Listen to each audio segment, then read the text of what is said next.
Good morning to all our viewers watching us here in Shillong, across the state of Meghalaya and beyond. I'm Aaron Lingdo. We're live again here at Lariti Performing Centre. This is day 2 of Northeast India Infrastructure Summit and Exhibition 2026. Now just a quick recap for all of you who've missed day 1 probably. Well, guests in attendance yesterday here at the summit got to witness the inaugural ceremony attended by the Honourable Union Minister for Road, Transport and Highways here at location, including the Chief Minister of Meghalaya, Shri Conrad K. Sangma, amongst other guests and dignitaries. Well, on day 1, we had 4 sessions, including sessions on infrastructure, tourism and technology.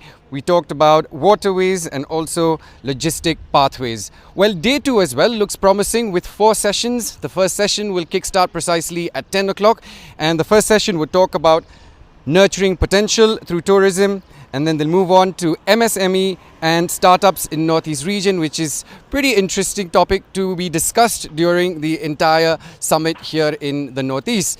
And the third session will talk about bioenergy and green energy in Northeast India. And the last but not least session will talk about, again, digital pathways.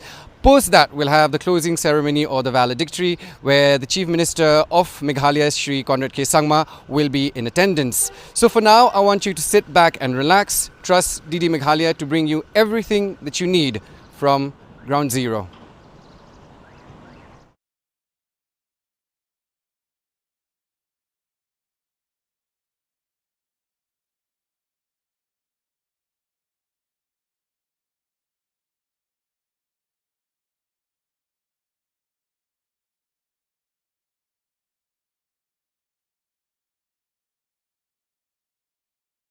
The pavilion here on day 1 of the Infrastructure Summit. Joining me is Bhaskar. He will do his self-introduction because there's a lot that Bhaskar is doing simultaneously. So I'll let him do the honors before we dive into the technicalities and talk a little bit about what he does. Alright, please welcome my guest, Bhaskar. Thank you, Mr. Aaron, for coming over here and getting me the opportunity to interact with the people. And I'm Bhaskar Kakoti.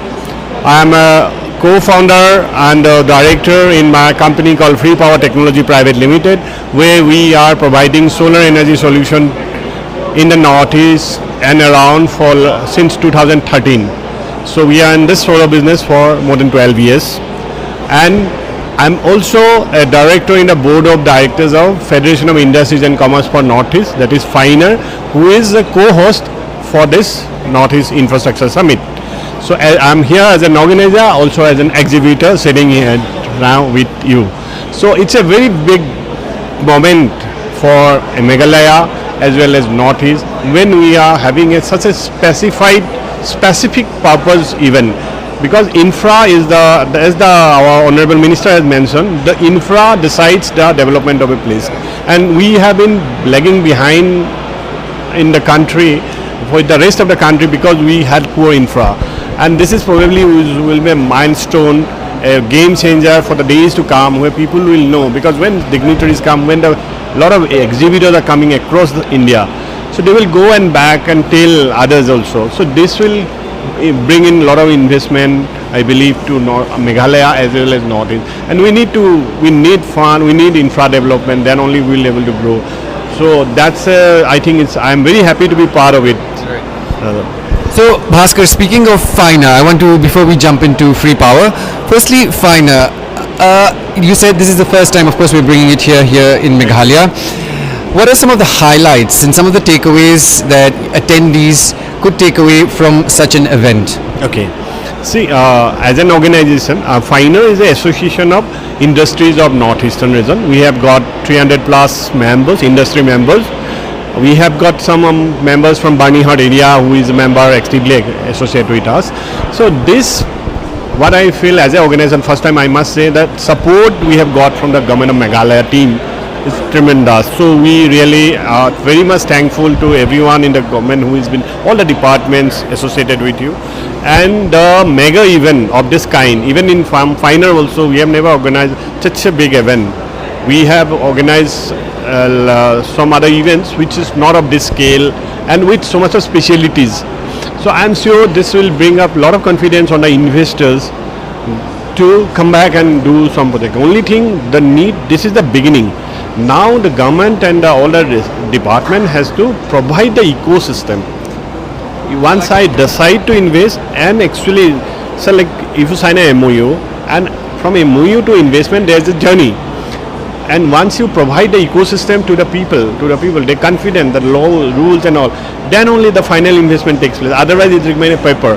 So now the work will start. It's a responsibility on all of us so that we actually can get money for our development. You know, Bhaskar, most of industrial towns here in India are struggling to balance between development and environmental sustainability at the same time. So how does one tread cautiously and maintain that balance that, you know, it shouldn't go too far? Yeah, very rightly said, because I believe being from Northeast and this is my own place, this is a big challenge for us. See, industry should not mean everybody should think that this will be only polluting. We have a bigger industry is the tourism industry, which is a service industry, and we should always give top priority for that. So it should not be that we bring in a lot of cement industries, a lot of this type of polluting industries. We can have IT industries, data centers, where our educated youths will love to work. So that direction has to be made by our government. They should not allow those things, because if we lost our identity of having this beautiful flora and fauna, we will be lost. Correct. So that's a very critical thing, I believe. And for me personally, my business is into solar. Last 12 years I am harnessing solar. I'm providing solutions, and that's why I am in love with nature, and I always urge. There's a, you know, I would like to share, there's a something called green industrial belt. Or you can say green, we have industrial belts where you know all are polluted. But a green industrial belt is one where the pollution is not allowed. There's a lot of settings. If you are doing this, you have to plant this much of trees. You have to install a solar. All these do's and do nots are there. So this has to be very cautiously implemented. Then we can grow. It's not that it is mandatory to have pollution with industry. The growth can be of different. You look at Bangkok or Thailand, it's tourism. To Goa, it's tourism. So we should prioritize tourism. We can have health sector, we can have education, because destination education, we can have very good colleges and institutions where the people will love to come and put their students here, because we have a good climate. Someone coming all the way from heat of Delhi and studying in Meghalaya, think about it. So this will be very wonderful things actually. We should focus their way so that our USP remain USP for always. Alright, fair enough. Let's talk a little bit about Free Power, because firstly I like the name Free Power. How did you come up with the name in the first place? And I like what you do is because you're bringing in solutions that will not only benefit you and me, but will benefit the future generation as well. Thank you. Free Power, yes, because I call it Free Power. People ask me, are you giving free? I said yes, the energy is given by nature, Mother Nature free. But to catch, like if you are want to catch a fish, you need the fish is free in a river, but the angling you have to buy it. Correct. So like that, you have to buy the solar system to catch the free energy which is available by the nature.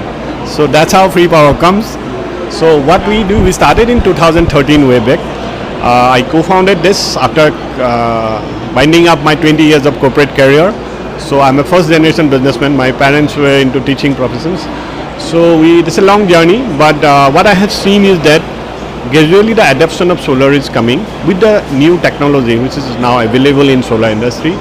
Our reason is the power generation is becoming good and good. People are getting their payback for the industries who are consuming a lot of energy in the daytime, for the commercial users who are using 10 to 5 where the sunny times they use it. So if they can adopt solar, they can get back their money in 5 years. They can by saving that on the energy. So and another benefit is technology. And also I am saying, people said we rain. I am saying I have experience after the rain, the sun radiation becomes so sharp, our generation is very high. So I have seen in Assam in this rainy season, and when there is no rain, there is sunny days, even in the rain when it is not dark, there will be generation will be less. But after when the sun comes out, generation spikes like Gujarat and Delhi's rates, like 5 unit per kilowatt it can spike. So we have huge potential. And if I talk to Meghalaya, your Garu Hills is very high potential. your Jaintia Hills and those bordering Bangladesh side, these are highly potential areas where we can actually harness solar. And then another new thing which is coming in solar is called BESS, Battery Energy Solution System, Storage System, where you have a battery bank, big banks, which can help you to do away with your DG sets. And these batteries are lithium-ion batteries, having 15 years to 20 years of warranty on the battery. The way EV is taking over, now this is going to take over in 2-3 years, and this is going to be very good for Northeast as such, because we have some terrains where actually grid is not stable. So in those areas, BESS can be very useful. I'll say Meghalaya, a lot of places you can see. I have talked to many of the people, even your power department people also visited. There's a potential for BESS solar things here. So there is potential, but how do you see the future of renewable energy here in the Northeast? Will we be able to tap, in terms of, when I say tap, it'll benefit obviously people, and then on top of that make profit for the companies as well? Yeah, we can tap. There's a 2-3 things. One, you need a push from the government to adopt it. But I have seen now there's a scheme called PM Surya Ghar, which is where if residents install a solar, you get a subsidy from the government. So that is actually a motivation. When the public, if I talk about Assam, we have installed more than 1 lakh household. So this 1 lakh people become our ambassador for solar industry. So that push needs to be required. But for that, what is required, I am telling you, the ecosystem of the power department, DISCOM. That means you need to have a smart meter at house, so that the energy which will be sent back by the consumer from his solar system to the DISCOM is measured properly and he is paid accordingly, which is very good, I'll say, in Assam right now. So there's no dispute. Nobody is saying that I have generated so much of energy and it was exported from my house, but I am not getting the money back from that, because in on-grid that is there. But that is a government part.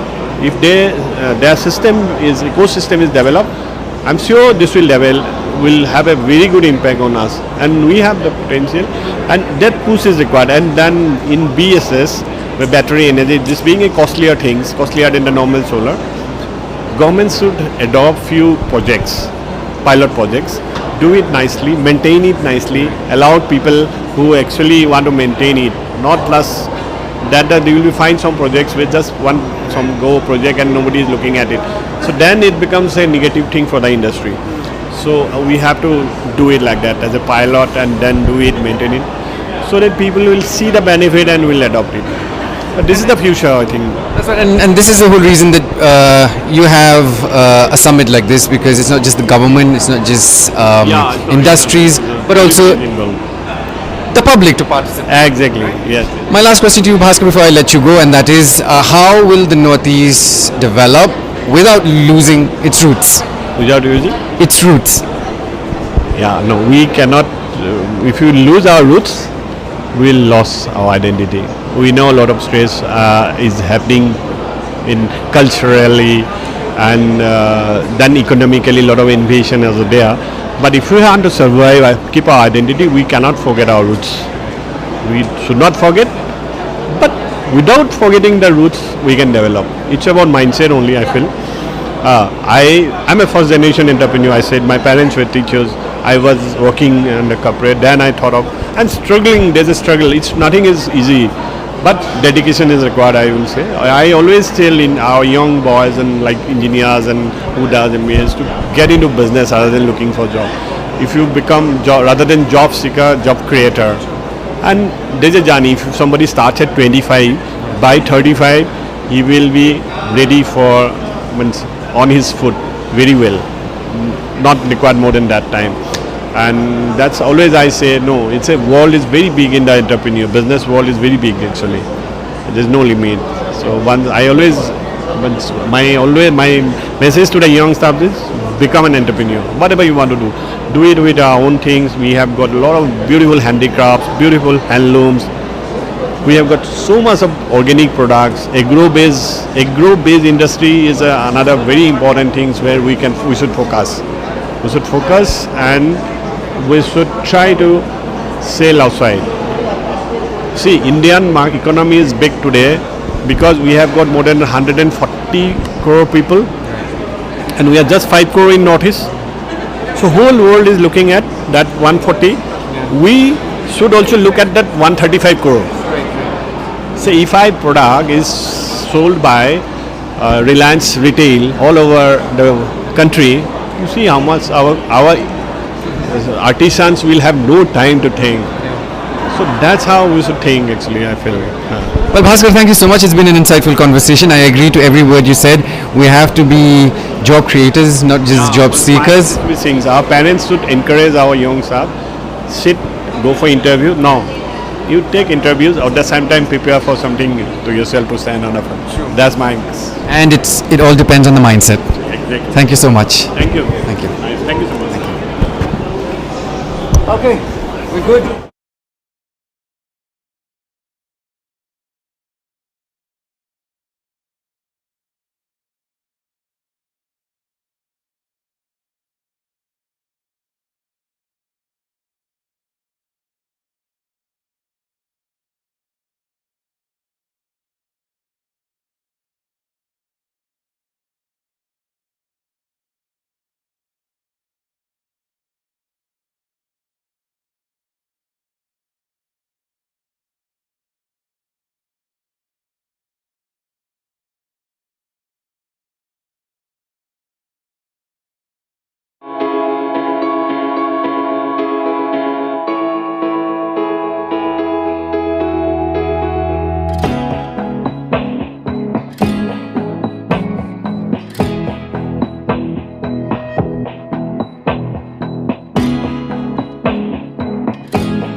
Welcome back. We're still here at the Infrastructure Summit, and as I told you, we are pavilion hopping, and we're yet here right now with two gentlemen who will talk to us a little bit about Monarch Surveyors and Engineering Consultant Limited.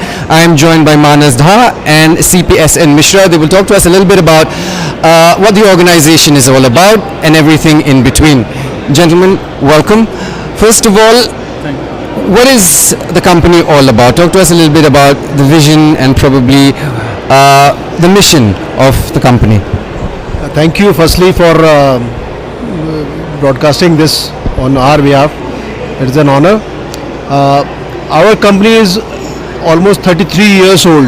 It was founded in 1993 and it has grown exponentially in the last 3 decades. It started off with road surveys and highways, and now it is we have number of verticals. We have the geospatial and GIS vertical. We have the roads and highways verticals. We are into the railways.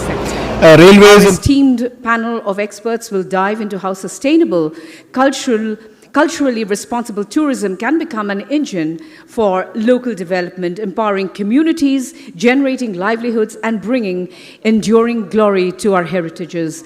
Good morning, ladies and gentlemen, and our distinguished guests on the dais. A very warm welcome to today's panel, Bringing Glory to Ashtalakshmi, Nurturing Potential Through Tourism.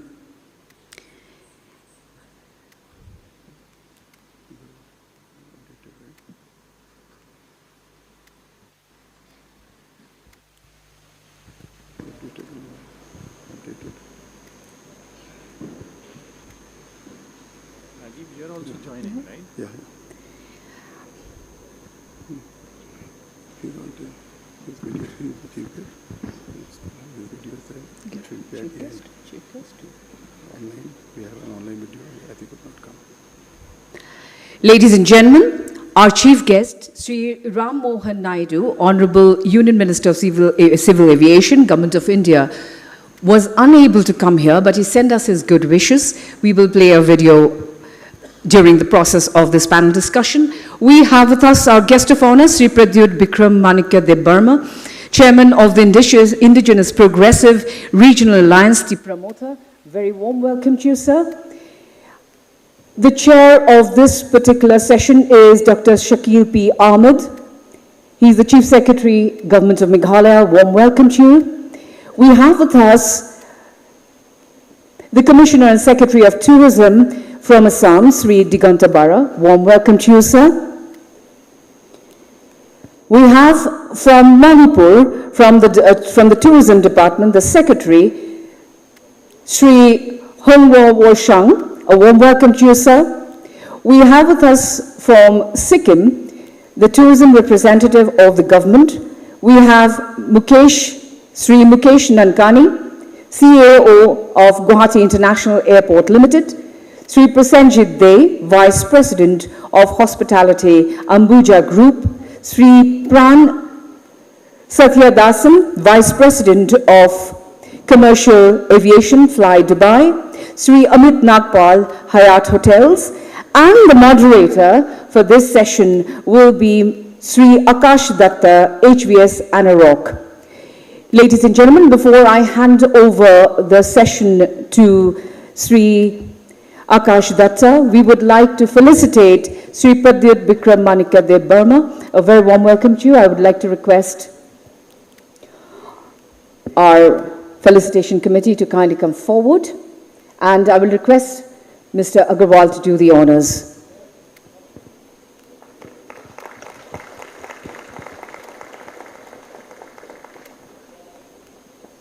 We would also like to felicitate Dr. Shakil P. Ahmed, who is the Chief Secretary, Government of Meghalaya. A warm welcome to you, and here is Sri Rajiv Agarwal to do the honors. Thank you. And I will now hand over the entire session to our moderator, Sri Akash Datta from HVS Anarok. Sir. Thank you.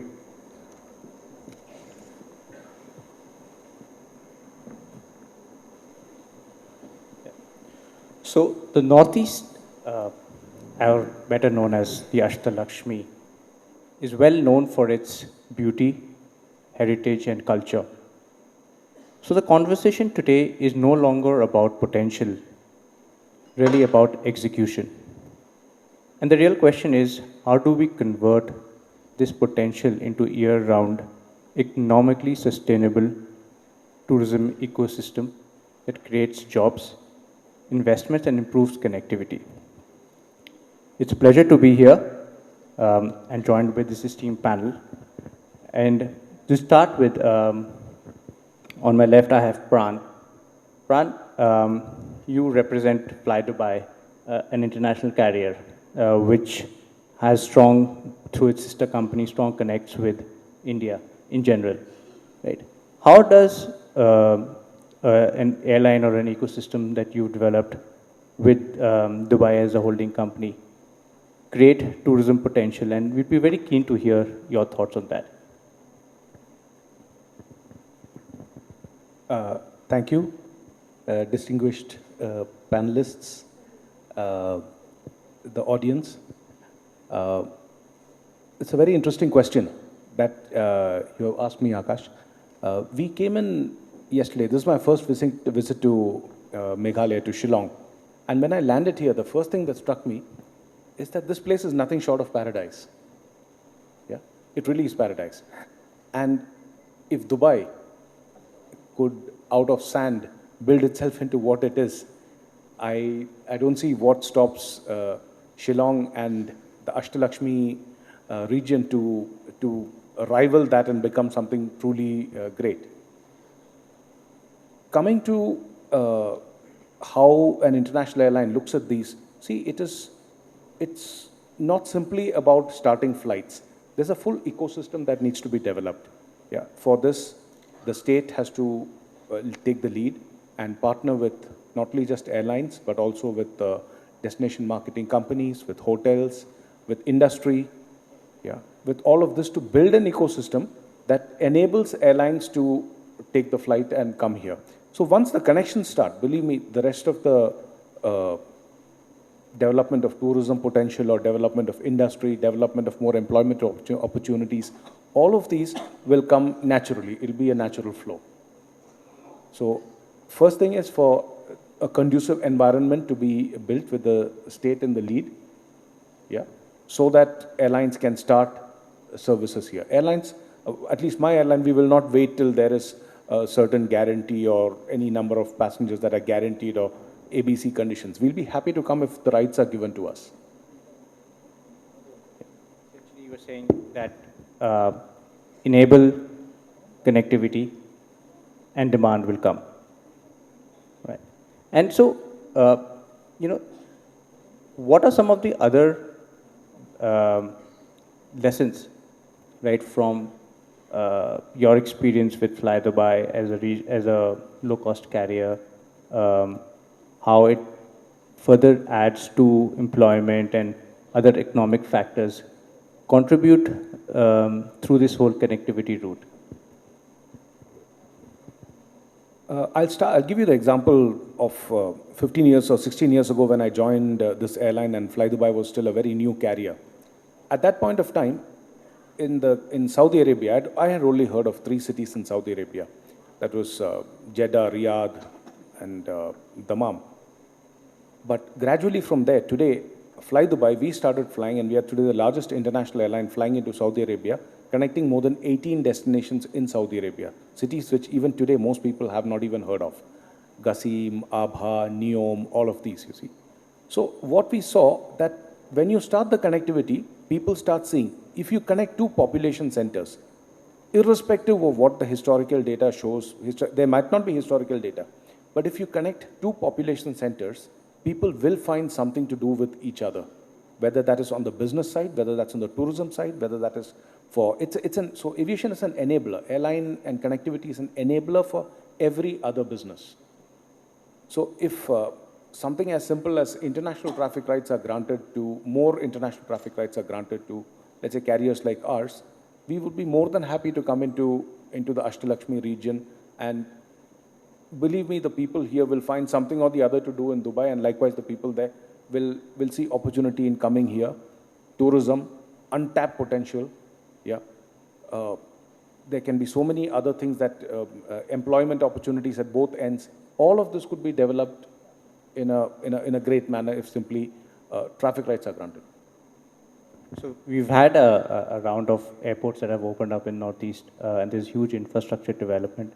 So essentially what I'm hearing you is just you need planes to come in and fly in, and opportunity to be given. Amit, taking a leaf from what Pran said, connect us and we'll bring the people.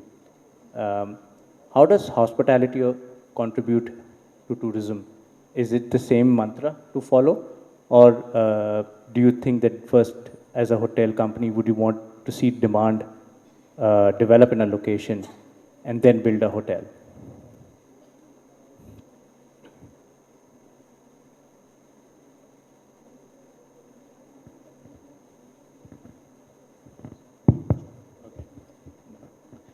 Thanks, Akash. What I'm going to do is I'll just give a little background on Hyatt so that everyone is aware. Hyatt has been in India since 1982, so it's been almost 43, 44 years.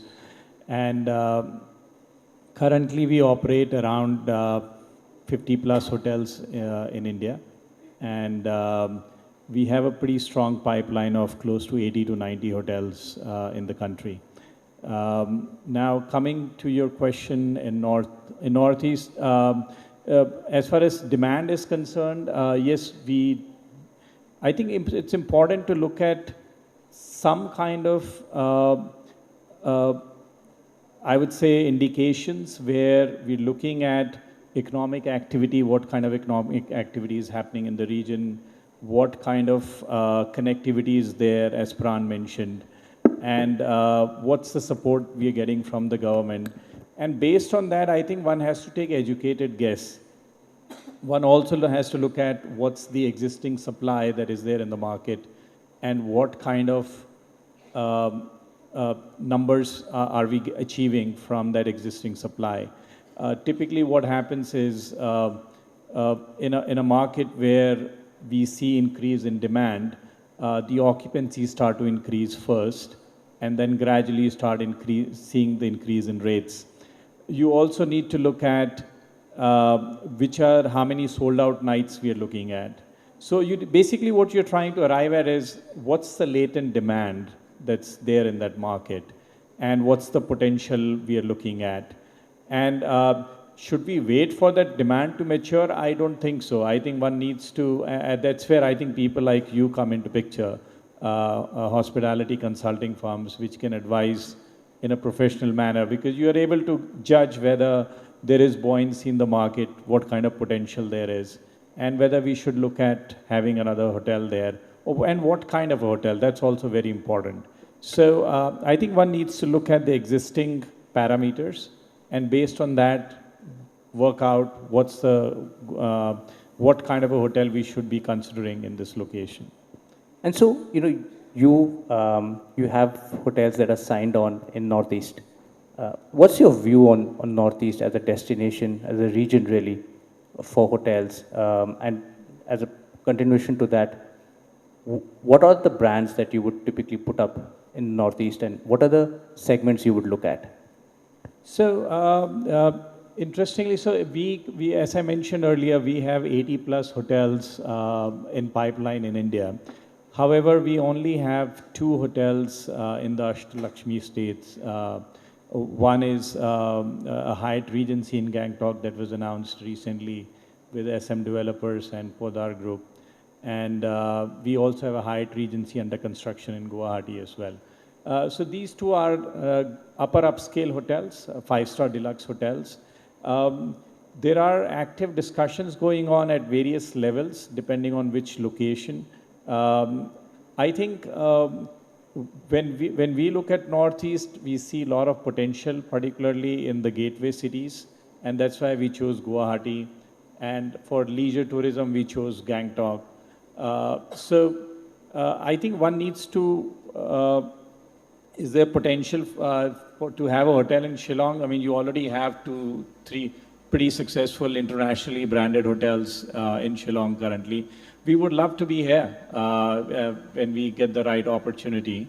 Hyatt as such is an asset-light company. That's the growth we focus on, since we don't invest ourselves.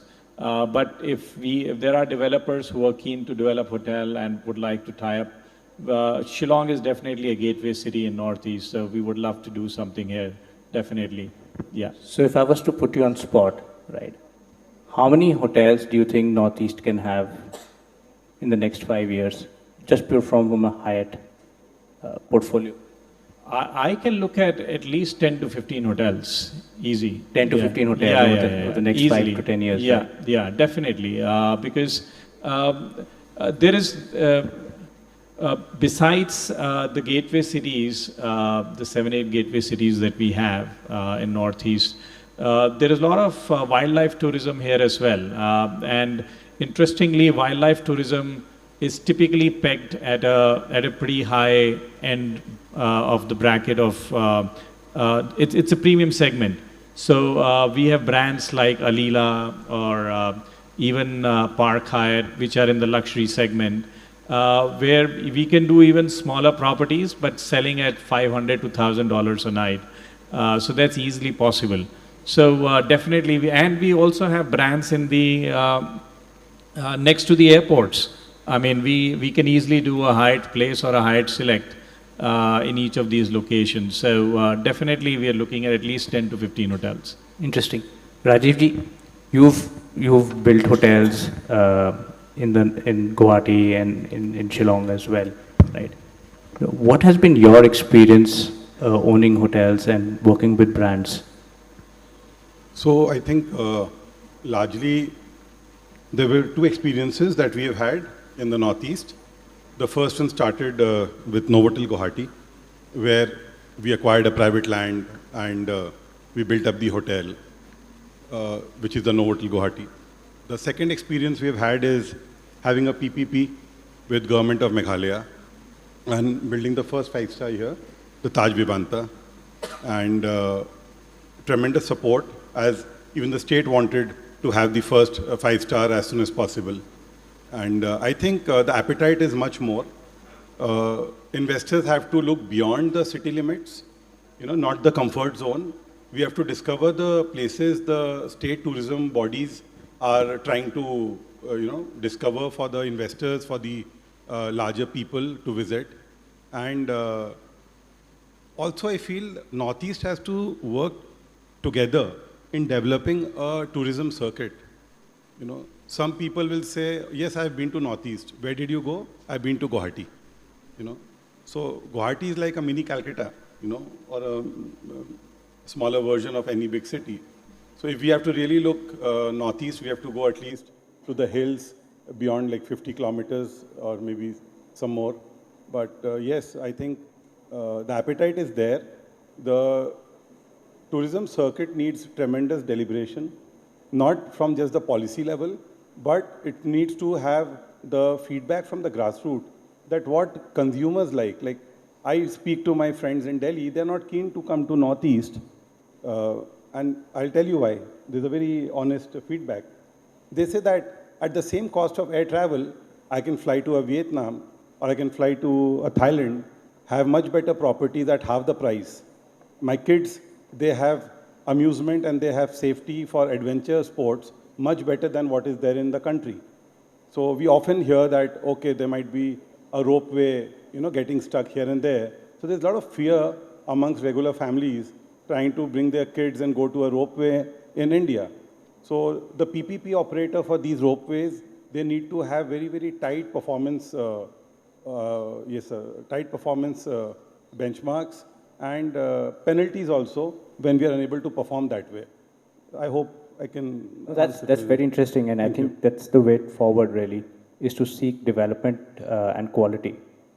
I wanted to request Shri Diganta Bara, Commerce Secretary Tourism, State of Assam, to share views on how Assam has looked to become the gateway for Northeast and how Guwahati really has led the way, both from a leading commercial city and from a tourism perspective. How is it shaping up the opportunities in the Northeast?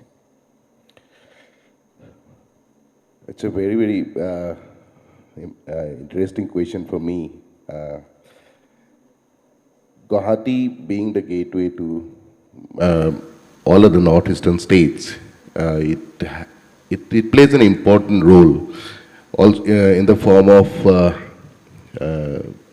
sending a message to the region, outside region, and also to give the first experience, being the first port of landing. We in the Northeast will have to look at tourism in our region from a different perspective, because earlier there was an image, there was an impression that this region was not safe and secured. Especially in Assam. Assam has suffered insurgency for around 40 years. But over a period of time, the normalcy has come back because of the factors, being it political or policy-wise. So that was the first message given by Assam to the outside world, that Assam and the northeastern region is safe and secured for any tourist to visit.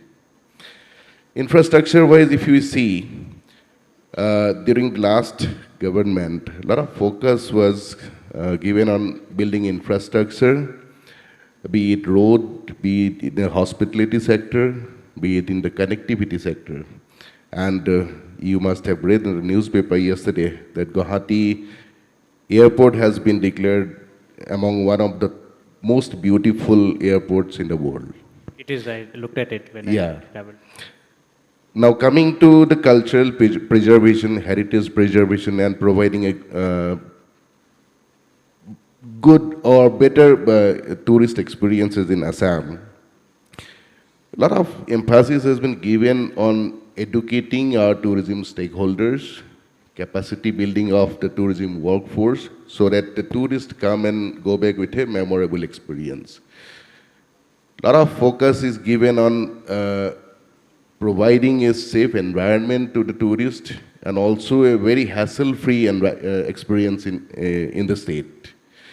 Now, it acts like a multiplier. Like when tourist comes, goes back, he inspires a lot of other people to come and visit the region. Like what Mr. Rajiv has said, his friends may not be interested to visit in this part of the region because at the half of its price, one can go abroad. But I think it's about the impression of our region. Like my friends during my college days, they never visited this part of the country, and they had a different image about this part. But once they visited, their perspective, their perception totally changed. So now this perception management we need to work upon, so that more and more domestic tourists as well as international tourists visit and go back, and they become the ambassadors of this region. Interesting. I wanted to come to Shri Huron Shang, Secretary, Tourism Department, Manipur, and understand it is a state that is been very mysterious and clearly something that all of us are looking to travel to. So we want to hear your thoughts on how Manipur is really shaping its potential for tourism. Manipur per se, before I speak about Manipur, the former speaker have said that Shillong's like a paradise. I like to say the whole 8 northeastern states are paradise only. We just have to, we don't know the place. There's so much untapped potential. Manipur, right now we're going through a very challenging time. In spite of the potential that we have some of the unique thing in Manipur. Before that, what I would like to say is that one of the basic ingredients for tourism is peace. Peace is something that peace in Northeast, let's say Nagaland, Manipur, once peace is assuring, let's say like Assam, it has developed because of peace. The whole Northeast will become the gateway. You imagine from Sikkim, then Manipur have a boundary of 400 kilometers with Assam, with Myanmar. From Manipur, in Manipur Mori, we have an ICP from checkpost. If you go to pass through Myanmar, you go to Thailand. It's just a kilometer, 1,700 kilometers. You think about by airway, as former speaker was saying. You fly from any place in Shillong, Assam, Nagaland, from Manipur. Going to Vietnam will just take 2 hours. That's the type of opportunity that we have. But for that, we need peace. And we need to see Northeast as one destination, in the sense like as an integrated destination. That will open, once peace is assured, that will open the whole of mainland India and the whole of Southeast Asia will be open. That is one thing that I want to share. The second thought that I want to share is that capacity building is very important. I know that Sikkim is doing very well in tourism, Assam is doing, Meghalaya is doing, but many other states, what we need is a capacity building in terms of tour guides, tour operators, then training, skill development, all such things is important. Every state has its own unique USP. Manipur has the only Sangay. We have the Polo as a USP. We have Sirui, which is found only in Manipur. And we have Loktak Lake, the only freshwater lake, the highest railway pier in the world. There's bridges in Manipur. We have the longest tunnel in India, underground tunnel in Manipur. So we have lots of USPs out there. And I know that other states like Nagaland, other states like Tripura, Arunachal, they have lots of this capacity. USPs is there. It's just that we need peace. We need to have a concerted regional approach for Northeast, so that the whole Southeast Asian, once peace is assured, we should be ready for that. And I'll request the private partners who have spoken before also that we need to get into the Northeast, get outside of these other states where tourism is doing well. You have to go to Tripura, you have to go to Manipur, Nagaland, and see the challenges that people are facing. And tourism, whether we want it or not, in a few years to come, once peace comes to Northeast, especially Manipur, Nagaland, and others, it is going to open up the whole Northeast to the new challenges, new opportunities. But are we going to be prepared as an individual state or as a concerted, as a regional approach, as a whole Northeast? That is going to be very important. That's my thought. Thank you. Thank you.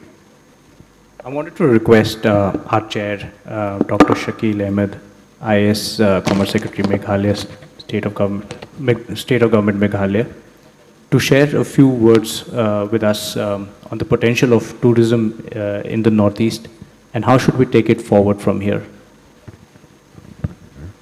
Yeah, it's a long, big question, how to take tourism from Northeast. See, if you permit, I think I can do it later when you present clearly. Sure. Because it's not one word answer or quizzical answer. The most important, of course, all the ingredients for a best tourist destination there in Northeast. Greenest, cleanest, people are friendly, wildlife, hotspot, you name anything, you can take everything for Northeast. Then why not? So there are issues with that. One is perception, the other person said. Correct. People still don't come. So how do you break the perception of Northeast being not safe? How do you break the perception of Northeast won't get vegetarian food? How do you break the perception of it's not as safe as Thailand or Vietnam or Singapore? There are issues. Okay. Of course, potential is there, but we have to address that, dissecting each and everything, there are weaknesses. I don't say that everything is hunky-dory here. Sure. There are weaknesses of our place, which actually you can turn it into strength. For example, like Taj, you know that. Probably in 120 years, Taj has opened 300 hotels in a country. They are going to open 300 hotels in 3 years from now. Wow. So look at the difference. The sector is really booming. I mean, I'm sure Hayat gentlemen will agree. They all see potential. But the same way, as we said, why not price advantages not for a tourist who's coming to Northeast? Even the flight. Okay, the flight Dubai also will understand that. Because from Guwahati to Thailand, you get tickets for, being honest, 7,000 to 8,000. So up and down you can go and come back in 15,000. Stays are reasonable. You can afford to. An average middle class family can happily go, stay for 3 to 5 days and come back. Whereas somehow, in the hotel sector, generally in India, either it is top end, which is not affordable to the common family, or you don't have anything which is worth staying. Whereas abroad, outside, even if you go to a hostel, they provide a very clean environment, a very clean linen, a hygienic bathroom, and a good service. Correct. So we have to improve these things to match with the rest of the world. And Northeast, of course, need to do something which is unique, which I may address, because I don't want to talk too long. Maybe when you get time for me to talk on the issues, I'll come to that. Thank you. Just to support you in the moderator capacity, I'd request to go for a brief Q&A round. Yes, I was just going to open that out. Yes, and then we could formally invite the Chair, Honorable Chief Secretary, Government of Meghalaya, to give us his formal address. Sure. Also, we could then request Shri Pradyut Vikramanike sir, Chairman of the Indigenous Progressive Regional Alliance, Tripura Motha, to go for his formal address. So I think we can now go for the Q&A. Yeah, I just wanted to open up the stage for everyone over here to ask any question from our panelists with regards to, please, gentleman raising his hand. I request Ranjana ji, if you can just help us with the mic around with the ushers, so that people, if they have any questions, we can take a quick round.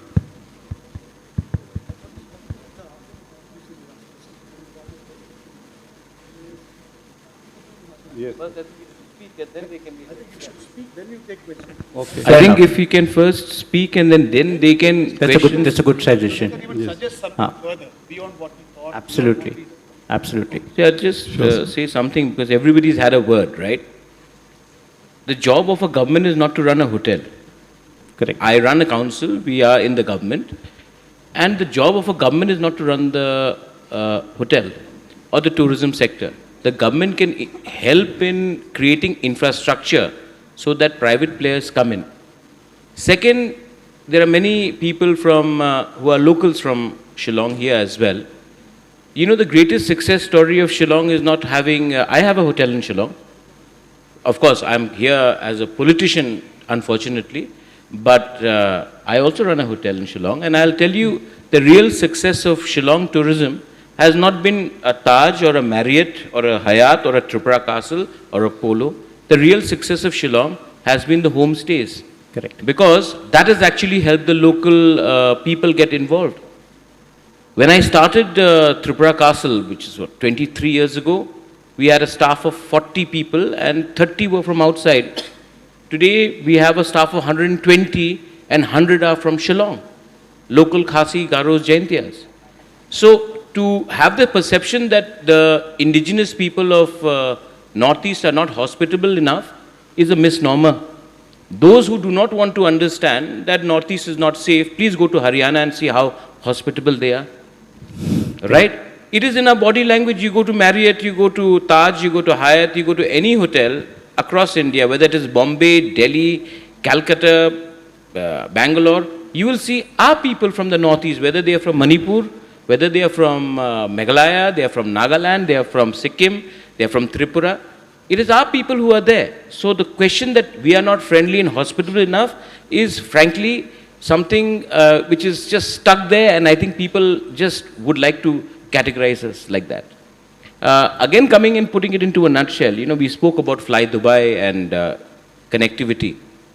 We forget that it's just not about carrying passengers.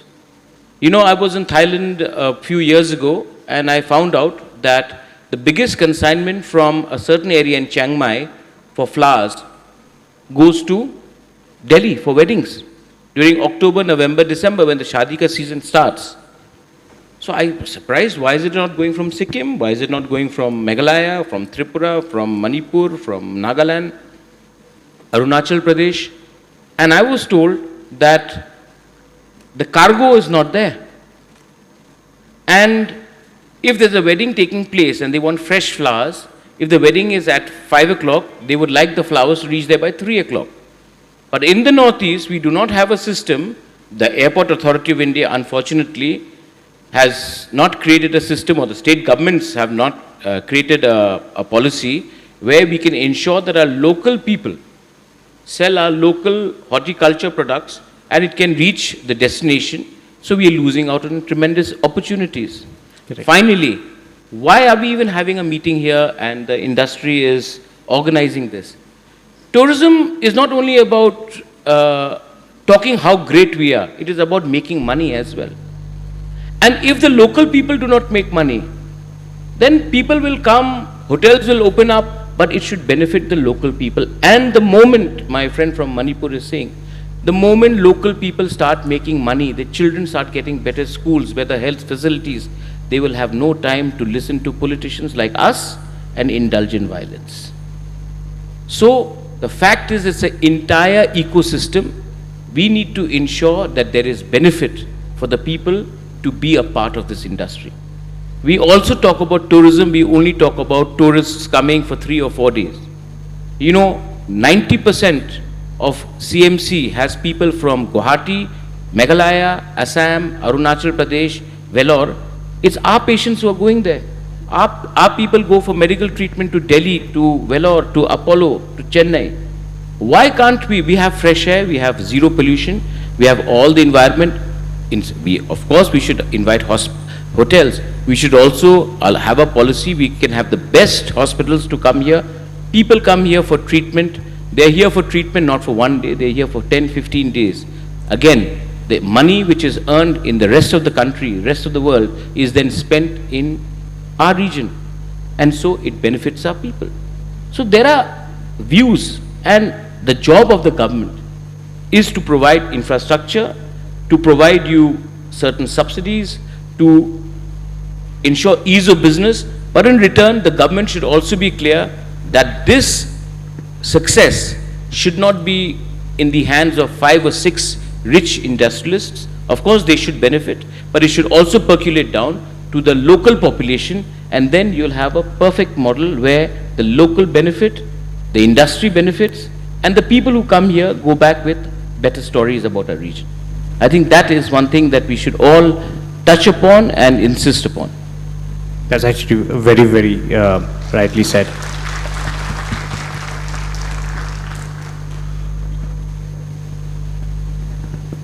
So I think we can go for a brief Q&A. We can take the Yes. audience. So we look forward to hearing your thoughts really from the audience. Anyone from the audience? So make it brief.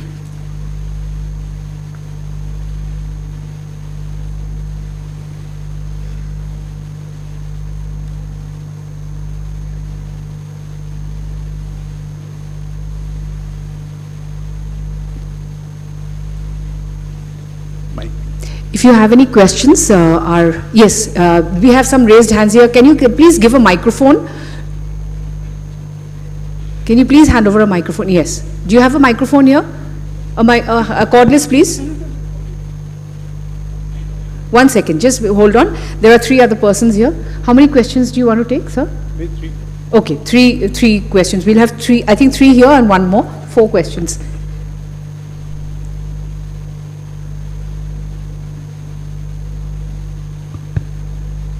So we can just give them the mic. Yes, the gentleman is waiting for the mic. Can you hand over the microphone, please?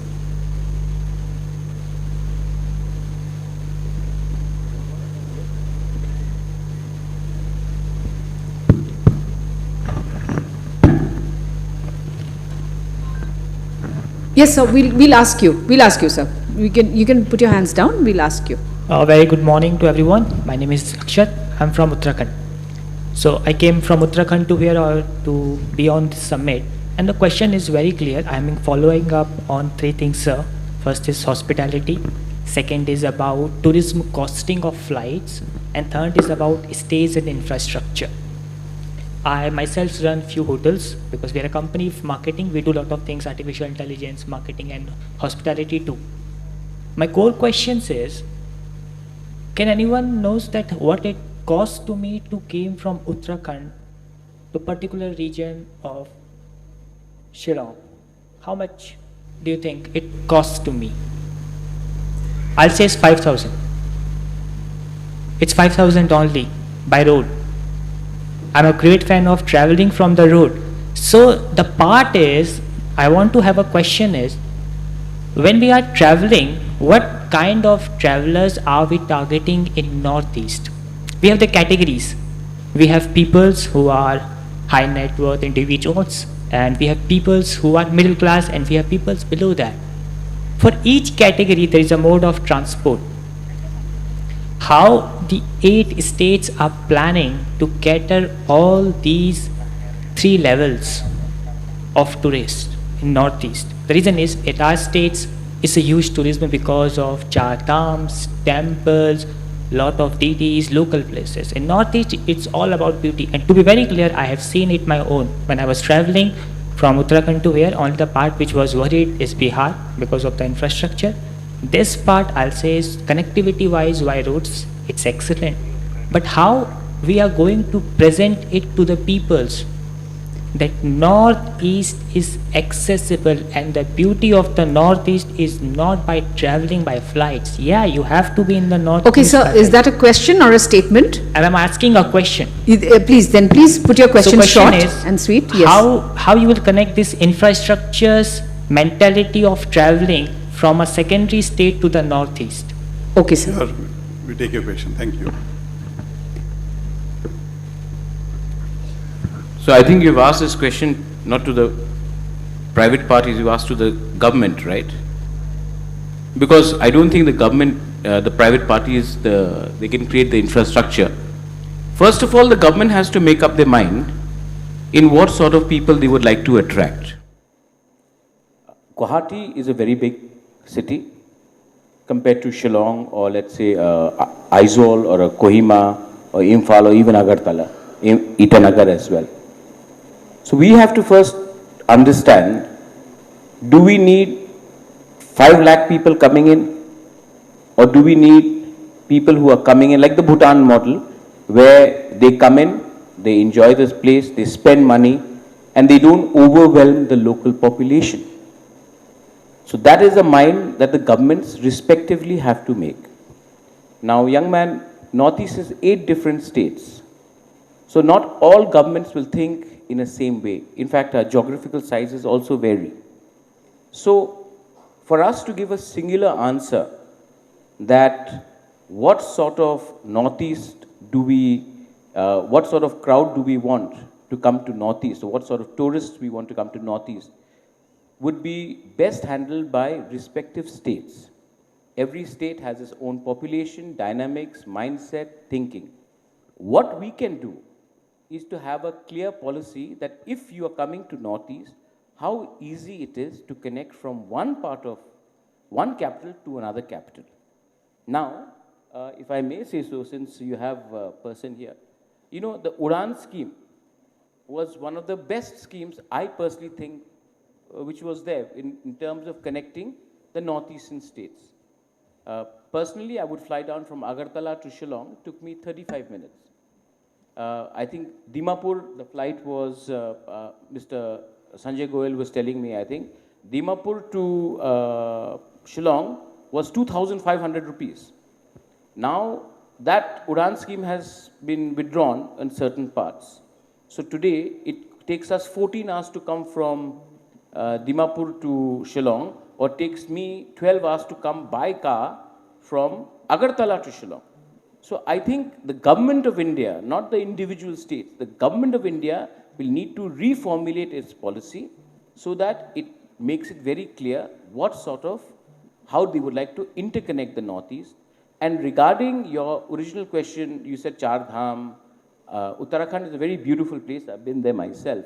We also have, in Nartyang, you have something in Meghalaya. You have Ma Tripura Sundari temple. You have Kamakhya. You have various places. You have Parshuram Kund in Arunachal Pradesh. So we also have a lot of tourist sites.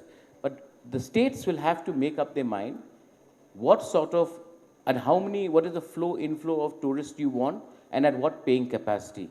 My personal opinion is, since we are small states, since our population is small, we should try to attract people who will spend money here so our local population benefits. If we have people who will come in, we call it the Kurkure crowd or the Maggie crowd, which sometimes is told. If they come here and they do not spend money in our local shops, they do not purchase, then what we are doing is we are overburdening and overwhelming our states and our population without any financial benefit. And it also makes our place a lot more crowded. It affects the local sentiment. It also makes it a lot more difficult to keep it clean. So I think it is very important that we are very clear in what sort of tourism we would like to attract as well. Thank you so much, Mr. Pradyut. May I request, yes, sir. Can we have the microphone here, please? Sir, please introduce yourself quickly and the question to save some time. Thank you so much. My name is Manish, and my question is, so the Northeast's biggest strength is its natural environment, its forests, rivers, biodiversity, and indigenous relationship with the land. And at the same time, we are seeing significant investment in tourism, hospitality, roads, urban development, and other infrastructure projects. While some describe the region as having minimal pollution today, development inevitably brings challenges such as deforestation, habitat fragmentation, increased waste generation, pressure on water resources, and higher carbon emissions. My question is, how are the policymakers and industry leaders like yourself ensuring that infrastructure-led growth does not erode the very ecological assets that make the Northeast unique? And what measurable safeguards or accountability mechanisms are being put in place to ensure that economic development and the environmental conservation progresses together rather than in conflict? Thank you for your question. This question yes, is to? Who is this directed All to? of you. I mean, you're the policymaker here and you're the industrialist here, so whoever wants to answer that. Yeah. No, so I think the question went very long. What is the question Okay, for us from the let me industry? just shorten it. So I heard the question clearly. It's okay. There is a situation, development, and conservation. It's not only in tourism, it's across the sector it is there, right? To have development, livelihood, you need to build hotels, you need to build infrastructure, homestays and everything. Yeah. Having said that, you have to have a balance where you don't encroach into the basic need of greenery, spring sheds, water, and river basins. What Meghalaya is, I can tell about that. What we do is, by and large, of course, there's a whole process, you know, that environmental impact assessment, community, this is all part of the whole process. Beyond that, what we did is, across the state, we have mapped close to 60,000 springs. And out of that, we have classified 796 spring sheds as critical. So we have different categories. So those areas nearer to that, we don't create anything which will disrupt the source of the water to the spring. And actively, parallelly, we support afforestation, community-based intervention to protect springs.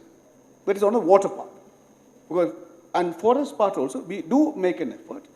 I'm happy to say that Meghalaya is a state where we pay to the community for protecting forest. It's called payment ecosystem, started by our Honorable Chief Minister.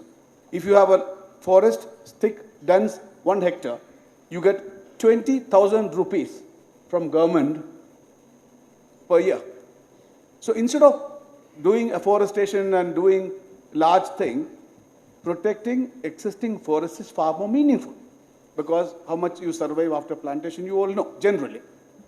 So we do try to make a balance between development and sustainability. Our preference is not for big hotels all over. We do have, like places like Jongsha, if you know the place, it's a little far away, more of a village area. We are promoting tented accommodation.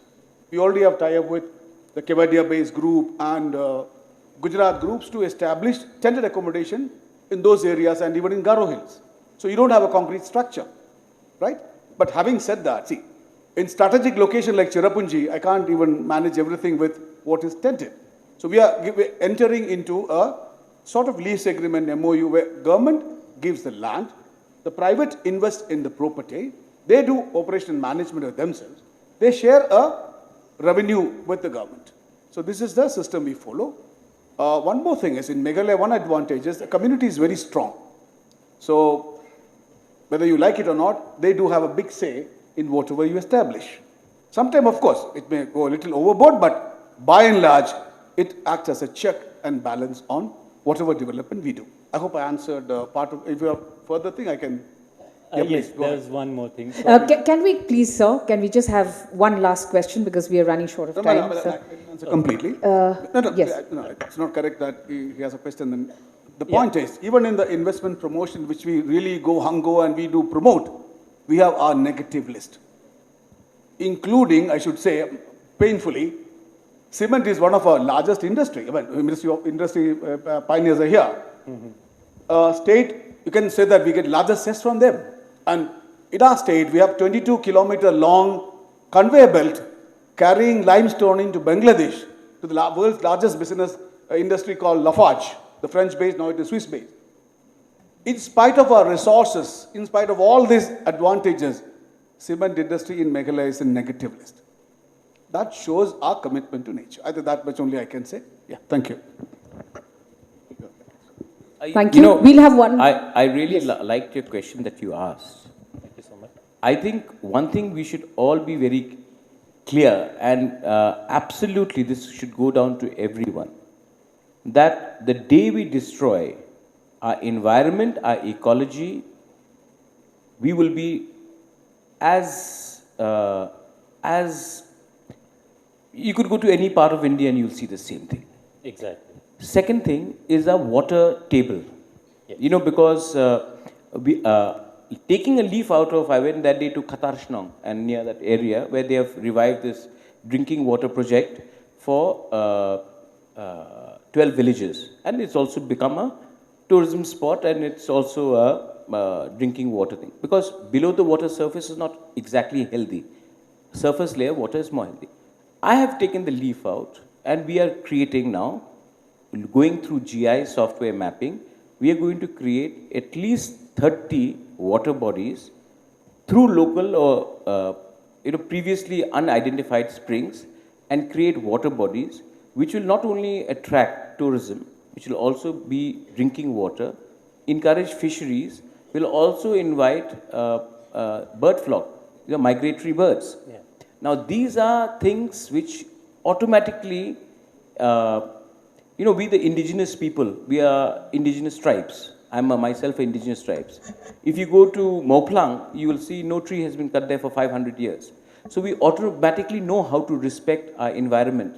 But somewhere down the line, we've been told that development is the only way ahead, and you can do it at the cost of destroying your environment. That's why I keep on suggesting that we should encourage as many local people to preserve their original flora and fauna, and make sure that they actually benefit from having it around them. So we are very conscious. I think Assam is doing something with the tea gardens as well. And he spoke about Loktak, so we are very conscious about it. And the role of you people, civil society, is very important, because we cannot destroy what is there for our next generation, for today's benefit. So I think we have to preserve something for our next generation. I can't leave money for my next generation, but I can leave an environment where they can breathe freely and without pollution. That is something that we owe it to our next generation, and we should be conscious of that. Thank you so much for raising that question. I appreciate it.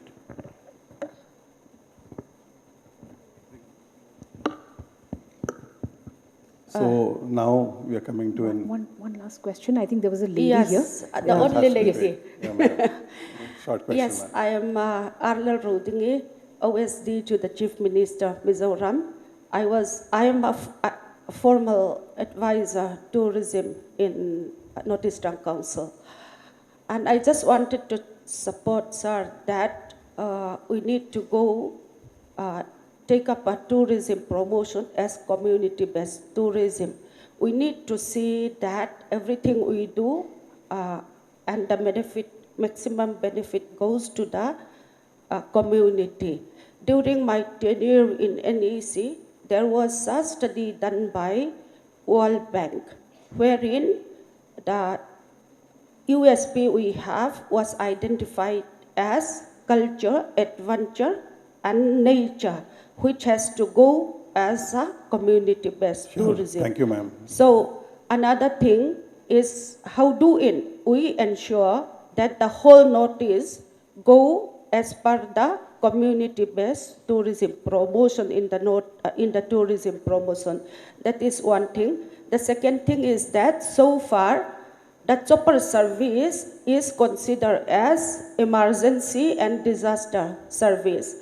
How do we ensure that it is a leisure trip and tourism promotion service? How do we make sure that every district is connected with a chopper service so that the tourists can reach the destination easily? For that, now we understand that Udan had not been introduced for some time. How do we make sure that the attractive chopper service has been installed in the tourism? Sure, that is, I feel, Thank you, ma'am. important. Thank you, ma'am. Thank you, ma'am, for your question, and I will hand over. We are done with the Q&A round. Yes. I would now like to formally request Honorable Chair, our Chief Secretary from Government of Meghalaya, to give his formal address. Sir, over to you.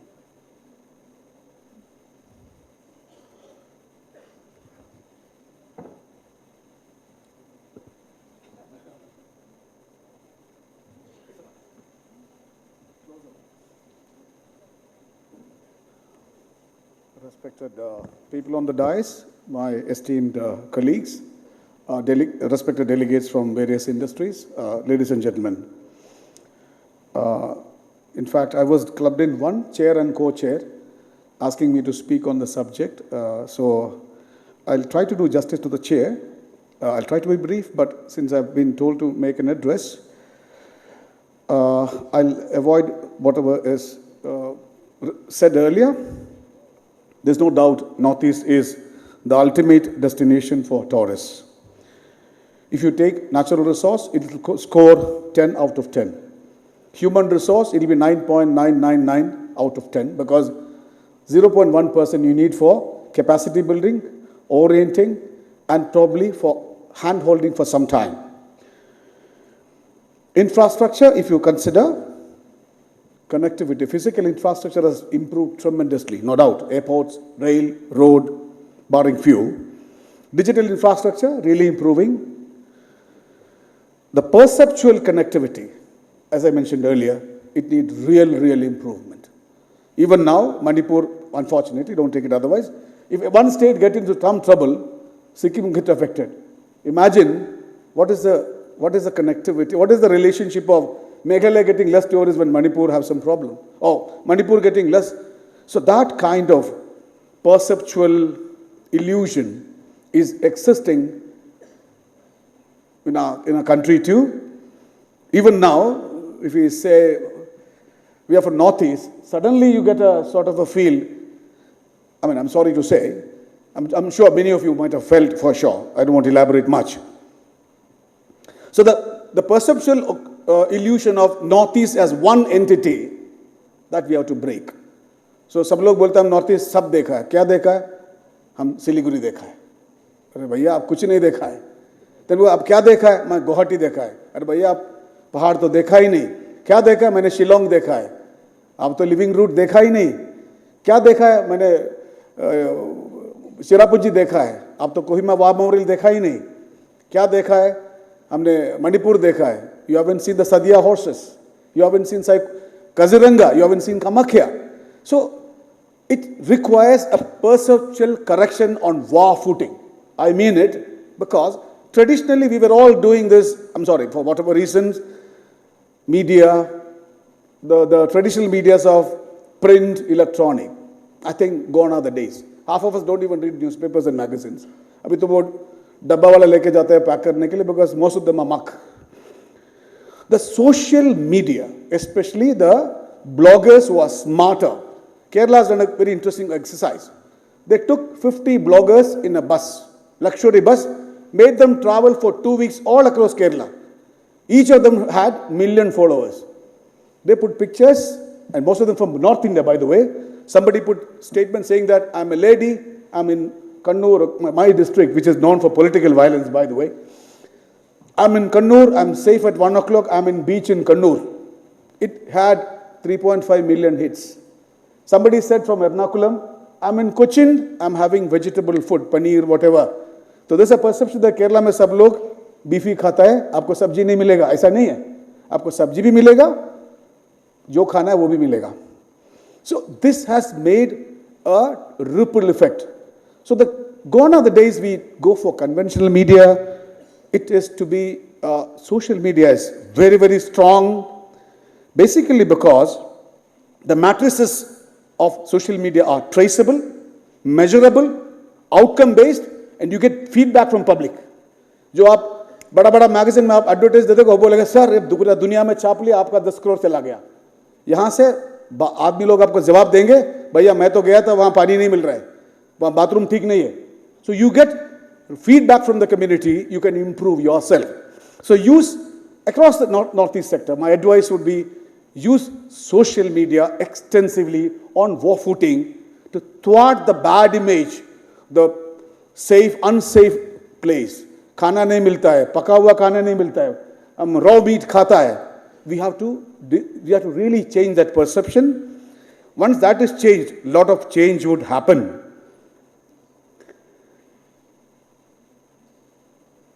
That I think collectively, if Northeast can do, would be better. And of course, the state part, I'm sure our state would also do what is required. Other thing is, as earlier the Otley has also mentioned, there's a limited accommodation. Shillong is a destination which has over 16 lakh tourists per year, close to that. We have 5-star accommodation, it will be 2 5-star hotels, and other taken together 600 would be our star category. Not less than 1,000 for sure. Altogether, good accommodation would be 6,000 to 7,000. So there's huge demand for accommodation. And there is an issue of lack of accommodation. So my point is, what we have done in Shillong, of course, I'm not beating what I did, but under the leadership of our Honorable Chief Minister, the excellent tourism team, the strength of Northeast's community, like Babaradit Dada mentioned earlier, our strength is community, our strength is in conservation, our strength is in protecting the nature. Use the community for preparing infrastructure. Meghalaya did quite significantly, which of course other states also did, I'm sure.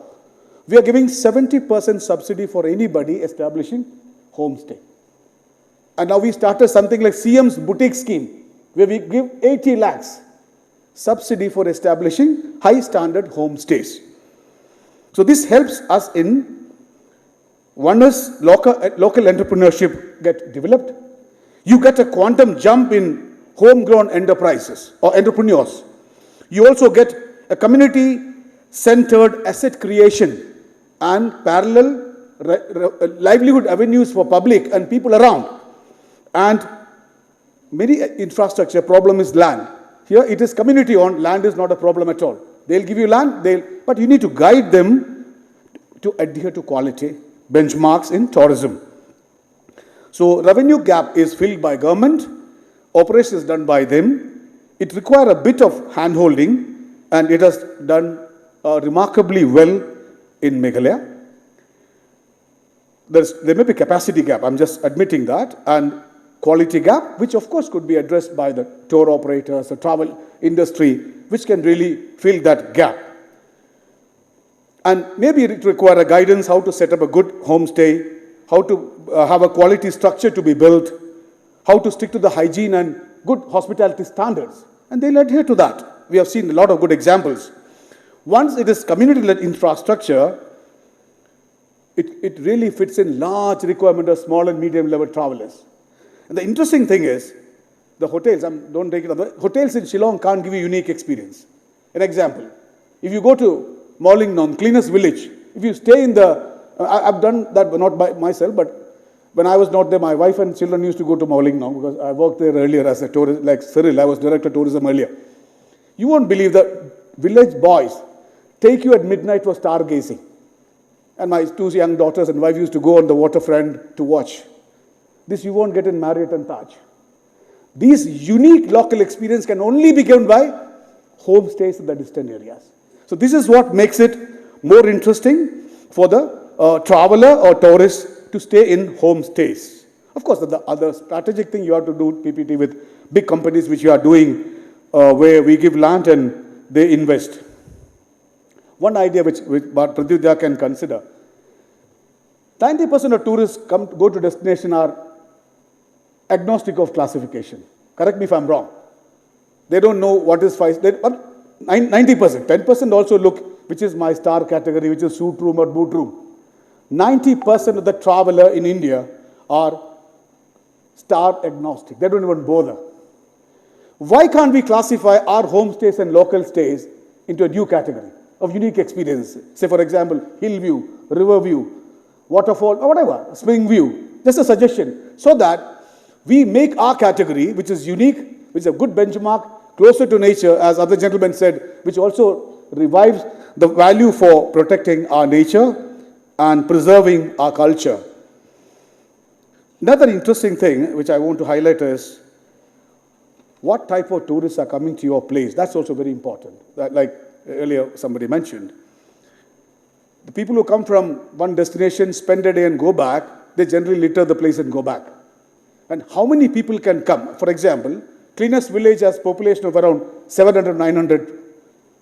On a weekend, the number of people go there is close to 5,000. This is not a zoo.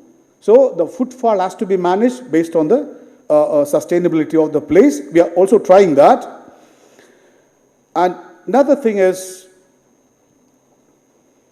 how can we increase the stay of a visitor who is coming for 1 day to 3, 3 days to 5? Examples are immense. Look at Kerala, look at Thailand, look at Indonesia. They add something new all the time and they have repeat visitors. They focus foreign independent travelers. Instead of 10 people coming, 1 person can spend more. This ecologically sensitive, ethnically sensitive places have far more fit. Bhutan is an example, SDF. Bhutan earned $35 million by instilling an SDF. Restricted people coming, but earned as good as otherwise mass tourism would have earned. This is a lesson which you can follow. So something like Kerala did in Ayurveda, we have Kabiraj, entire Northeast has their own unique way of treatment, massages. On a scientific way, if we can develop that, probably a rejuvenation across the states would really attract more people to visit this place, more people to go back with better experience, and they themselves will come back, they may bring more tourists. Because in tourism, nothing like mouth-to-mouth publicity. Humne gaya tha, acha jagah, aap hi chale jao. This is the most trusted thing, not the bigger magazines or advertisements. As you rightly said, sustainability is very, very important. Like Pradyudha also mentioned, we should be mindful of the fact that this place is unique because of greenery, its forests, its fertile soil, its water, its rivers, its spring sheds, and the whole thing, the harmony of nature. If you kill it, we are killing the golden geese. It will not survive. That we should be mindful all across the northeastern states. There are examples like Goa, which has gone into mass tourism and really suffered terribly. Other little issue is, can we tap into the nearest destinations? For example, Sylhet has 2 flights to UK and Europe every day, 3.5 hours from Shillong. Can we pitch into nostalgic tourism? We have Edmondians all over the world. We have World War Memorial, Second World War. Japanese came here. We have Welsh priests came to Shillong. They have a lot of memorials all around. Why can't we use that as the memorials for people to come and see the place their forefathers lived? And could be a connectivity to Sylhet Airport, which is 3.5 hours away, which has connectivity every day, 2 flights to Europe. The NRBs, non-resident Bangladeshis, could be a big high-spending tourists which Northeast can tap. Something like Buddhist circuit, Sikkim is doing, we can also explore further. Medical tourism, just imagine, from Bangladesh, largest number of tourists go to Bangalore and Chennai for treatment. Why can't we also start, at least wherever you have an international standard hospital, to do that? That would really help. And there can be no place, better place than Northeast for rejuvenation, because the Robert Hospital in Shillong was actually kept for the patients with respiratory problem to recuperate. And the best advertisement for Northeast in general, Meghalaya in particular, will be air quality index. When Delhi or other places is burning for 380 to 400, sometimes we do have less than 10. Just a few examples. Thailand did quite well in really promoting medical tourism. The dividends are evident there. Bhutan protected through sustainable development fees, 49% revenue increase without disruption. Indonesia trained 5 lakh next generation skilled professionals, giving a return of 12.9 million jobs. These are evidence studied by World Travel Organization. The possibility could be immense if Northeast work together and make our own good circuits that people can repeat, tourists can come to, interesting destinations one after another. An interesting part could be a de-risk capital for PPP for hoteliers and the investors to support, like the way Singapore did, Malaysia did in declaring the hotels as sovereign capital, which would give a lot of financial leverage for the companies to invest. Also, the state-led CapEx strategy of Thailand really helped to increase the volume 10,400%. I'm not quoting a wrong figure, please. 10,400% in 10 years. An increase of 20% GDP in Thailand. Imagine the volume and the magnitude of sector like tourism, which can do immensely for the Northeast sector. In Malaysia alone, the low-cost carrier started with a destination management to Malaysia. That created an impact of 12.8 CAGR increase in first decade, bringing the tourism 2.2 million to 7.4 million. 300% increase. These are evident. So if your airlines can afford affordable rate, tourism can really improve. And we can compete with ASEAN countries. And the increase in footfall in Malaysia was 1100%, and leap of 26.6 million from 2010 to 2025. And one most important thing which I want to highlight here, collectively under ADB and WTO support, ASEAN countries did a project called Behavioral Shift. This is very, very important. Please listen carefully. It is a framework for institutions, government and private enterprise to adhere to baseline hygiene and maintenance of environment. This has really helped in the entire business, the tourism industry, the entire stakeholders to adhere to sanitation as a core asset of tourism, both in government and in private. I think I've made my points clear. If you have questions, I'm happy to take it. Thank you very much.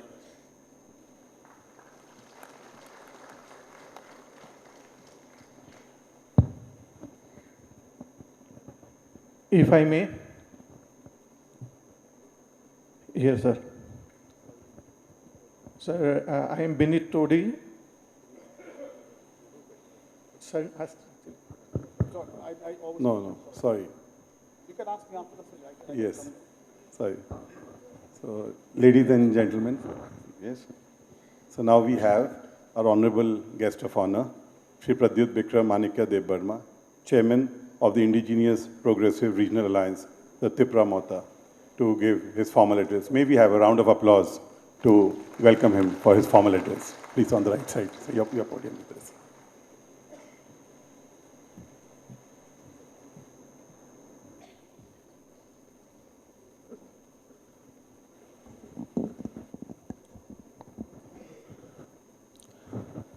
Good afternoon, friends.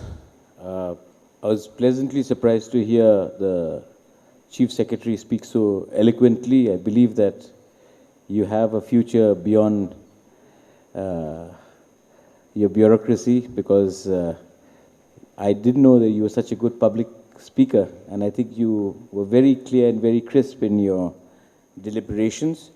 I would like to thank everyone here, especially everyone in the dais, from the moderator to our distinguished guests who have come from far and wide, people who have come from different parts of Northeast, Assam, people who have come from the rest of India, from the hotel industry, from the aviation industry. I would like to I'm very happy that you have taken the journey to Shillong here and to speak and interact with us. I think we all go back with a lot more information and much more knowledgeable than we were when the program started.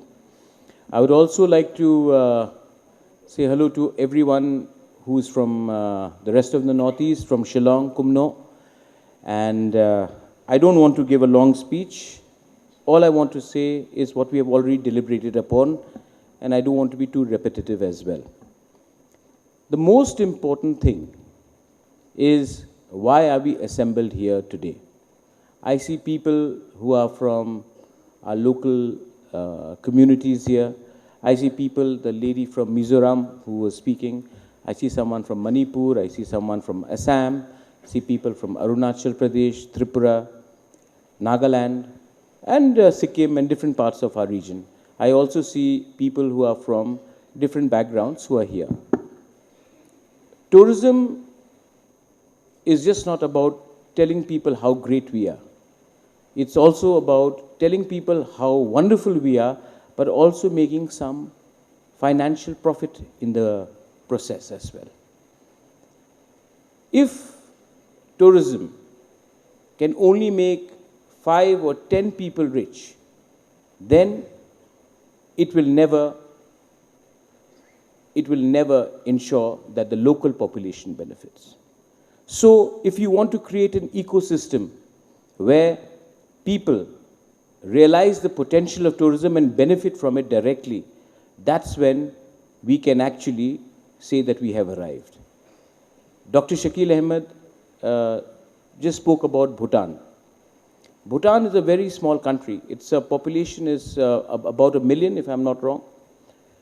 And they made close to $39 million. And when I'm talking about $39 million, I'm talking about dollar not being 65 rupees, but 98 rupees. They made $39 million in 1 year. We have attracted similar amount of tourists, but we have made 1/10 of the profits.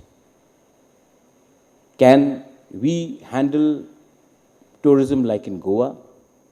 The gentleman there spoke about the environmental concerns. No, we cannot. And if we cannot handle, and we have to learn from the mistakes of the others, then we have to have a clear policy in what is a roadmap for the future. Tourism, again, is not only about tourists coming here for 3 or 4 days with their families and going back. Tourism could be in health, for medical tourism. That's how South India has been doing very well. So we need to look at health tourism, where people come in this day and age where people struggle for fresh air.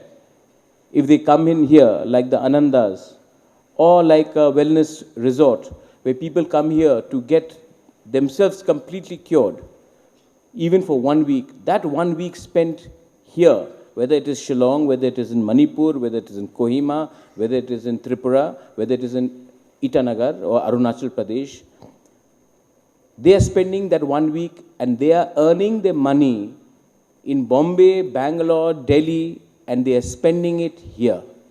You know, when I grew up in Shillong, a lot of my friends would say, "Ooh, Baprats, we earn our money and we go and we spend it outside." Now is the time for people to earn their money outside and spend it here. And that's when that same money can be used for our children's education, for our benefit, for our next generation. And for our next generation to grow without forgetting who we are is the most important challenge. We don't want to become another Goa. We don't want to become any part of India. We respect Goa for being Goa. But we should also respect for who we are, the indigenous people. And for us indigenous people, we need to maintain, we need to understand our culture, our hospitality. I don't see any problem in the Northeast growing as the number one destination for almost all Indians, in fact, even Southeast Asia. Because we have the manpower, we have the skill of behavior. In the local Khasi language, you say klemakor, politeness. You have the politeness. If you go to Manipur, if you go to, even if you go to the rest of the country, you see the Nagas, the Meiteis, the Kukis, the Thankuls, the Arunachalis, Nishis, Alos, I mean the entire tribal belt, the indigenous belt. Some of the best people in the hospitality, the service sectors are people because we are polite. We are neat, we are polite, we are clean. That is the number one essential quality for you to feel welcomed. So we have to tap on this. So we have to, the government's role here comes in to build in capacity. We are giving infrastructure to open hotels. Are we inviting enough hotel industry leaders to come in here and opening up capacity building centers, skill building centers? Not only for hotels, it could be for nursing, it could be for caregivers, but again, that is a policy that we have to take. I'm glad to say that in Tripura we have done that. Dr. Shakil Ahmed just spoke about Taj opening, and a friend from Hyatt, he said that you are asset, what is the word you use? Asset light. That means they don't want to put money. Right? That's a very nice. In Tripura, we have managed the Taj Group to invest 250 crores just 10 days ago. But what we have given in return is GST exemption and subsidy under Unnati scheme and certain other measures. So we have the first Taj Palace Hotel in a three-way agreement between me, the state government, and the Taj Group, where Taj is going to put in 250 crores. But then there was a caveat. I said, if you're opening a 250 crore hotel, I will give you infrastructure in my tribal council areas, so you open up a Taj Hospitality Center so people can be recruited and be employed in that hotel there. Now that is connecting the dots. Because if my people don't benefit, if our people don't benefit, then why are we doing this? Our responsibility lies in making our next generation's lives better. Now, next generation's lives better could also mean just putting in money, but without preserving what our friend there spoke about, environment. Today, there is huge potential in the way we preserve our environment, our agriculture, our entire ecosystem. Believe me, in the next 15 to 20 years, Organic India, which was a mission, will only succeed in parts of Northeast. Today, our Prime Minister is speaking about importing less fertilizers because the cost of fertilizer, the US dollars are going outside. Automatically, we are talking about green energy. We are talking about clean energy. All these things where you are talking about energy dependence from abroad, we have the solution here. But we have to understand that we just cannot expect states to work in isolation. Dr. Shakil, Conrad Sangma may have a great idea, but that has to be resonated with the same people in Tripura, or in Manipur, or in Nagaland, or in Assam. And if we can work together cohesively, then I think we will all benefit. Speak about connectivity. Connectivity is very important. For a person from Mumbai to reach, let's say, Shillong, will take you, so you leave your house at 5:30 in the morning, reach at 11:30, then you pick up your luggage and you come down to Shillong with the traffic, school hours, you reach Shillong by 3:34. You leave your house at 5 o'clock, you reach at 4 o'clock. You could reach London by then. Forget Dubai. So we need to create our own infrastructure, and I'm very happy to understand that newer airports have to be built. And the government of India cannot expect small states like Mizoram, Tripura, Meghalaya, Manipur, Nagaland to build up our own infrastructure. The government of India needs to also help build up not only airports in Navi Mumbai and in Noida, but the government of India needs to have a clear policy in building up air connectivity. Air connectivity, again, is not just about carrying people from one place to the other. Our cargo system, where if we have to sell our orchids, if we have to sell our perishable items, if we have to sell our pineapple, if we have to sell our lychee from Tezpur, if we have to sell our local produce to any part of India, the belly of an aircraft, I'm sure you would be able to, is extremely important.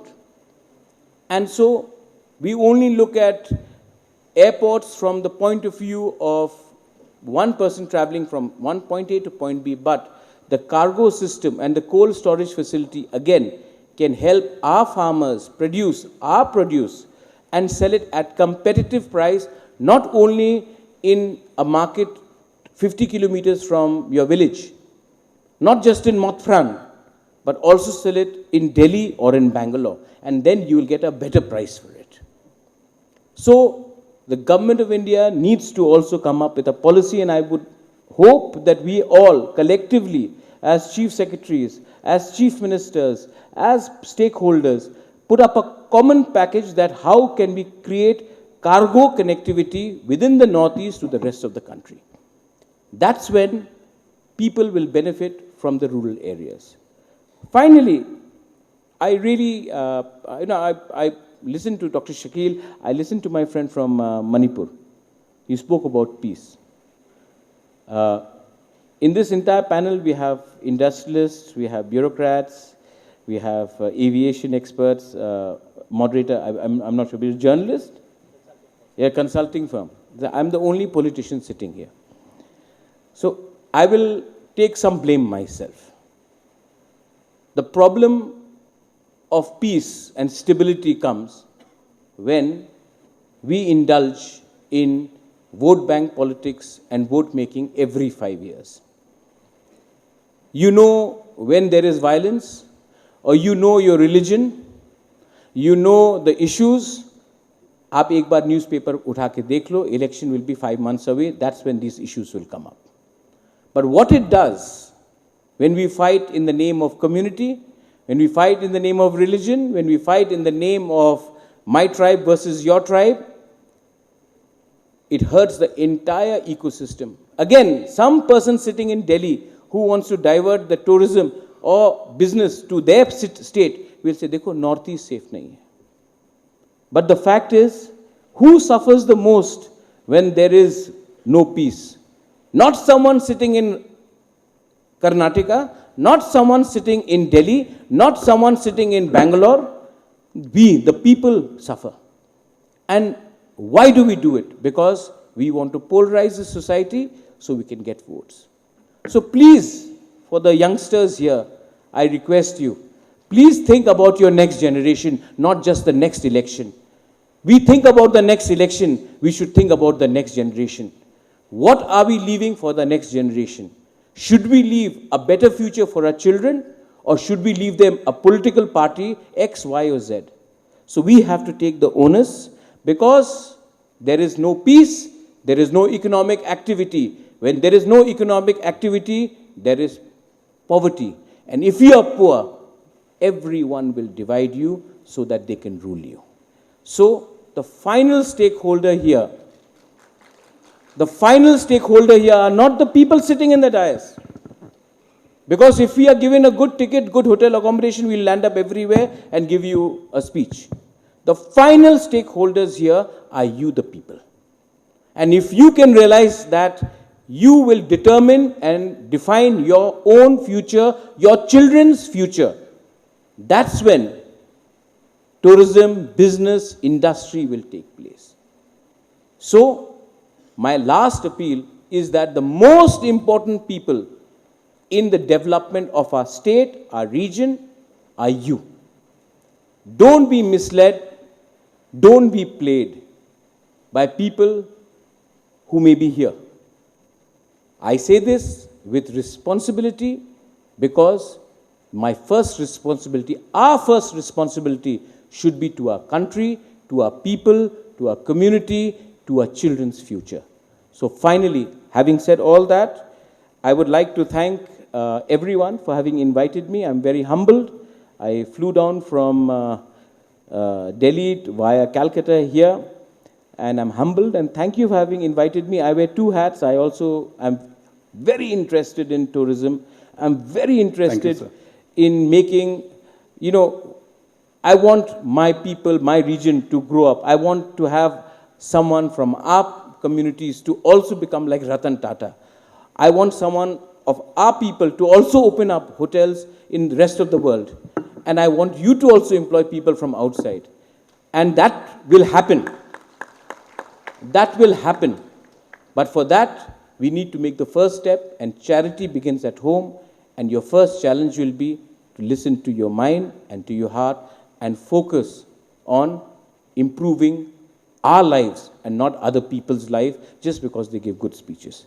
Belaino Hambai, Khublai Shibun, thank you very much. God bless you all. Thank you. I do take the opportunity to thank Pradyuta for the wonderful speech. A couplet is for Northeast. Tourism, sustainable tourism is antidote to insurgency, unemployment, and many problems of Northeast, including connectivity. Thank you. Thank you, sir. Thank you, Shri Pradyut Manakia, sir.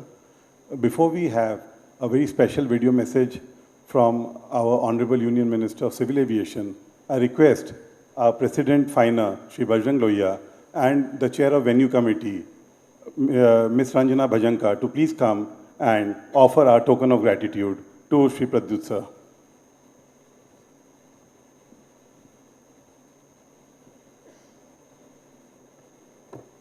A round of applause for the small token of gratitude from FINA.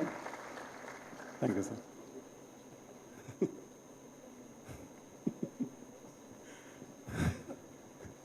So, may we have the video? Kubla everyone, Namaskar, and a very good morning to all of you. My warm greetings to all distinguished dignitaries, government officials, industry leaders and stakeholders who have gathered today at the Northeast India Infrastructure Summit. I must begin by saying that I genuinely miss the opportunity to be amidst all of you in the beautiful state of Meghalaya. Whenever I had the privilege of visiting the Northeast, whether for the seaplane demonstration in Meghalaya, the Northeast Aviation Summit, or the inauguration of Holongi Airport, I have always returned very deeply inspired. Inspired by the warmth and the resilience of the people, and inspired by the limitless possibilities that this region holds. For decades, Meghalaya was known as the abode of clouds, but today it is emerging as the abode of opportunities. And that transformation reflects the larger story of the entire Northeast. For many years after independence, the Northeast was often defined by its distance from Delhi.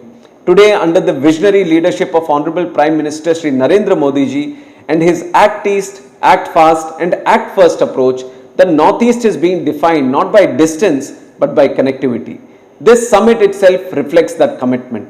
The presence of all 8 northeastern states, multiple union ministries and industry stakeholders demonstrates a true whole-of-government approach towards unlocking this region's immense potential. Under the previous mindset, the Northeast was treated as the last chapter, but today, under Prime Minister Modi ji's reform, perform and transform approach, it has become one of the most exciting and fastest growing chapters of India's growth story. And the results are quite visible. National highways in Northeast have expanded by 50% over the last 12 years. Average annual commissioning of railways has increased by 170%. Today, Northeast is growing at 13% GDP growth rate, which is double of the national average. And as the Minister of Civil Aviation, I have personally witnessed how air connectivity has transformed this region. In 2014, the region had only 9 operational airports, but today we have a staggering 17 airports. Every state in the region now has an operational airport. Airports such as Shillong, Rupsi and Pasighat have become proud symbols of Honorable Prime Minister's Udan vision. Nearly 90 regional connectivity routes have been operationalized in the Northeast just by Udan scheme, but this is only the beginning. The recently approved modified Udan scheme will further strengthen regional connectivity through the development of 200 heliports across the country, with a commitment to develop at least one heliport in every district of the Northeast region. Over the last 12 years alone, nearly 2,400 crore rupees has been invested in aviation infrastructure across the Northeast region by Airports Authority of India alone. And projects worth more than rupees 3,250 crores are already in the pipeline. These include development of a greenfield airport at Silchar, a new civil enclave at Jorhat, upgradation of Shillong Airport for A320 aircraft operations, operationalization of Tura Airport right here in our Meghalaya state. And here I would also like to highlight one major reform that we have undertaken. Earlier, states had to deposit significant amounts merely to request feasibility studies for new airports, but we have changed that now.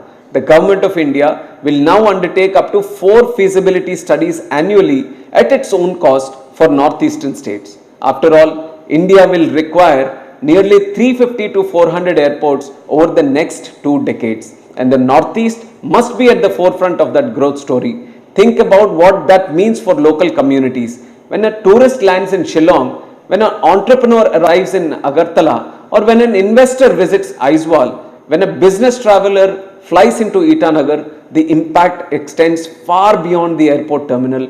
Hotels benefit, restaurants benefit, taxi operators benefit, farmers benefit, artisans benefit, and this brings me to another critical opportunity, which is the air cargo. The Northeast is blessed with some of India's most unique and premium agriculture and horticulture products, handlooms and textile products. Tejpur's lychee is today reaching Dubai and Singapore. Dimapur is exporting frozen momos, chilies. Agartala is exporting fish, and Arunachal Pradesh has recently launched air cargo services from Itanagar.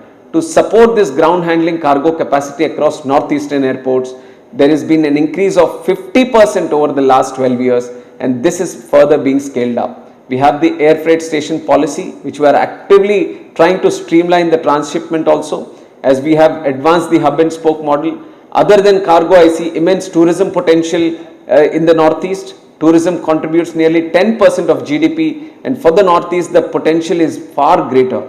From the clouds of Meghalaya to the valleys of Arunachal, from the tea gardens of Assam to the Zero Valley of Arunachal, rivers of Tripura, bamboo forests of Mizoram, sacred Kamakya temple, wildlife of Kaziranga, vibrant Hornbill festival of Nagaland, Loktak Lake in Manipur, the breathtaking waterfalls and living root bridges of Meghalaya, you name it, the possibilities are endless. And we have the leadership and the vision to transform the possibilities into prosperity. As India advances towards the goal of Viksit Bharat 2047, I am confident that the Northeast will emerge as one of the most connected, dynamic and opportunity-rich regions in the whole country. The time has come for all of us to collectively change the narrative from asking why Northeast to confidently asking why not Northeast. With that note, I would like to wrap up my remarks and extend my best wishes for the success of this summit. Thank you. Jai Hind, Jai Bharat. Kubla, everyone. Thank you. Thank you. We have had a very, very powerful session. We request the legacy should be continued in the session 2, 3 and 4. Thank you. Thank you all the panelists. Thank you to our guest of honor again. Thank you.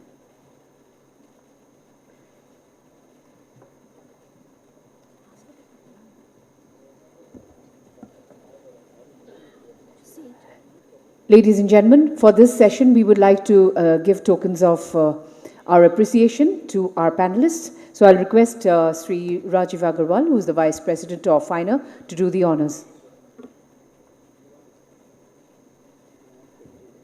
Our President is here of FINA, Sri Bajrang Lohia ji. May I request you to do the honors, please?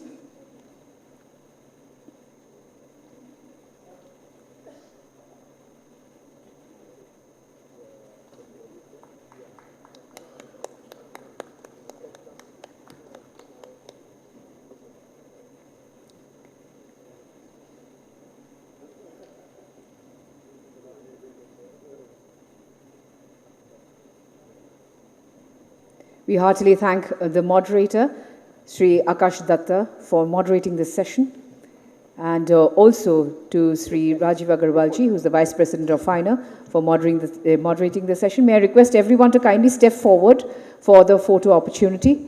If you can kindly step forward, please.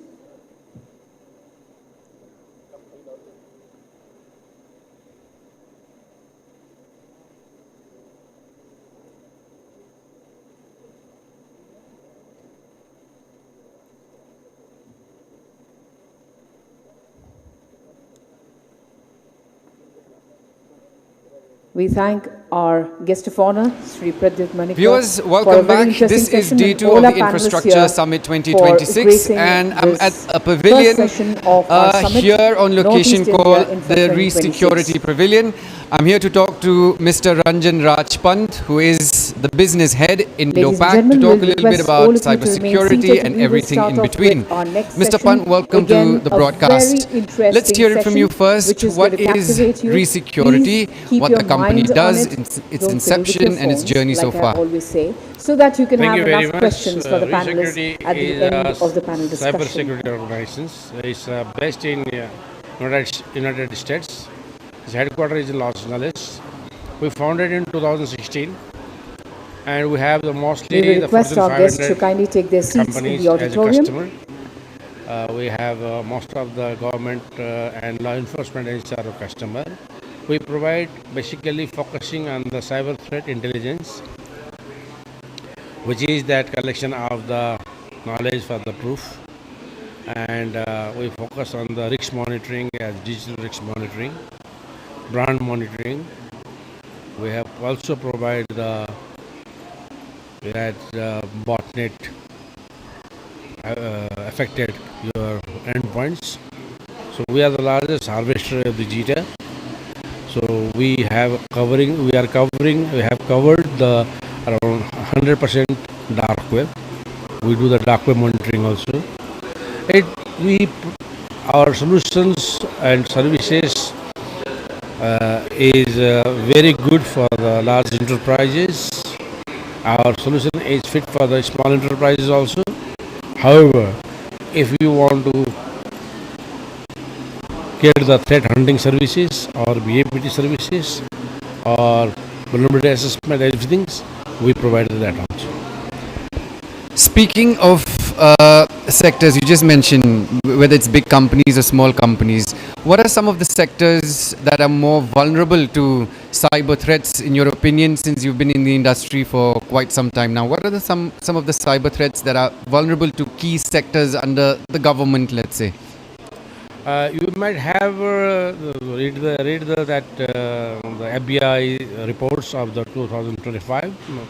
So there was a $16 billion was spent on the lost in due to the cyber threats and the cyber security incidents, mostly from the ransomware attacks and brand reputations. The thing is that the sector which there is every sector has a vulnerable. Every sector has a threat. However, those who has the critical infrastructures, who needs to be agile operations, then they need our solutions and services. Like, for example, bank. So if aviation, space, okay, hospitals. So these are the critical infrastructures. Those who have the critical infrastructures, they need our solutions. So how does Resecurity then, equip people with the necessary skills and knowledge to deal with all of this, right? So that we can maneuver that space ethically and also safely. We are equipping the people by sharing the knowledge. We have tied up with some of the educational universities around the world. In India, we have a tie-up with the Rashtriya Raksha University in Gujarat. And recently, a study itself, we have got an offer from the MIT University of Meghalaya. I have already shared our MOU for them. So where we provide them the real-time scenario internship program, so that they will be equipped to fight with the upcoming the cyber threats. So, and we provide the corporate training, we provide the certifications training, and making the people awareness about all this. Okay, looking at the visiting card here, it says obviously we understand, like you mentioned, the company is based out of the US. However, you have your outlet here at Gandhinagar as well. How do you intend to expand rather your footprints here in the Northeast and let's say Meghalaya in particular? Yeah, from this is the what we have initiated yesterday is that we tie up with the signed the MOU with the MIT Meghalaya, University of Meghalaya, and we have been we are offering to the Northeast all states those who has they need the some investigation services, and they don't have that much of budget, they don't have that software or the platform, no trained manpower or the experts available. So we are offering them that every state police we can do the one MOU and give the free investigation services to them for the cyber crime. Suppose if any cyber crime happens and they need the investigations helps, they can call us. We can provide, we don't charge anything for that. All right, my final question to you, Mr. Pant, is to what extent does events like this, a platform like the Infrastructure Summit, help expand the vision and mission of resecurity? Yeah, see, Northeast is now growing as compared to if you see in the last 3 or 4 years back. Now Northeast is a very, very developing, and central government also given the emphasis to develop these things. Yesterday also Mr. Nitin Gadkari, Honorable Minister, and another minister was telling that we have been putting a lot of effort to, and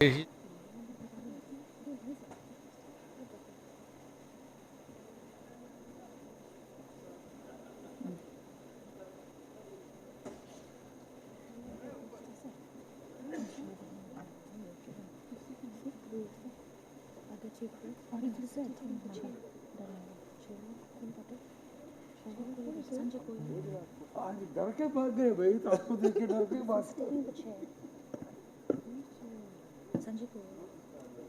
Sanjay Goyal is also an actor. Sanjay Goyal is no, we are not doing that.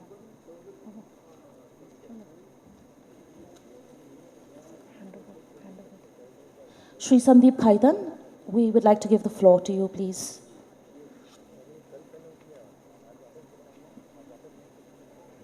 To the sound team, can we have some microphones here, some cordless microphones on the dais for the speakers?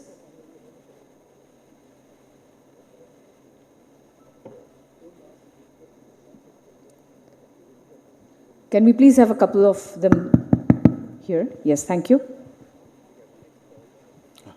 Good afternoon. Thank you.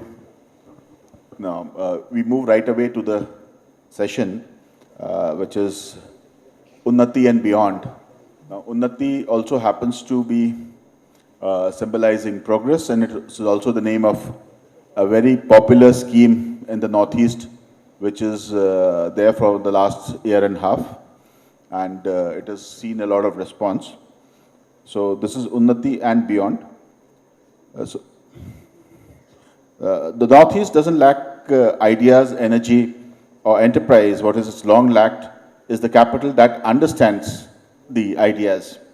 Across Northeast, the MSME credit gap stands at nearly, across India, the MSME credit gap stands at about 30 lakh crores.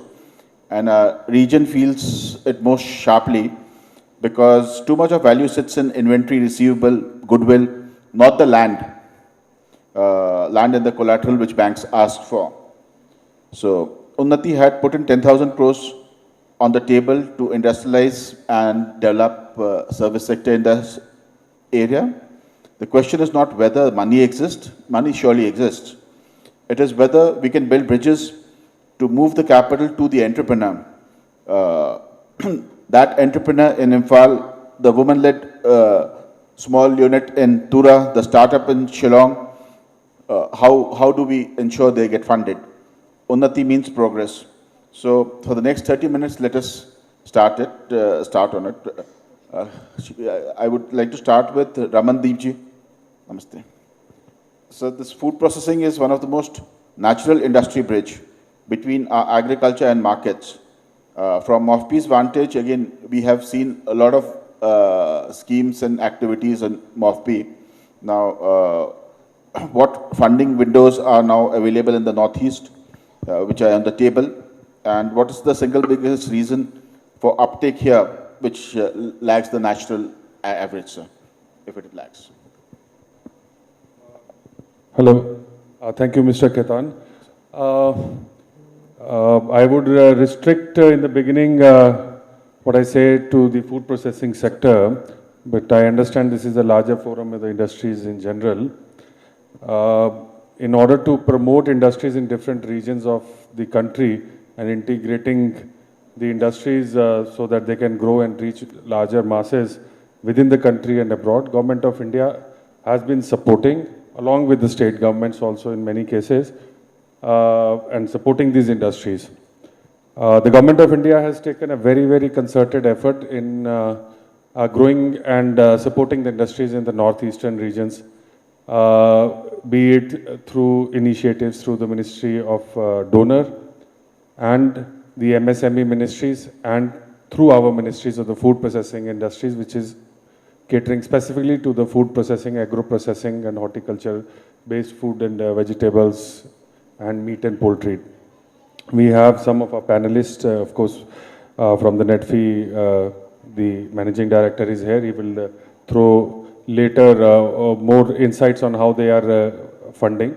But as far as the Ministry of Food Processing Industries is concerned, over the last 10 to 12 years, we have supported over 140 projects, specifically in the northeastern region, be it in the form of a mega food parks or agriculture production clusters, which gives up to support up to 30 to 40 crores for up to 10 acres of land.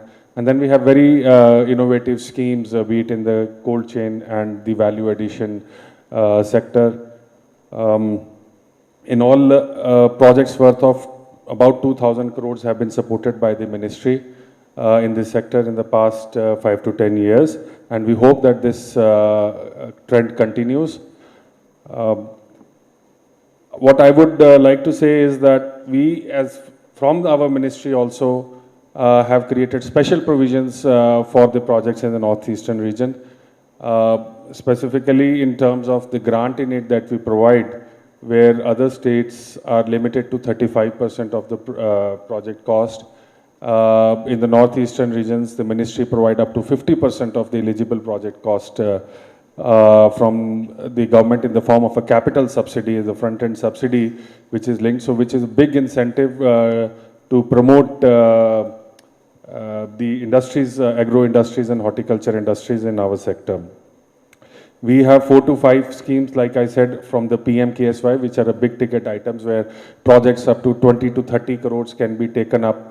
In fact, more than 30 crores you can take up any, and we would give up to 50 crores of, to 50% of the grant in subsidy. That would be in broad categories of, like the agro-horticulture products and tea, and coffee and other specific products which are unique to the northeastern regions. The projects can be taken up through these schemes, and we would be very happy to support and take into consideration the northeastern region projects. Apart from that, for small entrepreneurs, we have a scheme called PMFEME, the Prime Minister formalization of the micro industries, where small entrepreneurs were doing the small businesses. We support up to 10 lakhs through the state government. This is a central sponsored scheme where it is implemented through the state governments, but the central government also gives special focus to the northeastern region and all the states within that. And we encourage and regularly review with the state governments to send us more proposals The fund always is lying there. It's just sometimes the lack of proposals that creates a problem. So we need more awareness about the schemes, not just from my ministry in the food processing, but similar schemes from the MSME department, which have a wider applicability away from the agro-processing centers also.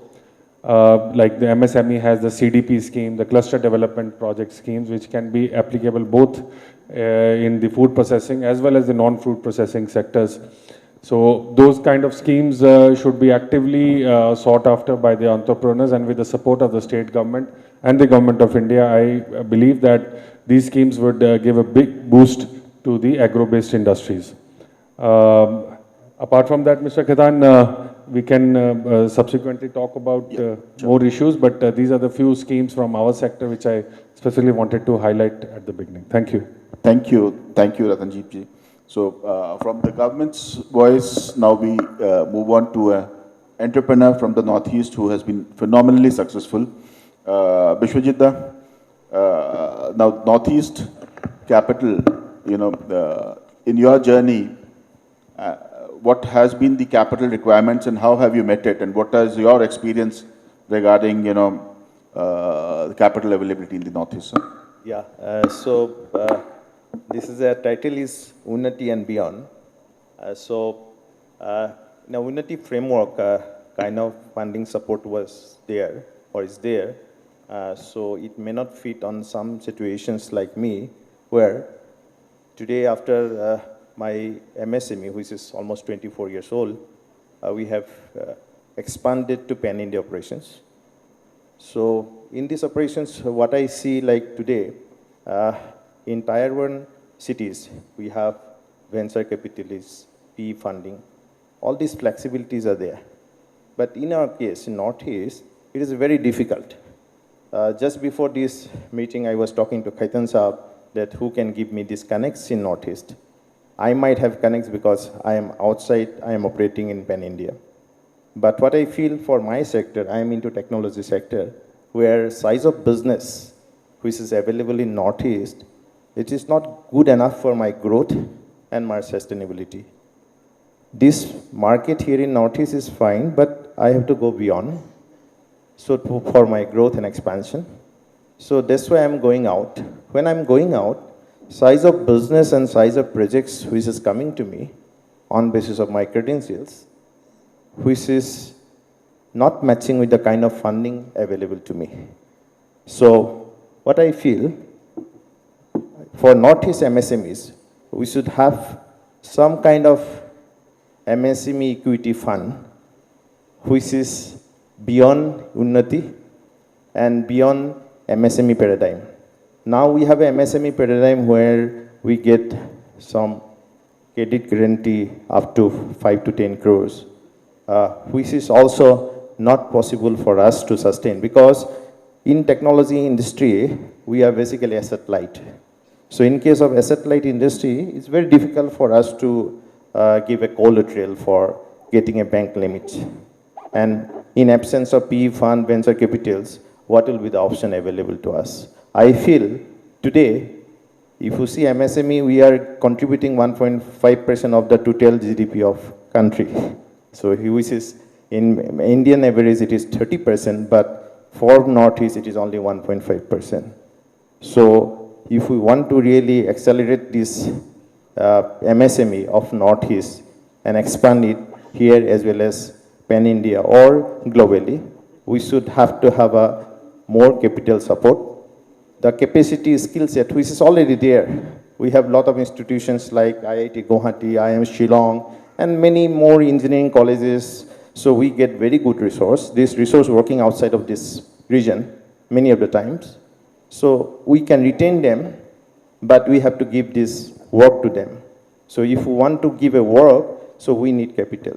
So I feel MSME equity fund can be one solution for expansion of MSME from Northeast. Thank you. Thank you, Bishwajit. MSME equity fund and Northeast equity fund is something, venture capital fund is something which FINA has been espousing, and we have been getting a lot of support from NEDFI. I'm sure together we would be reaching it at somewhere. My next question is to Nandita Dasji, the legal eagle eye out here. The Northeast has no shortage of enterprise, from MSMEs to emerging startups. But private capital, whether domestic or foreign, remains limited. The real question is, how do we make Northeast enterprise structurally investable for private equity?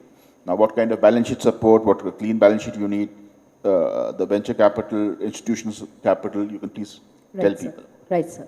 Thank you, everyone, and a very good afternoon. So my name is Namita. Before I go into the answer, my name is Namita, and I'm a partner at Dentons Link Legal.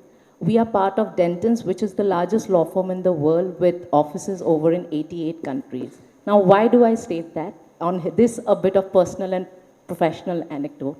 So I am from Guwahati, Assam. In 2004, I left Guwahati and went for my law school. And then I never came back, not because I didn't want to stay with my family or close to where I am, but I'm a corporate lawyer, and corporate law and the Northeast was never correlated so far. Cut to 2026, the largest law firm in the world has sent me and 4 of my colleagues to attend an infrastructure event in the Northeast. Now, what does it mean? That there is a business case for the Northeast here. So now, with that point in mind, I come to today's, the topic that we are here today. That now we know that if there is a business case, if Northeast has the enterprise, and so we have to, what do I mean by when I say enterprise in Northeast? Do I just mean trade? Absolutely not. Because Northeast was an agro and cottage-based economy. From there, it's actually a shift in mind, a shift towards a more transactional, a more business-oriented, and an economy where money is moving. So when we talk about money, that's where we have to realize that, there's a saying that money does not manage itself. So the question for us is not to ask that whether the Northeast has capital. We all know that it does have capital. The question for all of us to ask is that do we see opportunities in places where we did not see it historically? And with that note, I move on to the main picture of today, which is the MSMEs. Now, before I go on why and how to solve for the problems that Mr. Hazarika is also saying, a few, markers for us on statistics. Now, point is that MSMEs, as soon as we talk about, are these on the periphery of an economy? Certainly not. The figures which I'll be quoting from our economic survey and Niti Aayog's report are, MSMEs contributed about 31.1% of the GDP in the last financial year. It contributed 35.4% of our manufacturing output and a staggering 48.58% of our exports. MSMEs employ 32.8 crore people and amongst 7.47 crore enterprises. So we definitely know that MSMEs, this is not a side of any economic story, this is the economy.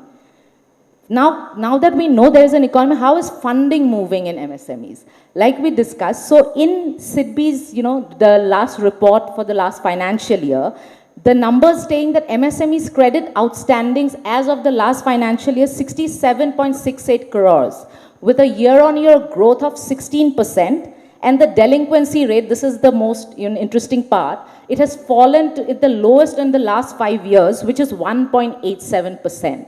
So everything looks good. It is the economy, it is getting funding, but there is a sort of a contradiction here.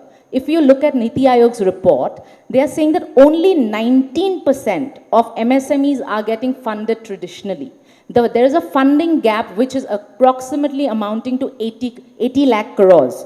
So this is not a small gap to bridge. So if there is this funding gap, like Mr. Hazarika said, so the capital is something that is not accessible, or rather because of the banking system or something that makes the private sector capital equally relevant for MSMEs. Now, is private sector capital, or rather equity, not debt, but equity linked capital common for MSMEs? Now, here is the catch. Now, there was a Self-Reliant India Fund, which was incorporated in the year 2020 under the Atmanirbhar scheme. So what this is sort of a, colloquially speaking, it's sort of a sovereign fund that's focused on MSMEs. This fund has deployed about 15,442 crore in 68 lakh MSMEs since then. So the equity investment in MSME is no longer a theory. It has happened, and so this is achievable even for the Northeast. Now with this lens, I was talking of the mainland India. Now, if I shift my focus to the Northeast, is this happening still? No. Why is it not? So the challenges is because we all have to first understand who are these private equity guys. And is every good business investable? No. You might have a great idea, your business is doing you the revenues, but will that itself attract a private equity guy? Most definitely not. Why? Because private equity guys don't come to stay in your company. They come with the mindset that I want to invest and I want to exit in the 5 to 7, 8 years of window. So therefore, there are few considerations which a private equity guy always looks at. First being, before even investing, he will see that how can I exit out of the company, and if I exit, am I making money or not? And when I'm putting money, is this business governed as per the laws? And because without governance, they are not getting the returns that they want. So I believe, broadly we can put these into 4 structural problems, because private equity funds don't, like I said, they don't fund growth, but they fund structures. They fund their exits. So therefore, the first barrier perhaps that we have to all think about, not a barrier, an issue we have to think about, is the exit visibility. That if a private equity guy comes here, after 5 to 7 years, does he have a secondary market to sell? Is there any strategic other investor to take? Has the business grown enough to attract other investors? So that roadmap has to be given. The second is governance. I cannot emphasize more on this, because businesses traditionally have been family-run businesses, especially even in the Northeast, and also sole proprietorships. Now, if you want to attract a private equity guy, he will look at your 3 years financials. He will look at, do you have a board? He will see, if you are doing, say, a manufacturing business of, say cane. So do you have the adequate people, not just the skilled labor, somebody who knows how to deal with the money, somebody who knows how to keep the accounts clear? Do you have your external accountants as well? So the governance part is super important, not just getting the money, but how you're governing. And I'll give you the solution in my conclusion. Then the third is the regulatory complexities. I think we have spoken a lot. The ministers have spoken. We are all cognizant of that. But that is something we will have to, as we go along, we will all have to think about that and put our arms around. For example, the 6th schedule, the land issues, that is quite relevant. The land length restrictions and the inner line permit. Because if we are saying it's a single window clearance, it has to be a single window clearance. Because without the licenses, the business will not grow. Without the business, the revenue will not come. If the revenue don't come, how will they exit? And the last but not the least, I take from the last session is that the perception risk. Of course, that is way, deviated from how the realities are today. But this is something we all have to come. Yeah. So these are some of the challenges, and I think the solution is to improve this. Thank you so much. Thank you. Thank you so much. Namita, you gave us the legal scaffolding.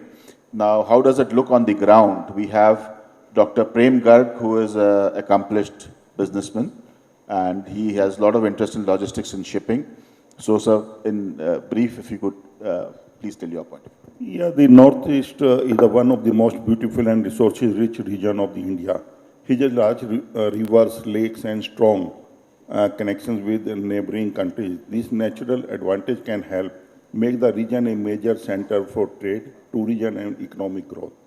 So I say this very good waterway are one of the most cost-effective and environment-friendly modes of transport. They can reduce transportation costs, decrease road congestion, and support faster movement of goods for industries, farmers, and small business.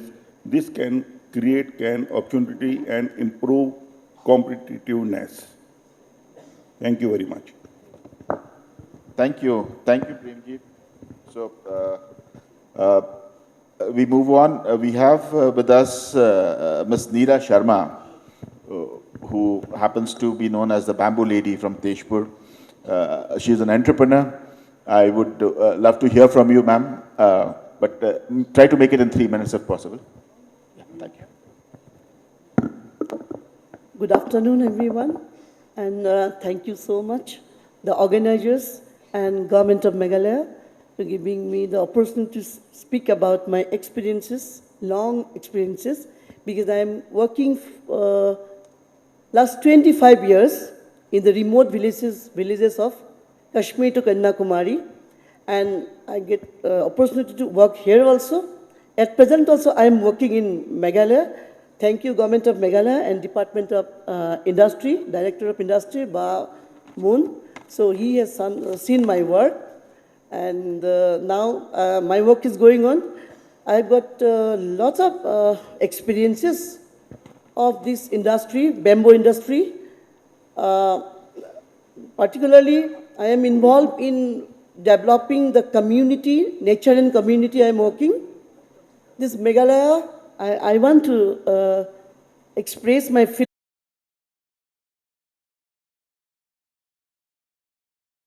Our people are talented with bamboo. Our aloo, onion, everything we used to keep in bamboo, but in 80s, Harek Mal has come and replaced all this. So I'm trying to telling everybody, every seminars I attend, please reduce use of plastics and go for an alternative. Like bamboo is easily available. Whole Northeast it is available, but we must know how to use it. So I am design development program, what I am doing from Kashmir to Kanyakumari, only focusing in household goods. We can use bamboo. So when you keep our aloo, onions, all these in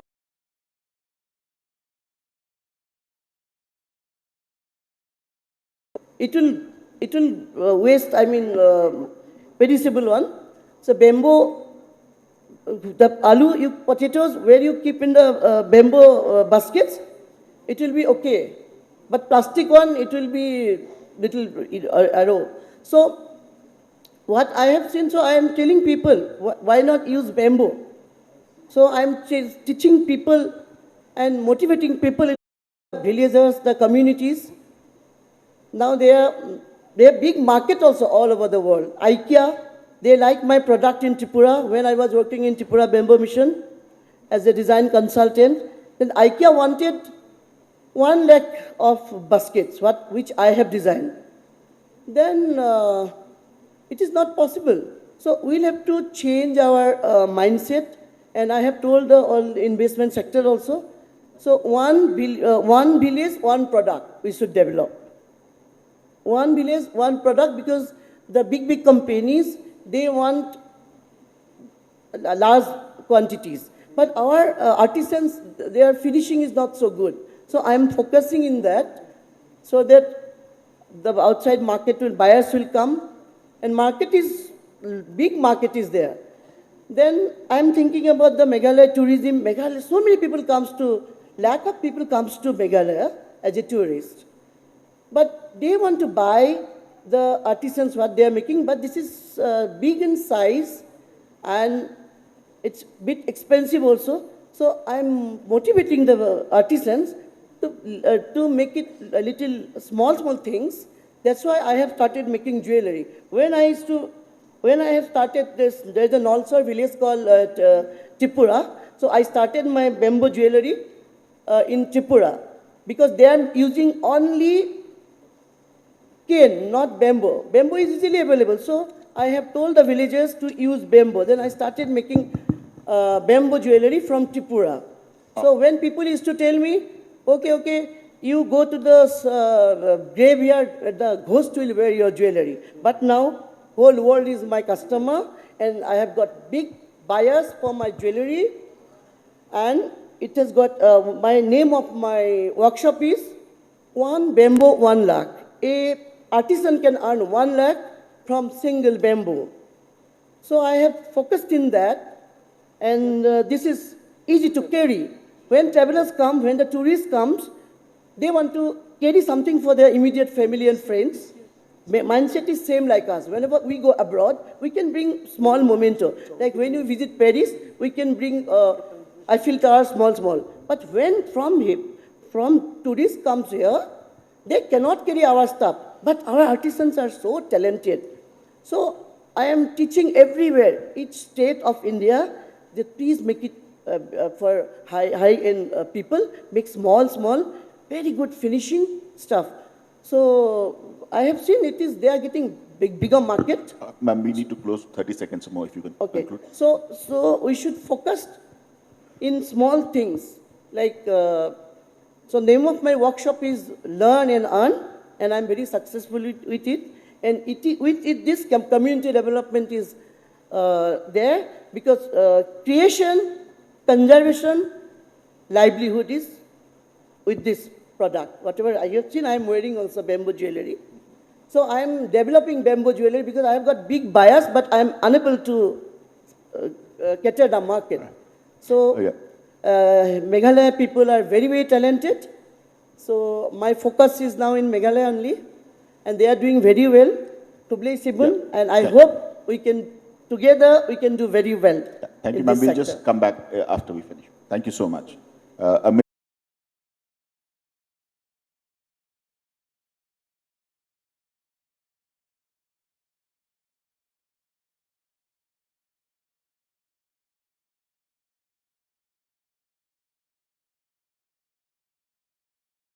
In many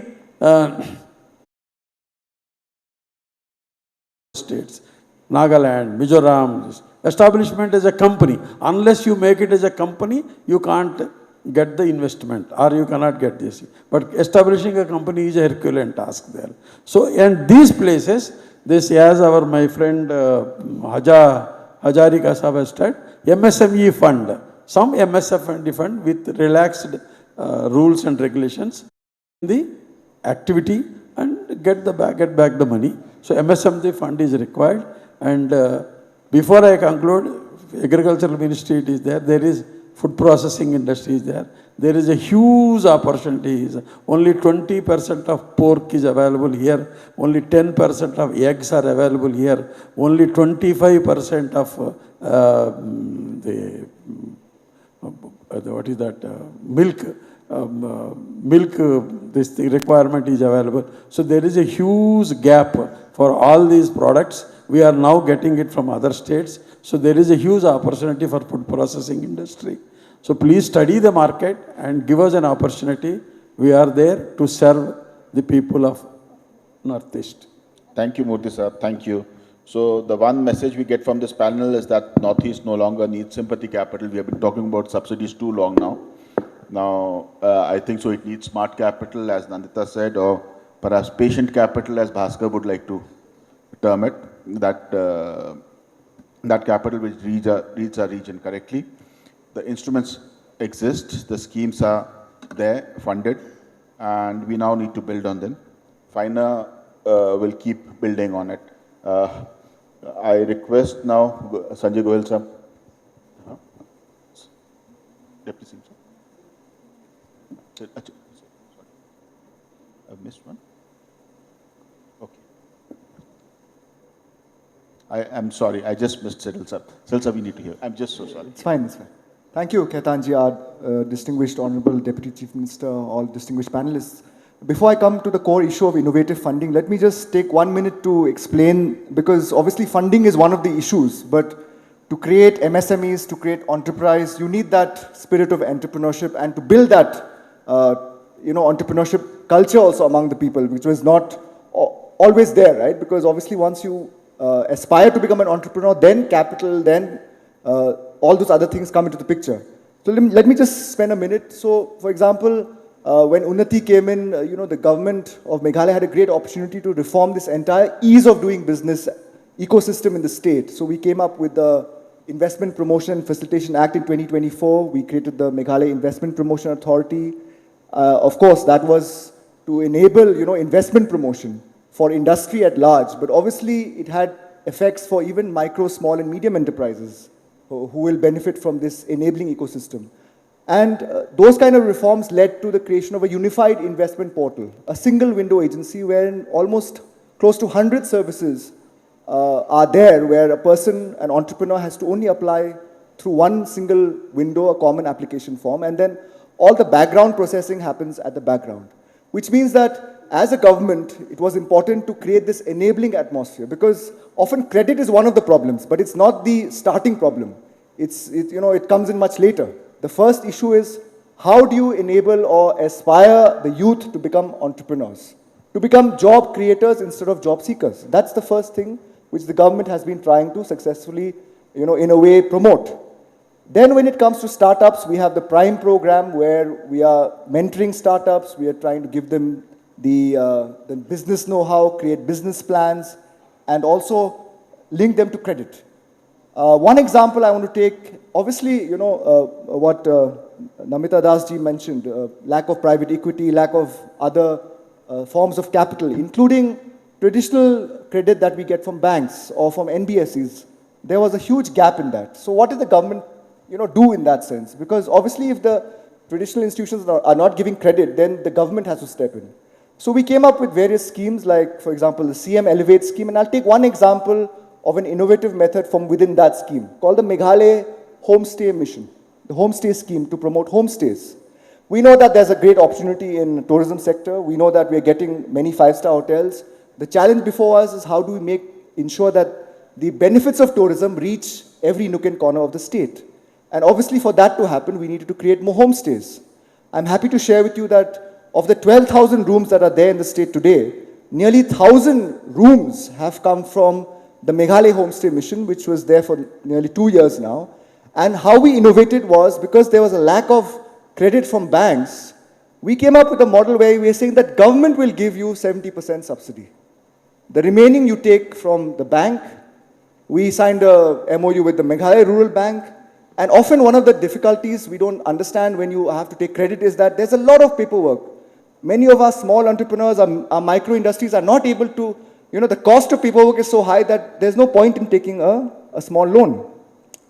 So this MOU was innovative in the sense that the MRB agreed that because of the subsidy we were giving, the guarantee we were almost giving to this, enterprise, they didn't take a mortgage. They took other forms of guarantee, but they didn't insist on the land being mortgaged, which is a huge hurdle given the fact, that we are in the 6th schedule area, etc. But now coming to the point of innovative funding, we should try and understand that in the Northeast, especially in Meghalaya, we should be able to try and create funding that is suitable to the structures that are present here. Let me take the example of the cooperative sector, and that's where perhaps Ramandeep sir can come in. We have been in the government trying to create enterprise through building up cooperatives, especially when it comes to our agri-horti produce. Yesterday I spoke of our pineapples, our Lakodong turmeric. Many of the food processing plants are owned by farmer collectives, by cooperatives. And this is where the government is giving them funding. So if we are not able to form companies like other places which to attract private equity or other forms of capital, can't we think of innovative methods to fund structures that are prevalent in the Northeast? So, say perhaps cooperatives. Why can't they also access other types of funding apart from what the government gives or other schemes from the government of India? So that is something I think we can really put our minds together and think about, because that is an important sector for the state of Meghalaya. Obviously, given that challenge of micro enterprises through Prime and through other programs, we also are graduating them to other forms of legal entity which can then attract capital, attract other forms of private equity or bank loans, etc. That also process is happening, but that will take its own time. So these are the points I thought I wanted to share. We should try and understand that the funding should be suited to the type of structures that are present in the state, which are very credible and very well-formed institutions, which also have legal mechanisms and legal backing. It need not only be a company or an LLP. It can be other forms of legal structures which require innovative funding. I think that is how we should approach this problem, rather than say that PE for companies, which obviously that market exists, but we should think of this market also. Thank you. Yeah, Thank you. just to add to this, Cyril, we at the Government of India, at least in my ministry, we had recognized this thing, and in our schemes, in fact, we have special incentives for projects which are coming through the FPOs, FPCs, or self-help groups, or self-help groups, especially with women partnerships. They are not just given special incentives in terms of the sanctions, but also easing norms in terms of the capital holding or the equity that they have to bring in for these projects. So that slowly, I think, I can only speak for my ministry, we have already incorporated most of these things in our schemes. perhaps MSME and other departments would have also done it, or they be in the process of doing that. But thank you for bringing it out. I think it's very important in certain sectors and certain areas of the country where you have a very strong cooperative movements. We need to incentivize and help them grow, and even the Ministry of Cooperation is also actively pursuing with other ministries to include these collective agencies to be funded through the various government schemes. Thank you. Still, Lingdoji, IS Commissioner Secretaries, you spoke so well, and you left something, perhaps Namita Das and her team would try to figure out how do they incorporate non-corporates into the private sector, a private funding mechanism. Thank you so much. Sanjay Goyal sir, the floor is yours. Not only that, the problem is in hill states, if you are a proprietorship or a partnership, you are not attracted for the tax. You need not pay the tax. If you become a corporate, then you have to pay the tax. You are the attracted getting the tax. So that is why people are not interested in becoming the corporate. Unless they become the corporate, the investment or anything is difficult. That's what I was telling. Some innovative fund has to be created, and I have been advocating, I requested a DPIIT and Ministry of this thing, that if all the 3 or 4 directors in the company, if all are from the hill states, that company should be exempted from the tax. This has to be strongly, we should push it. This is what the problem which we are facing it. Yes, sir.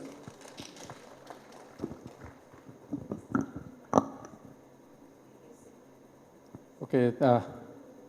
Thank you, distinguished panelists who have spoken, and as a chair, I'd like to just maybe sum up a few things and maybe a few more of my observations working in the Northeast for last maybe 20-21 years. Our Honorable Chief Guest for this panel discussion, our Honorable Deputy CM, all distinguished panelists. Let me start with some small anecdote. We had a reverse buyer-seller meet, which was, I think it happened somewhere in the month of February, if I remember it correctly. And this meet was organized basically and primarily and only focusing on the MSMEs. And you will not believe, in Meghalaya, when we thought that how many B2B sessions we should expose our MSMEs to put them across the prospective buyers, we struggled to get even 100 people or 100 entrepreneurs or MSMEs who were complying to all the norms, including registrations under various categories, including having all the paperwork, including GST registration, including XYZ, which are required normally for anybody to export. And with great difficulty, I remember that we could reach that number to around 122 or 132 after all of the efforts. So this is where the crux of the issue is.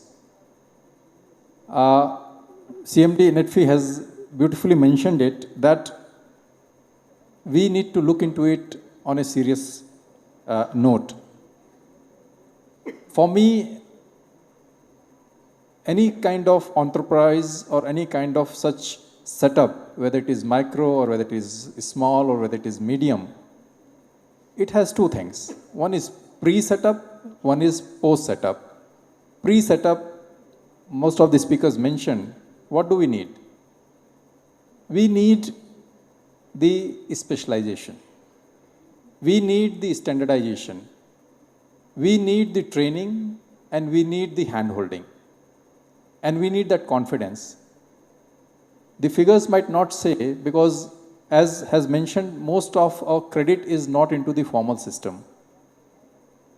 It is still into the informal system, wherein people are still paying 12% interest, 18% interest, 24% interest. And it's happening. I think some of you will definitely agree to me. That needs to be somewhere taken care of.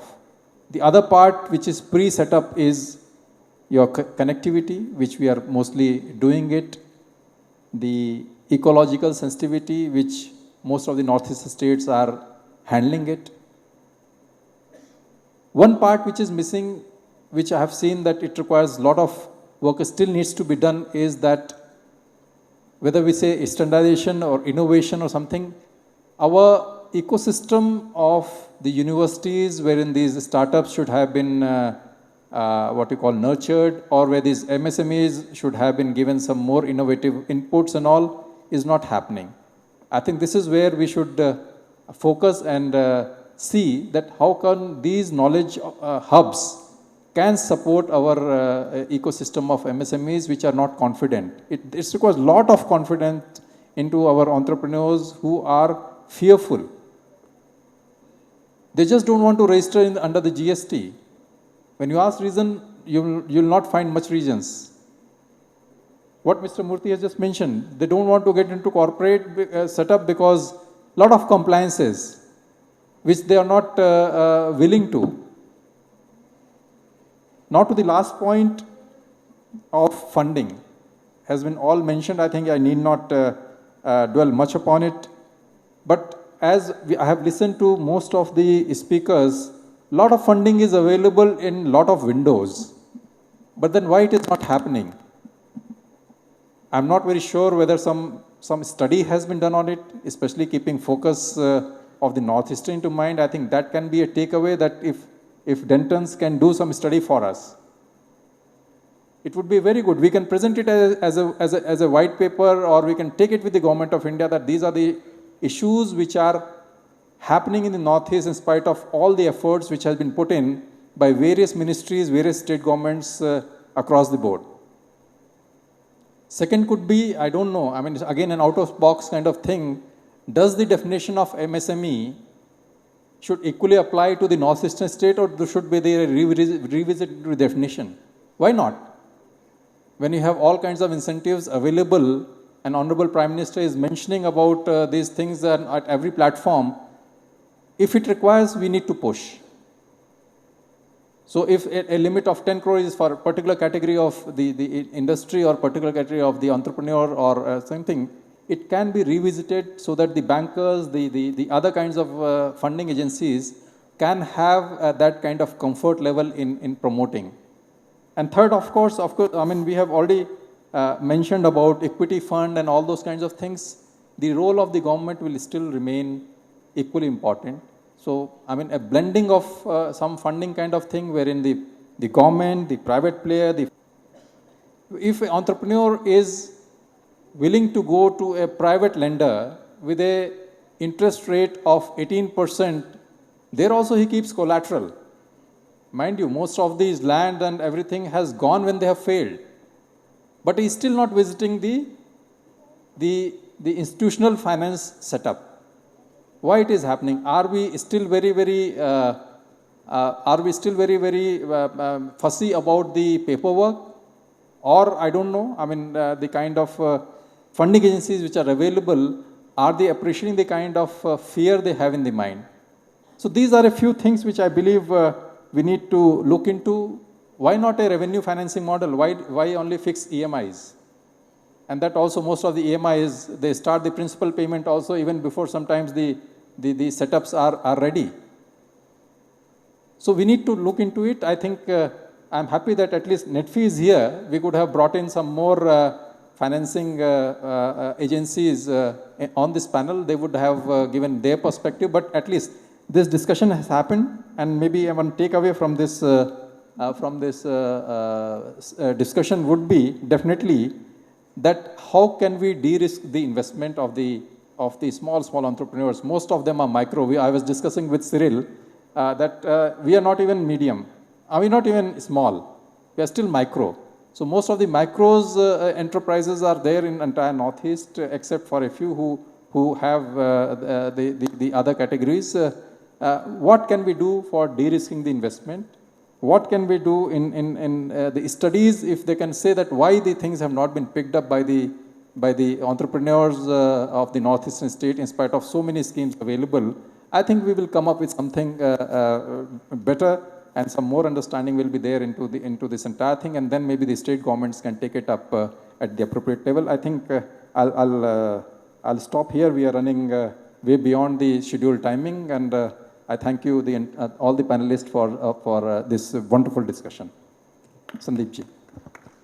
Thank you so much, Goel ji. Can we now have address from our Honorable Deputy CM Sahab, Dhar Sahab, who understands industry business very well, sir. Thank you so much.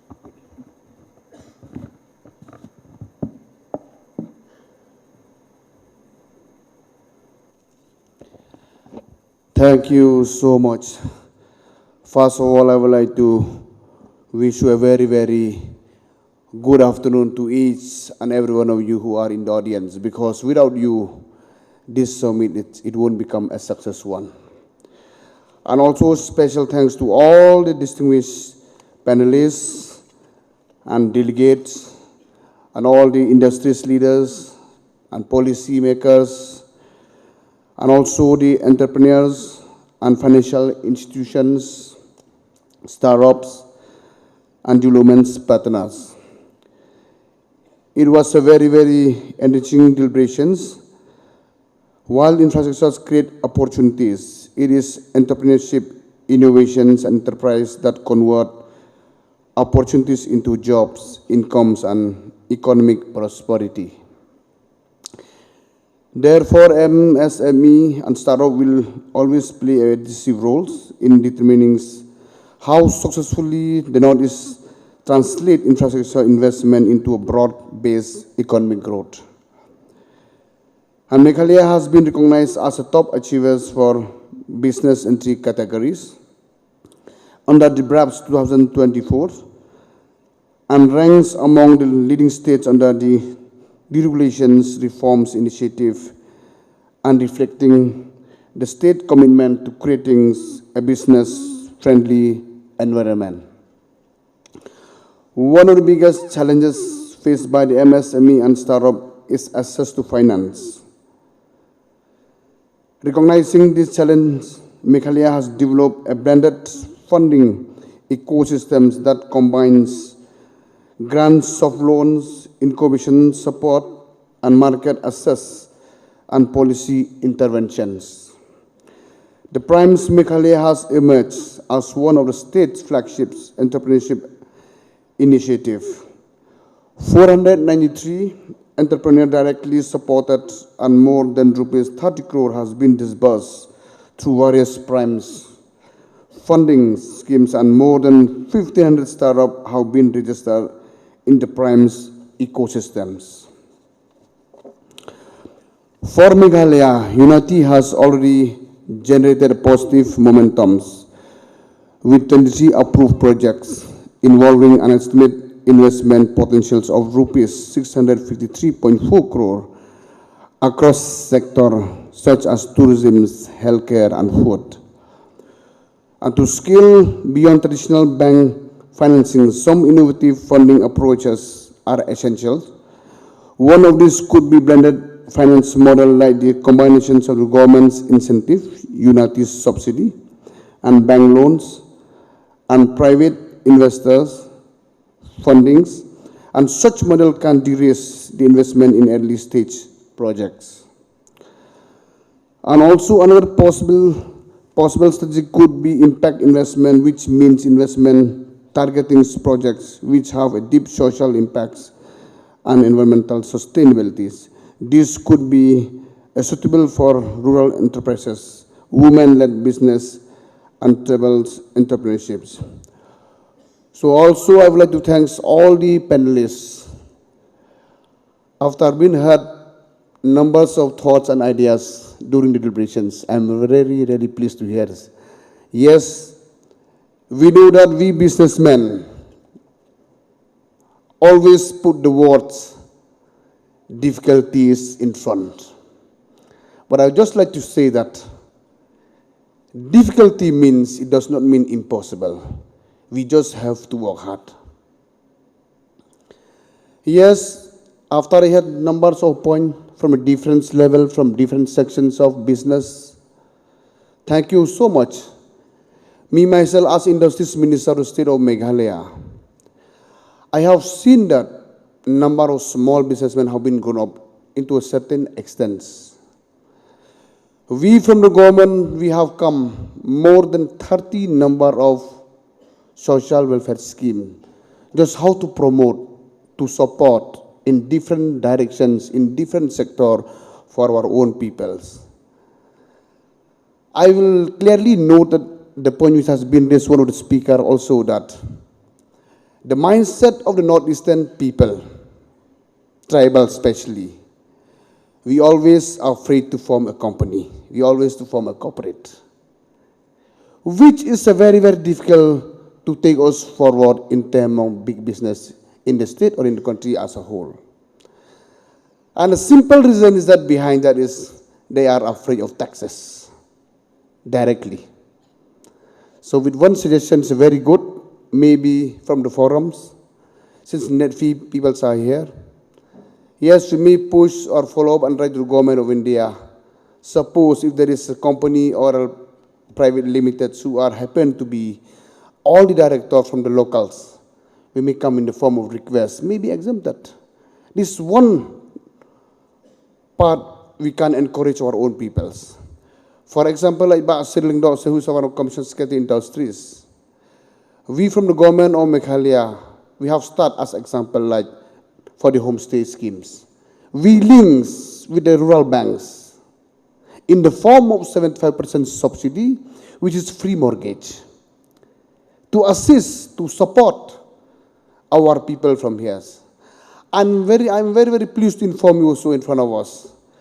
During 2018, when we took our, during that time the government, reformed the government, it was not even more than 500 homestay. And now, I think more than 3,000 or 4,000 homestay, because we are encouraging all these schemes from the government levels. We also, there is a prime hubs, and also in tourism sector, we from the government, we support the local businessmen, entrepreneur. We sponsor like Innova by giving 50%. And yes, we know that whatever we do as a government, our priority is to make sure that the locals should be benefit. That is our priority. So from my side, this is the only suggestion. So I, once again, before I conclude, I really thanks to all of you who are coming from long way from different states of the countries. So it's a pleasure for us to host you. And yes, if there is any lapses also, please forgive us. We small state, but we are really grateful that you are coming to our state. Yesterday, I think we had a very, very wonderful inauguration sessions from the Union Ministers of Nitin Gadkari ji. And also, I would like to thank especially to all the industries leaders, especially the cement industries who are in our states. They really help us in different form to provide job to our local people. So, yes, we are here to support, to help our capacity. We are trying as a state government to make ease of doing business. We are here to help. We are here not to distance you away from your proposal or from whatever point you are planning to come to our state. So we as a state government, our intention is very, very clear. We are here to develop each other. We are here, we need to support each other.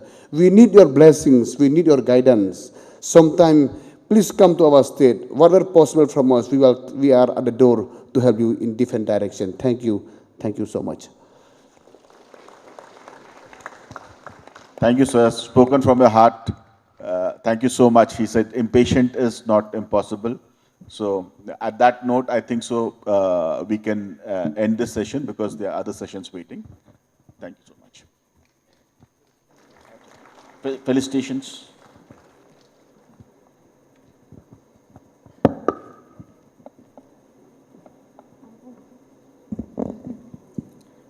Thank you so much, distinguished delegates, and sir, for being, for the moderator, for moderating such a wonderful and a fruitful discussion. But before we leave, of course, we would like to present some mementos to the panelists on the dais. We would request members from FINA to kindly come forward for the presentation of the tokens.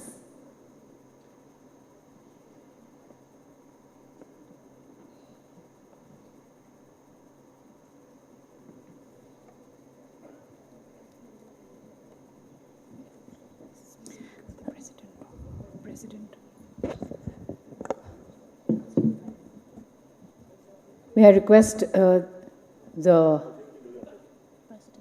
President of FINER to do the honours. A big thank you to the Honourable Deputy Chief Minister, Shri Sneha Bhalang Dhar, Sir Sanjay Goyal, IAS Commission Secretary to the Government of Meghalaya for being the chair, the co-chair Shri Ramandeep Chaudhary, to Shri P.V. SLN Murthy from the state government. A big thank you to Shri Cyril Dengdo. To the other panelists, Ms. Neera Sarma, Shri Biswajit Hazarika, Dr. Prem Garg, Srimati Namita Das, and a very, very, very big thank you to Shri Sandeep Khaitan, the Vice President of FINER, for being a wonderful moderator. We'd also like to thank the co-convener of FINER, Srimati Ranjana Bhajankar. May I request everyone to kindly step forward for a photo opportunity, please.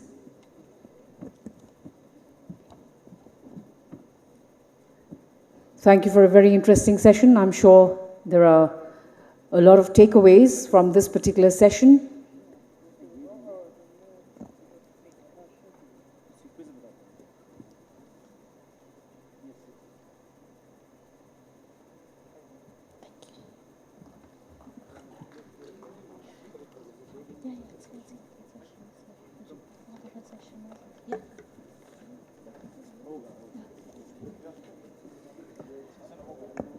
Thank you very much. Can we request All right, viewers, welcome back. We're here at another pavilion called the Naveen Oil Carrier Private Limited Pavilion. We will speak to the director, Naveen Agarwal, who will tell us a little bit about the company, what it deals with, its products and its presence here in the Northeast, and what its extension to extend its footprints here in the region.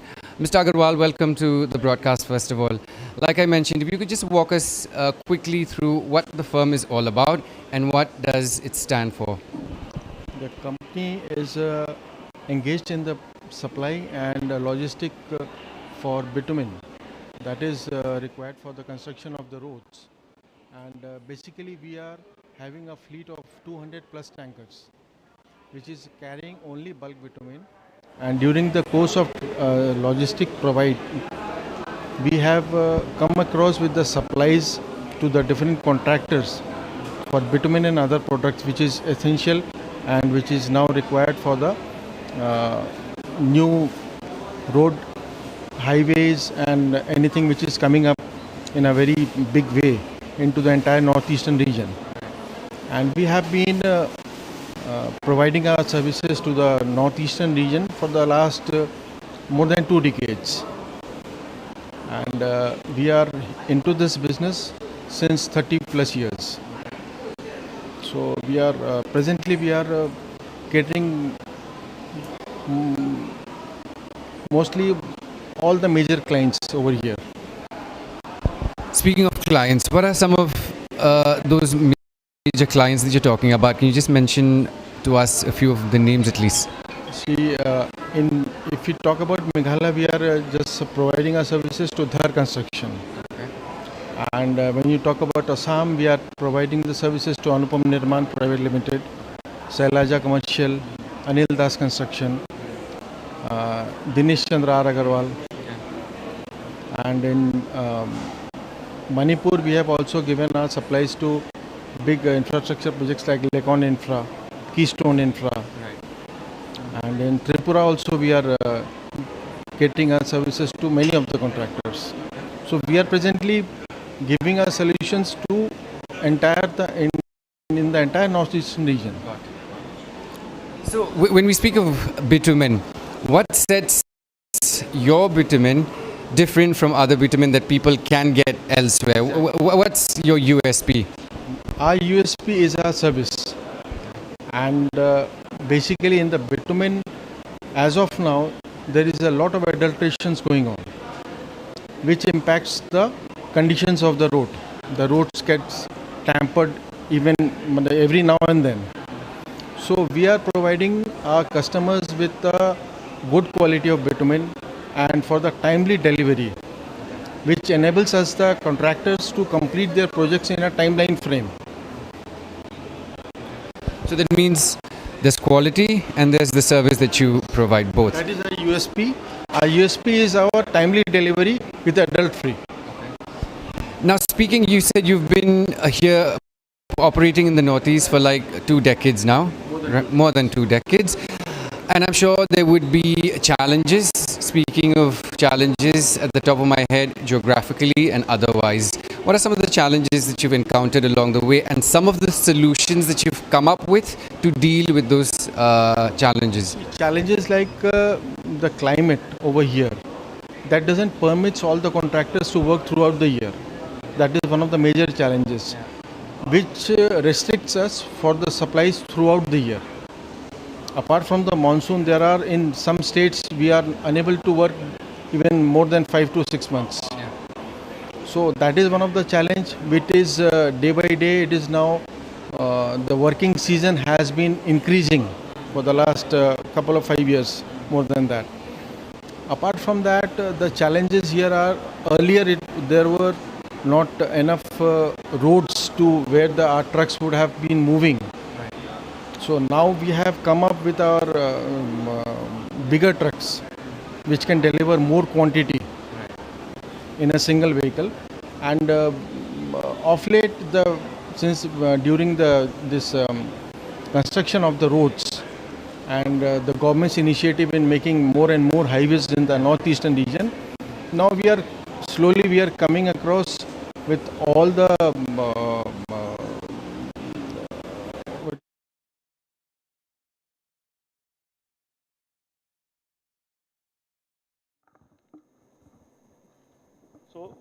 I would like to keep some facts for this session in front of the panelists as well as the audience, that northeastern region has already 20 to 25 millions of biomass available along with the bamboo, and it has an opportunity or the potential of generating 1.44 billion tons of billion US dollar circular in this circular economy.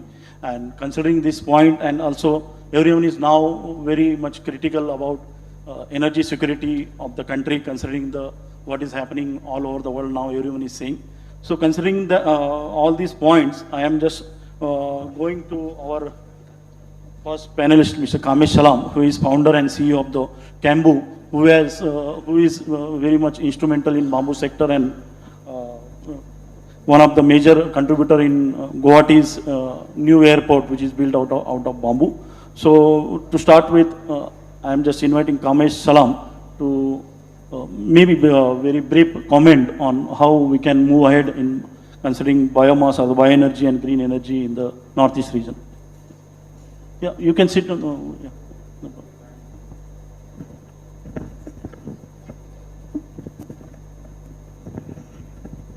Very good afternoon, and my respect to the persons sitting on the dais.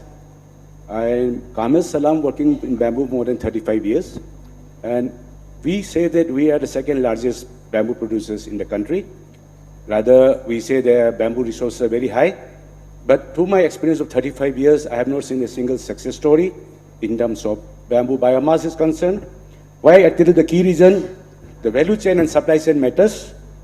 The bioenergy project's success, and then entire value chain works from plantation, harvesting, aggregation, processing, and logistics to the final market. We should not just grow bamboo, we must build an integrated bamboo bioeconomy. Second, biggest question that is asked, the feedstock cost, कितना दाम पड़ेगा, kilo में कितना काम होगा, हमको ₹2.5 में चाहिए. Technology and financings are available, but the biggest challenge is the delivered cost of biomass. Unless feedstock reaches the plant at an economical and predictable price, the bioenergy projects cannot remain commercially viable. And this is happening. Then practical bamboo stock economics. Before announcing large big refineries, we must answer one question: what is the real delivered cost of bamboo feedstock? In my views, bamboo should reach the plant around 8,000 to 9,000 rupees per ton of dry ton bamboo. To be commercially viable beyond 10,000 per ton, project economics become challenging unless supported by high value of core products and efficient supply chain. My last submission, create value, just not raw material. The Northeast should not become only a supplier of raw bamboo. We should produce bioethanol, bio-CNG, activated carbon, engineered bamboo, and other value-added green products that create jobs and investment. Closing line, in bioenergy, feedstock is the fuel, but the supply chain is the engine. Unless both work together, no project can be sustainable. Thank you so much. Thank you, Kamesh, for so brief and crisp. I would like to go to Mr. Ambar Agrawal, who is CEO of the Engineered Bamboo Board company, SS Bio from Jagi Road, and also a convener of Bharati Exporters Forum. So I would just like to understand from your perspective what Kamesh has rightly said, that biomass valorization as well as the price of biomass and going that money to the communities, how it can help us. I mean, bioenergy will help us creating infrastructure in Northeast. Good afternoon, everyone.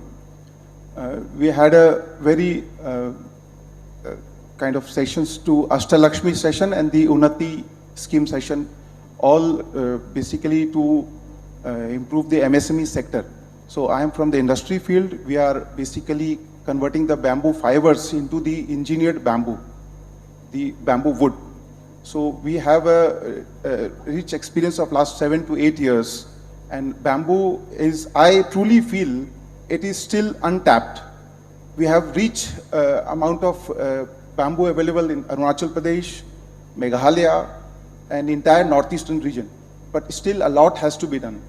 And the key feature which I feel is the R&D. R&D is lacking. The research and development has to be done very deeply over here so that young entrepreneurs are encouraged and they can be, encouraged to set up small units, and then the financing is a key factor again. So this kind of a handbook has to be developed from the industry side, and whereas a lot can be done in terms of to increase the biomass production in the northeastern region. So that is my main contention over here. Thank you, Ambar,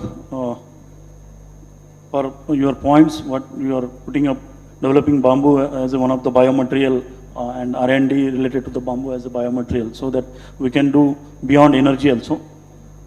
Yes, I would like to go to Mr. Hidam Tonsana. He is interestingly feedstock manager or the general manager of the supply chain for Numaligarh biorefinery. So I would like to ask him how we will ensure that what the points raised by Kamesh and Ambar will give justice to the bamboo growers as well as and the supply chain partners as well, while developing the ethanol from bamboo or the energy product from the bamboo. Good afternoon, everybody. I am Hidam Tonsana.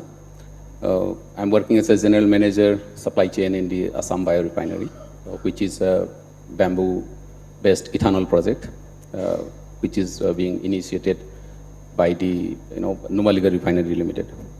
So to start with, what Kamesh sir has told, when we start in the year 2020, framing the bamboo value chain for this biorefinery, we had the similar questions and we had that similar challenges.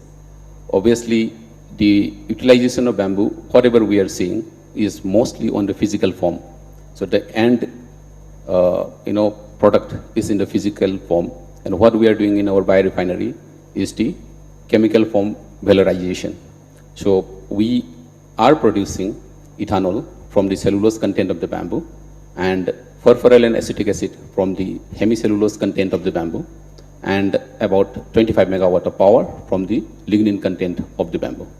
So this is a lignocellulosic biomass valorization technology.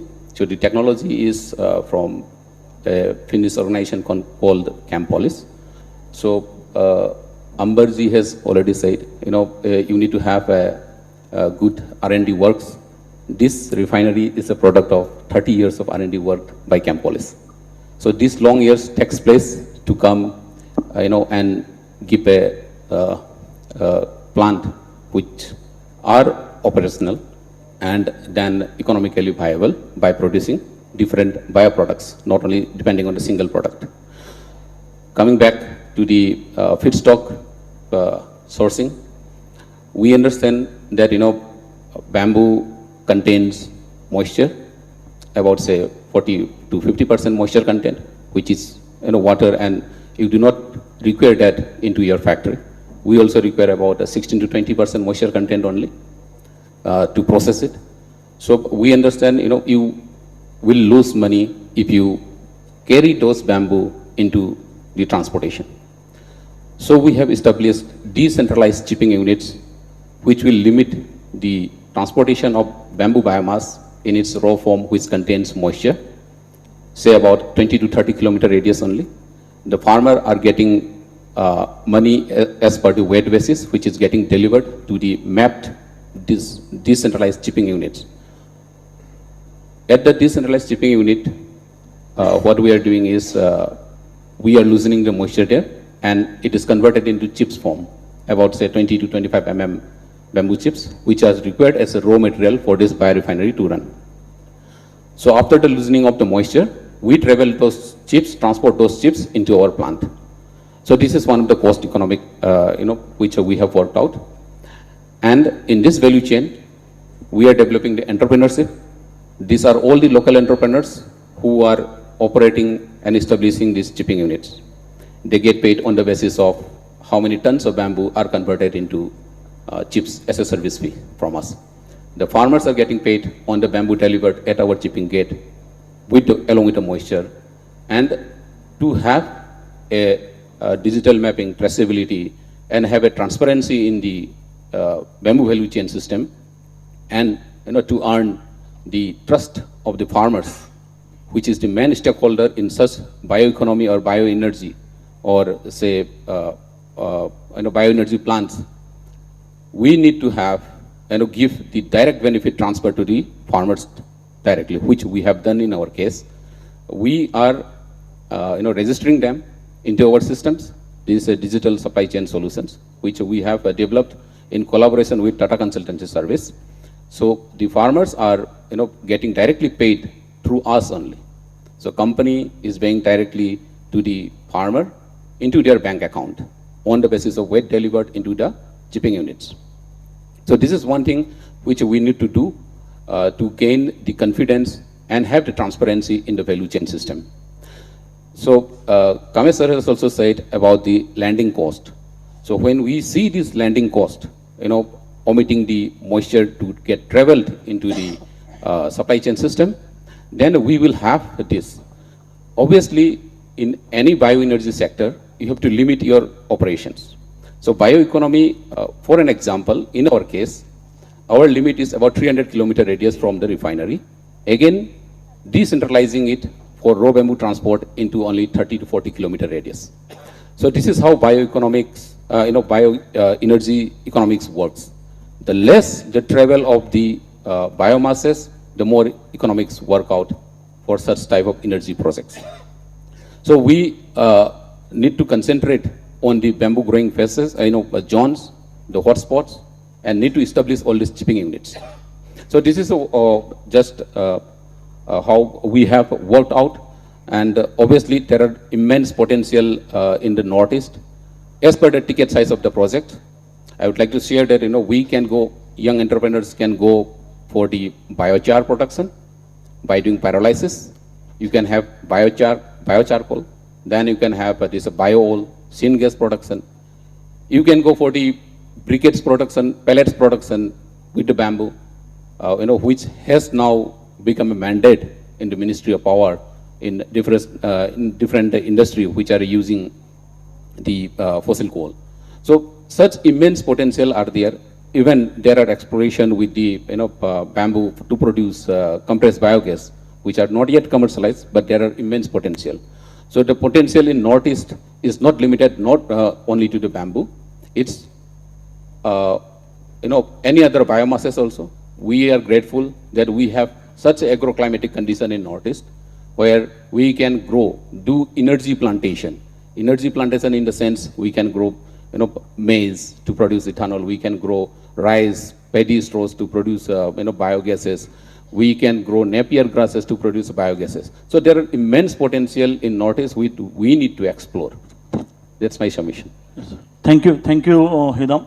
Yes, of course, beyond bamboo, there are many biomass available like tea industry waste or paddy straw or crop residue, as well as the piggery or the livestock waste, which is major in the case of Northeast, and we can definitely convert it into biomass, and which is a kind of a decentralized solution rather than capex intensive bigger unit of bioethanol from bamboo.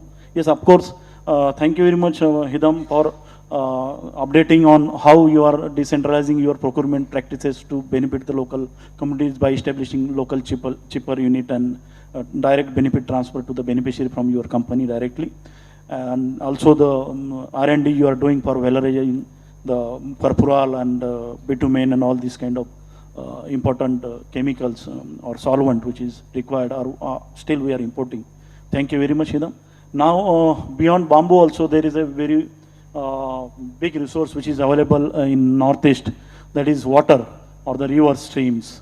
So definitely that is a very good source of green energy, that converting that water streams into hydropower. And fortunately we have Mr. Sumit Verma from Adani PSP and hydropower.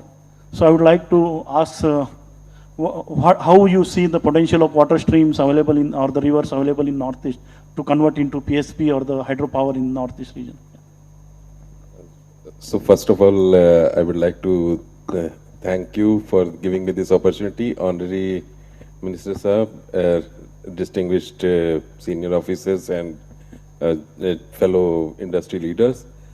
So I'm Sumit from Adani Enterprises. So in green energy, you see, Northeast is always called Ashtalakshmi, having different facets of prosperity in form of natural resources or all. So rivers and water resources are definitely one of the major parts.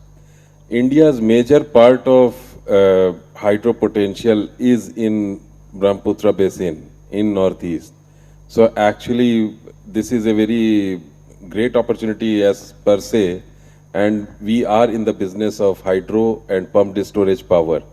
So pumped storage power, in fact, we have already got into Northeast in this business, and we have established MOU, and we are working on 2 pumped storage power projects currently in the state of Assam, and we are exploring other states also like Mizoram, Meghalaya, and all the states we are exploring.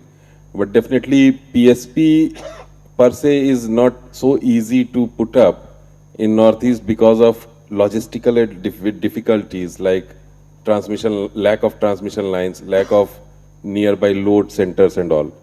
So, but hydro still has a very great future, and we are on lookout for hydro in the deep Northeast, and also in Assam and others where we have got the transmission line infrastructure for the newly being built power plants. We will be putting up more PSPs over there. So we are always on the lookout. So that. Thank you, Sumitji. Now I would like to go with our co-chair, Dr. Sanjay Kumar Shahi, scientist from Yemenari. So he would like to throw light upon how Yemenari is, see this potential of Northeast in bioenergy or the green energy sector, and what are the schemes or what are the support they are giving to developing this green energy, bioenergy sector in the country. Thank you, Sandeepji, and I thank Government of Meghalaya and the organizers, FINER and Build India, for giving me this opportunity to be a part of this event. Thank you. Our ministry, the Ministry of New and Renewable Energy, supports both bioenergy as well as small hydropower projects. And the National Bioenergy Program was launched on 2nd of November 2022.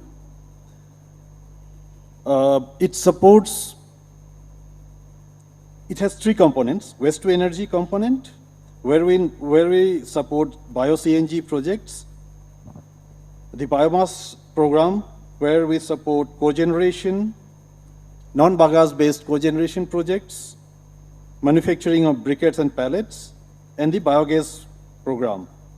Under the biogas program, we support small and medium scale biogas plants.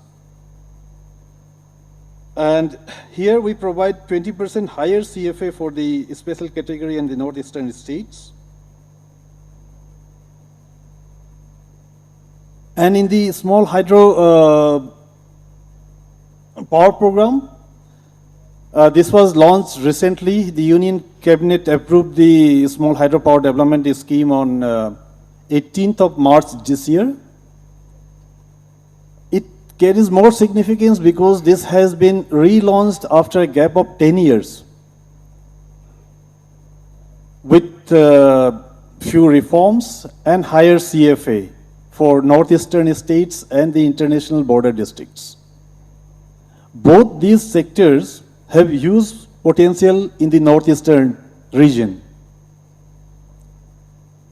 Coming to the biomass sector again, there is a surplus biomass of around 5 million metric tons, which is surplus annually. And this has a potential of generating 600 megawatt equivalent of power. Apart from the biomass, there is a huge livestock population. In the northeastern state, it's estimated that 18.14 million animals are there, livestock is there.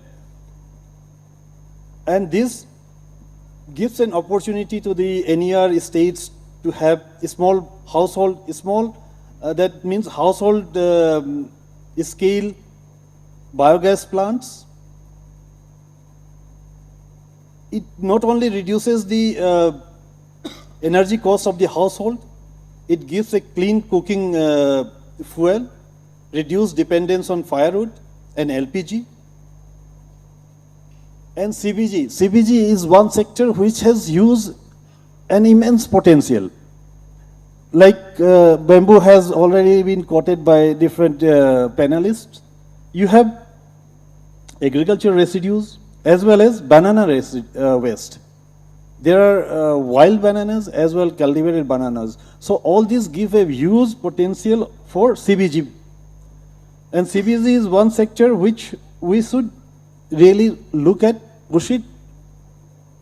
It will help in like these war situation wherein there has been energy crisis. CBG is the one potential sector which the country should look at, which will give us a sense of security in such situations. Then briquette pellet. Government of India, Ministry of Power has mandated the use of 7% pellets for co-firing in coal-based thermal power plants. In the Delhi and NCR region, there is a penalty if you are not using 5%, you are not co-firing 5%. But for the other states, there is no penalty so far. But the states should look into this also and persuade the coal-based thermal power plants to co-fire. It will not only, this is not just from the environmental point of view, but it will create an ecosystem which will help the farmers who will be at the center of it for a rural economy to improve their income. So these are the few things which the ministry is helping all across the country, especially Northeast, by giving higher CFA.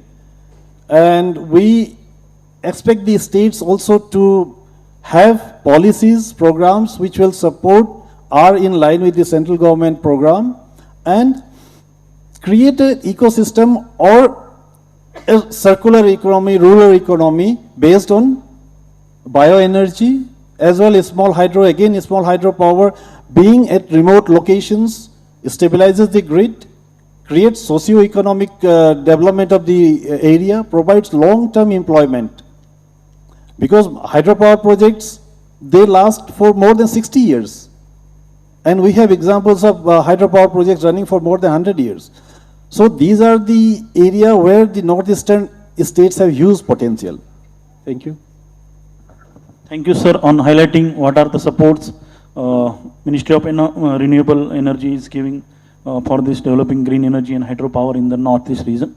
Sir, I think you already mentioned about the help to creating small-scale CPG and hydropower plants in the Northeast.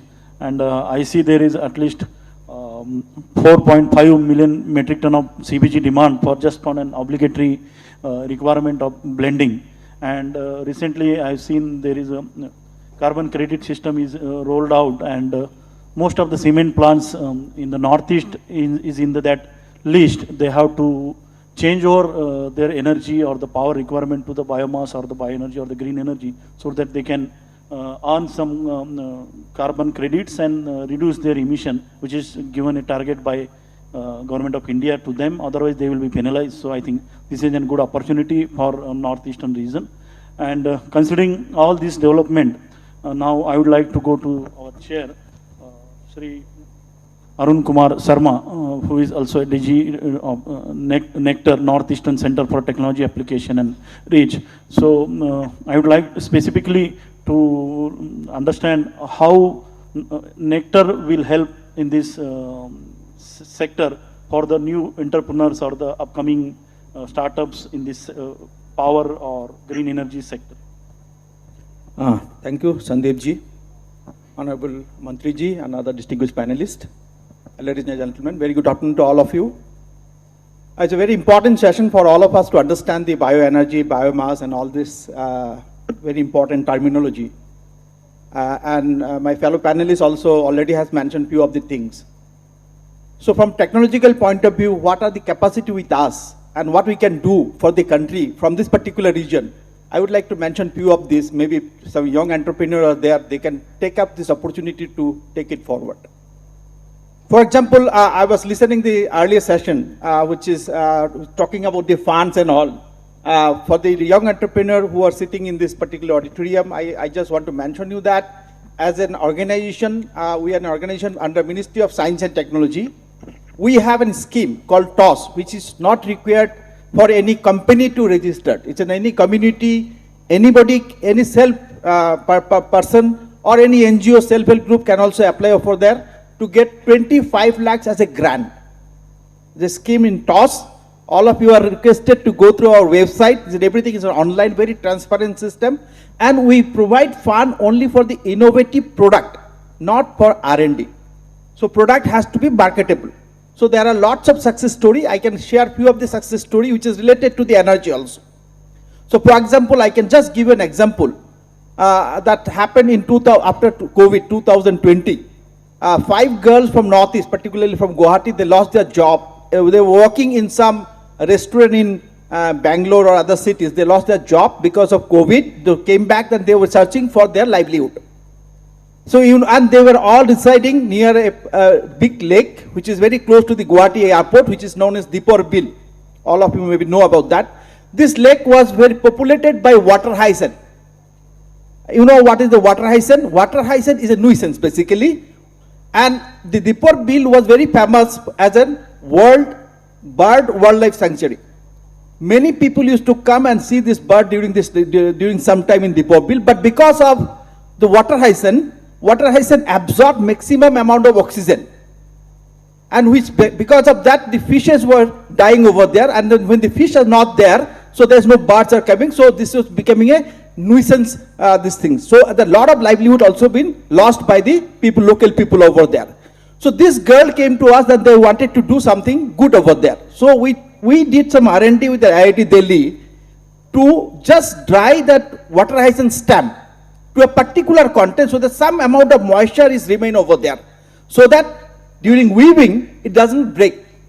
It is not brittle basically. That is the main R&D part is involved over there. With that, we have provided them nothing a big technology. We have provided them 4 hot air oven, each of capacity 500 kg. That means 2000 kgs of water hyacinth stem they can dry over there within a time of 12 hours. If you do the sun dry, it will take around 3 to 4 days. So that's the technology intervention. And with that, we have provided them some semi-automatic loom. And it was so fortunate for us because although COVID was unfortunate, but fortunate part of this whole story is that time the International Yoga Day, 21st June, was supposed to be done inside the room, inside home because of the COVID. So we have given them assignment to produce at least 500, 100% biodegradable water-hyacinth yoga mat. And they produce it. I personally distributed it to all ministry, including our Honorable Prime Minister. And after 21st June 2020, the Honorable Prime Minister, after doing yoga, Kiran Rijiju, Honorable Minister Kiran Rijiju, Honorable Minister Piyush Goyal, they tweeted. So in one day, these 5 girls became very famous within the country. A lot of media people came. And also, there's a market strategy people are talking about now, that how it can be go to the market. So we have provided the name of this water-hyacinth yoga mat, not as a water-hyacinth yoga mat, given the name is Moorhen yoga mat. Why it is Moorhen? Moorhen is the famous bird. To see that bird, people used to come over the Deepor Bill. And Moorhen in Assam is called Kamsorai. So now it is popular all over the social media and everywhere. This yoga mat is popular as a Moorhen yoga mat, not as in water-hyacinth yoga mat. So water-hyacinth yoga mat, Chinese also doing, a lot of people are doing. But they are now, from 5 girls, there are now 56 women, housewives, are involved in that, and all of their livelihood, because monthly average income is more around 10,000 rupees. So this is a very nice success. And the rest, remaining of the water-hyacinth leaf and all these things, we are creating biomass. That's the technology is there. So that can be again good to the energy. So there are a lot of other examples I can share with you. But coming to, I just want to share with all the young people over there on bamboo few important things. I need to share few numbers with you. Why it is important for us. One matured bamboo tree, very careful. One matured bamboo tree absorbs 650 kgs of CO2 in a year. And it emits 300 kgs of oxygen in a year. One matured bamboo tree. How long time a bamboo gets matured? 3 years. Kameshji, I'm right, I think? Right. So 3 years. Now you imagine, and bamboo is a one-time investment. One bamboo tree can generate 25 another numbers. It's a jar basically. So I have a proposal. Actually, I just wanted to make it that, let's make it possible. So let's consider 100 kilometers of highways, particularly northeast. On both sides of highways, let's plant bamboo tree. One time. So it's going to reduce us, let's say, lakhs of bamboo trees on both sides of highways. You can imagine the aesthetic value of that road. So aesthetically it will improve. People will, it will mature, 3 years time it will mature. Then we have the technology with us. For matured bamboo tree can be converted to bamboo charcoal.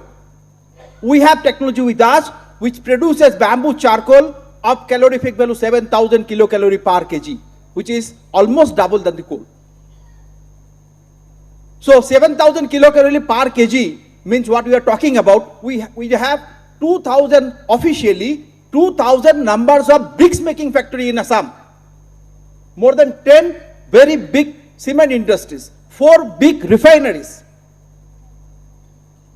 So if we can convert all the diesel and coal which is being using over there by bamboo charcoal, imagine the market value of that. And plus along with that, 1,000 of kgs of CO2, if you can absorb, you are earning 1 carbon credit.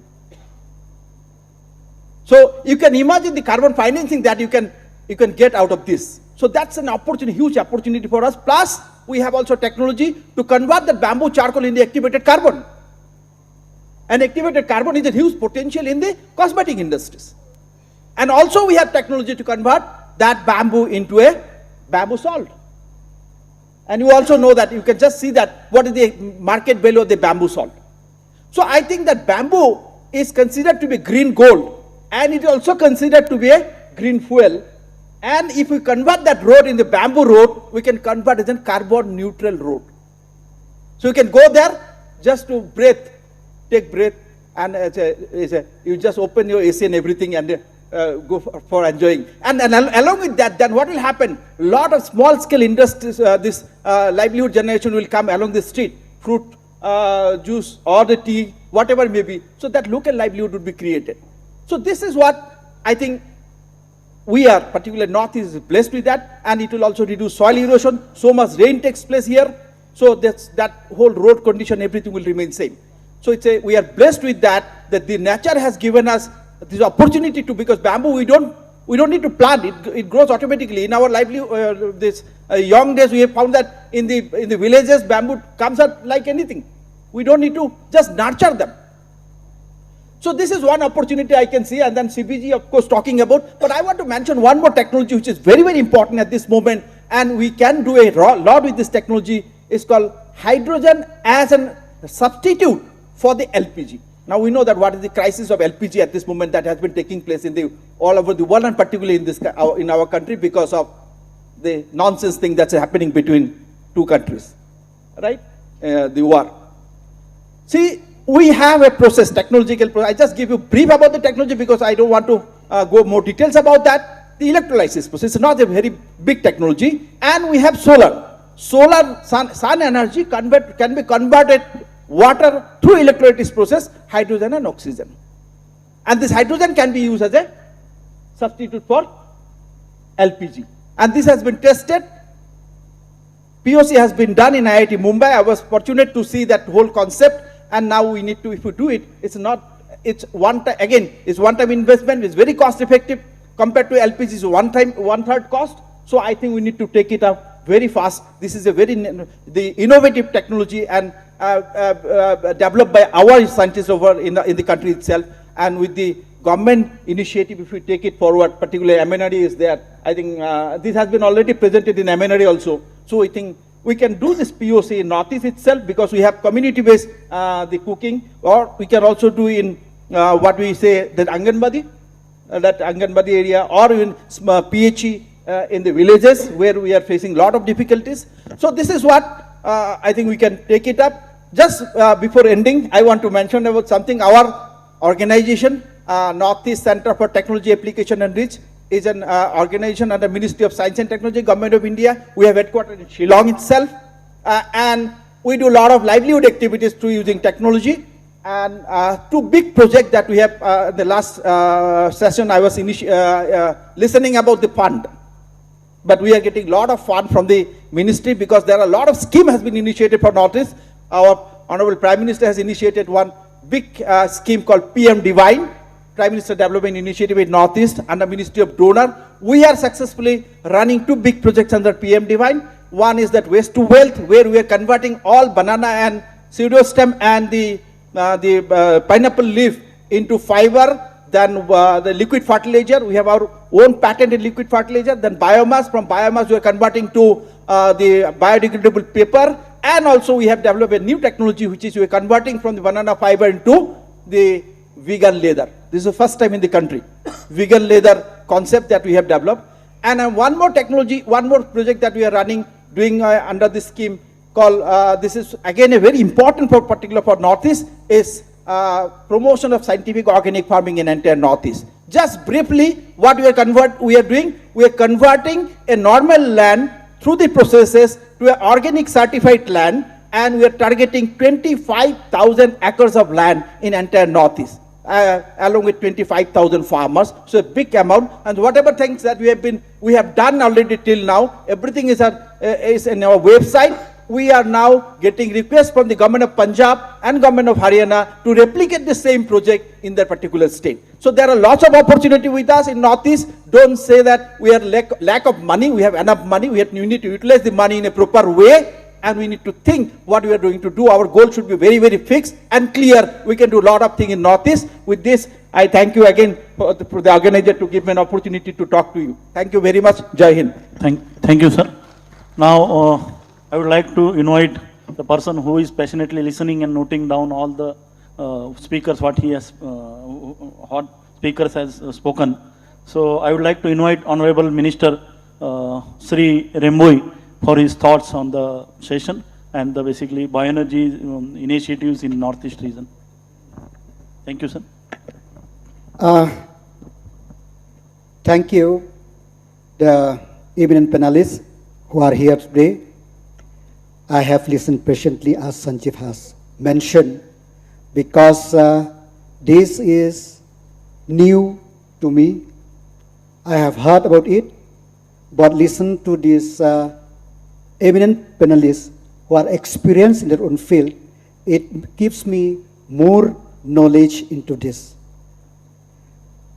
Why this bioenergy and green energy is needed? That we all know. It helps climate mitigation. It helps us in waste management. It helps us in energy access and energy stability. More importantly, it helps in rural livelihood and employment. When I listened to Mr. Kamesh Salam regarding the value change, I really agree with him that to be successful, that the change have to establish, and this change, we should see that it develop in such a way that all the stakeholder, all the stops, they should benefit. Until and unless they benefit, it is very difficult. And when Karolji have mentioned about the research and development which is necessary, one struck to my mind when we talk about bamboo. Bamboo is not the only plant which is abundant in this region. Why not we do a research and development on this broom? We have seen that all over the Northeast, whether Mizoram, whether Assam, whether Nagaland, whether Meghalaya, broom is one of the most cultivated plant in the region. And we know the price of broom is coming down every day. And we see the similarity of the bamboo with the broom. I don't know if it's a component or a structure, but why not look into this? Maybe this will supplement the bamboo in the region so that we can have a supply. And not only that, we have seen the areca nut, betel nut, which is grown all over the Northeast, from Mizoram, Tripura till Meghalaya. And we know that there is so many things which we could do. We have seen that from the areca nut thing, they have made a plate, this and that. Why not explore to make it more, if it is feasible, that into this bioenergy change? Maybe it will help. Because this is the, as I said, bioenergy, it brings security. And if we could do that, I'm sure that will uplift the livelihood of the people. So our scientist is here from Nectar and others. So kindly look into this particular two product which is easily available and which is people of the Northeast are growing, and not only growing, but they have a difficulty to market their produce. So if this could supplement the bamboo, is very good.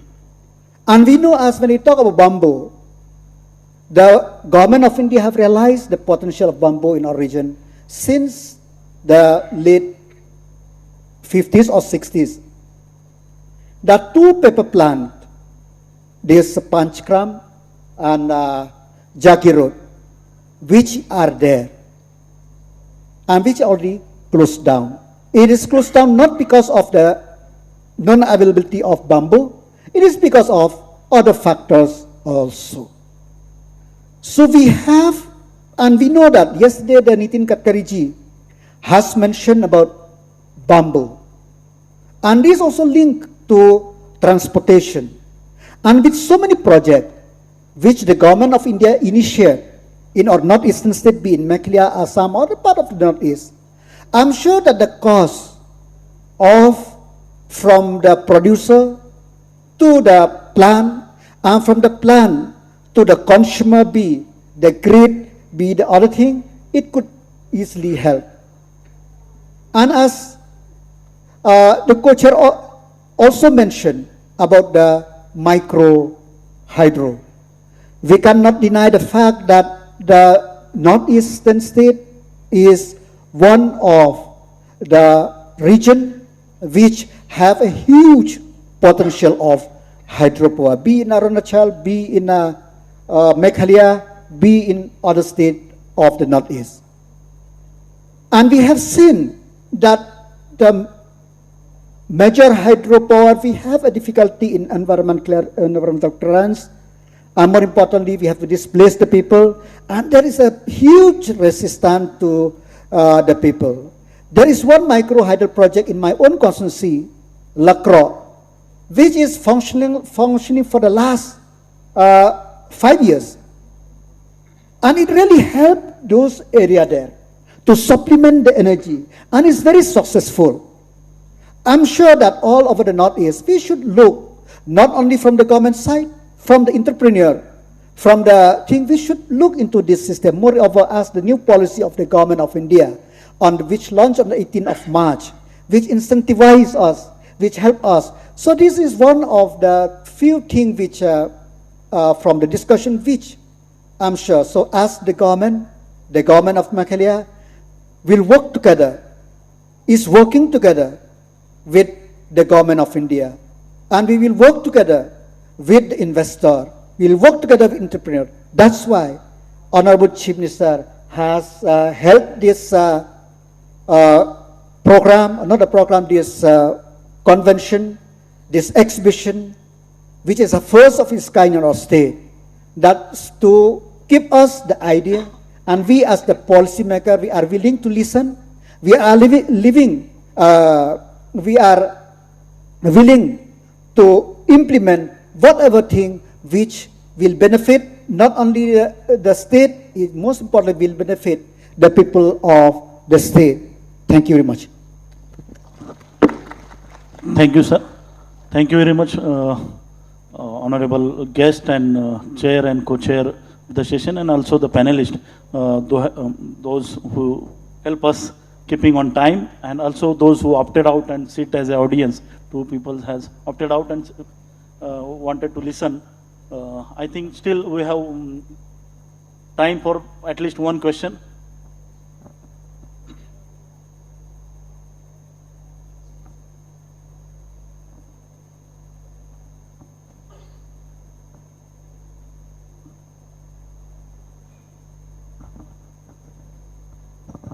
Good afternoon, everyone. I'm Vikram Mehti. I'm the Vice President of Vaikund Undertake. Basically, our company is into R&D and turnkey project. Currently, we have 5 patents. Actually, my question is to MNRE, to Sanjay sir. Sir, what are you doing with the advanced biofuel? Because what we have done is that we are able to crack the technology to convert the municipal solid waste into biomethanol, syngas, biochar, and also bio-oil, or you call it biotar. The good news is IIT Guwahati has given an order, and we are putting on plant in Palasbari, which is just near Guwahati. Soon it will be commissioned. My question to you, sir, is within the MNRE, I see solar is there, wind is there, but you have never touched the advanced biofuel. So what the policymakers are doing, especially for the methanol, because as you said, sir, panelists have said, we can produce e-methanol, we can produce biomethanol, we can produce syngas. Through syngas also we can produce hydrogen. So technology has been proven. We have developed the concept of has been done. We already put a plant in Ras Al Khaimah in UAE. We have also put a plant in Kanyakumari. We have put plant in Madurai. So why MNRE is not encouraging there is, even in the Niti Aayog, I have seen that article on the methanol, but it was done in 2016 if I am not wrong. It's 10 years now. I think it is high time for MNRE to consider advanced biofuel as an alternative fuel.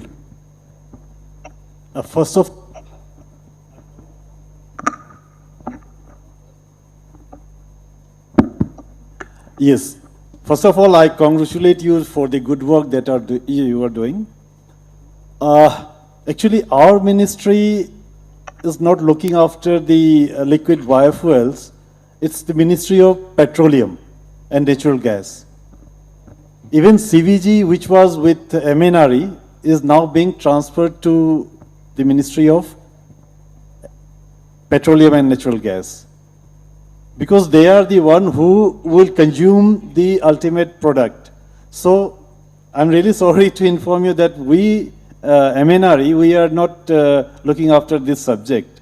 And I'll suggest you, if you can approach the Ministry of MOPNG, Petroleum and Natural Gas, they have a scheme. Even for CVG, they are coming up with a good, very good scheme, Sampurn scheme, which will be very soon launched. And it's really going to benefit the entrepreneurs. In fact, I should agree that it's going to be a much better scheme than what we had earlier for CBG. For methanol, I'm not very sure exactly what they have, but it's with the Ministry of MOPNG. Thank you everyone. Now, whatever the questions, we can take over the lunch with the panelists. So there is a lunch break now. So everyone can engage with. No lunch. So there is next session immediately. So, but still, our panelists are available, so you can ask the question individually also. So now, I would like to invite MCs.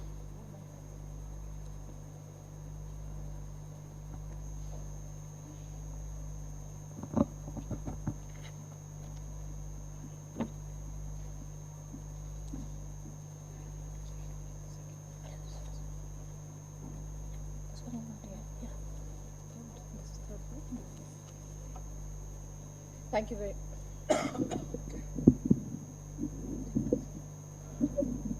Thank you very much, sir, for that very interesting session, and thank you to our panelists as well. May I request the moderator to kindly present the tokens of appreciation to our panelists here.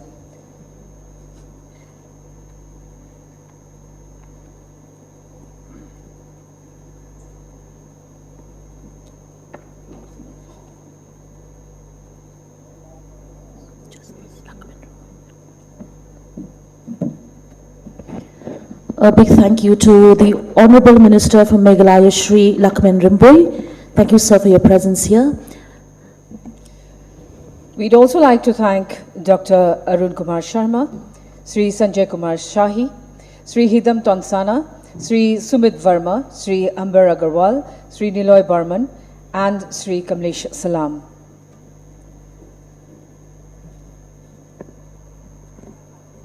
Thank you very much for your gracious presence and for sharing the knowledge that you have done. I'm sure all the participants here will have a lot to take home, and they'll have a whole lot of questions which they can probably ask offline.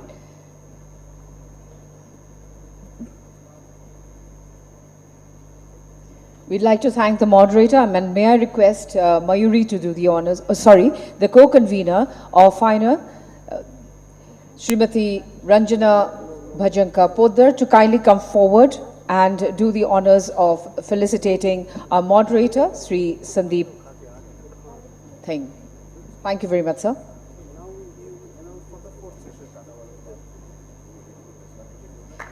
May I request everyone to kindly step forward, please, and for a photo opportunity.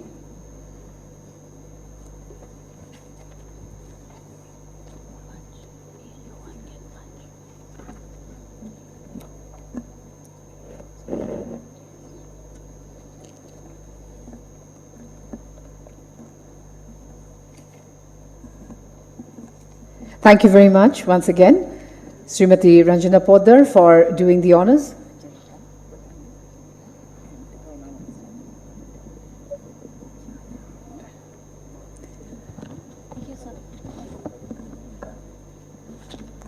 We would like to request our guests on the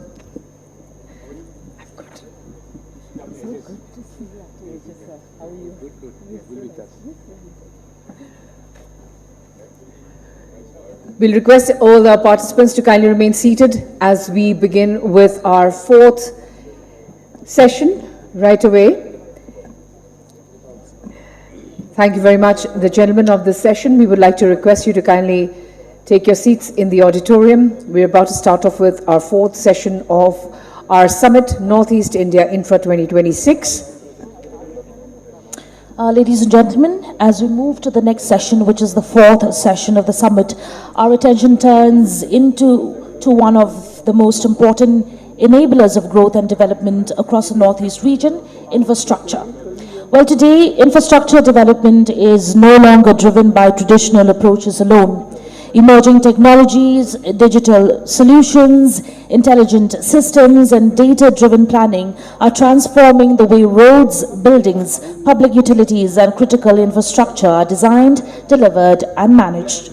Our next session, which is entitled Accelerating Infrastructure and Construction in the Northeastern Region Through New Technologies and Digital Pathways, will explore how innovation and technology can help build smarter, more resilient and future-ready infrastructure for the region.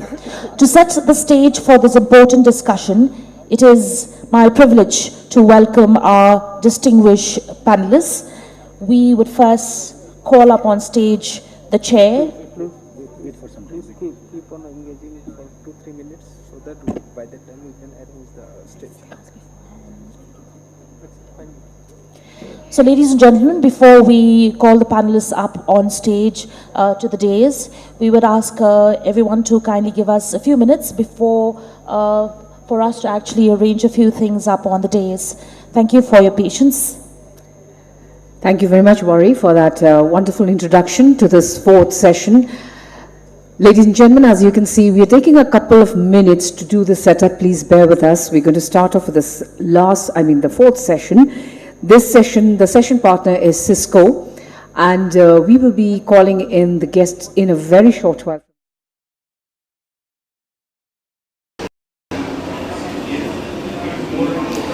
Viewers, welcome back. We're at a very interesting pavilion here at the Infrastructure Summit. Joining me is Kamesh Salam, who is the Chief Executive Officer and Managing Director of Canbu, and also his associate and architect. My name is Architect Pradeep Gogoi. All right, so gentlemen, I'll begin first with you, sir. Like I said, this is very interesting in the sense that we've seen bamboo, but at a smaller scale. And to do something at this level and at this scale is commendable. I want to hear it from you first of all. How did the idea come about? Let's talk about the inception stages and the journey so far. Okay. Thank you for giving me a chance to speak to your channel. Greetings to all. I am Kamesh Salam. I belong to Manipur. I started my bamboo journey 35 years back, where I ran an NGO in Manipur on bamboo.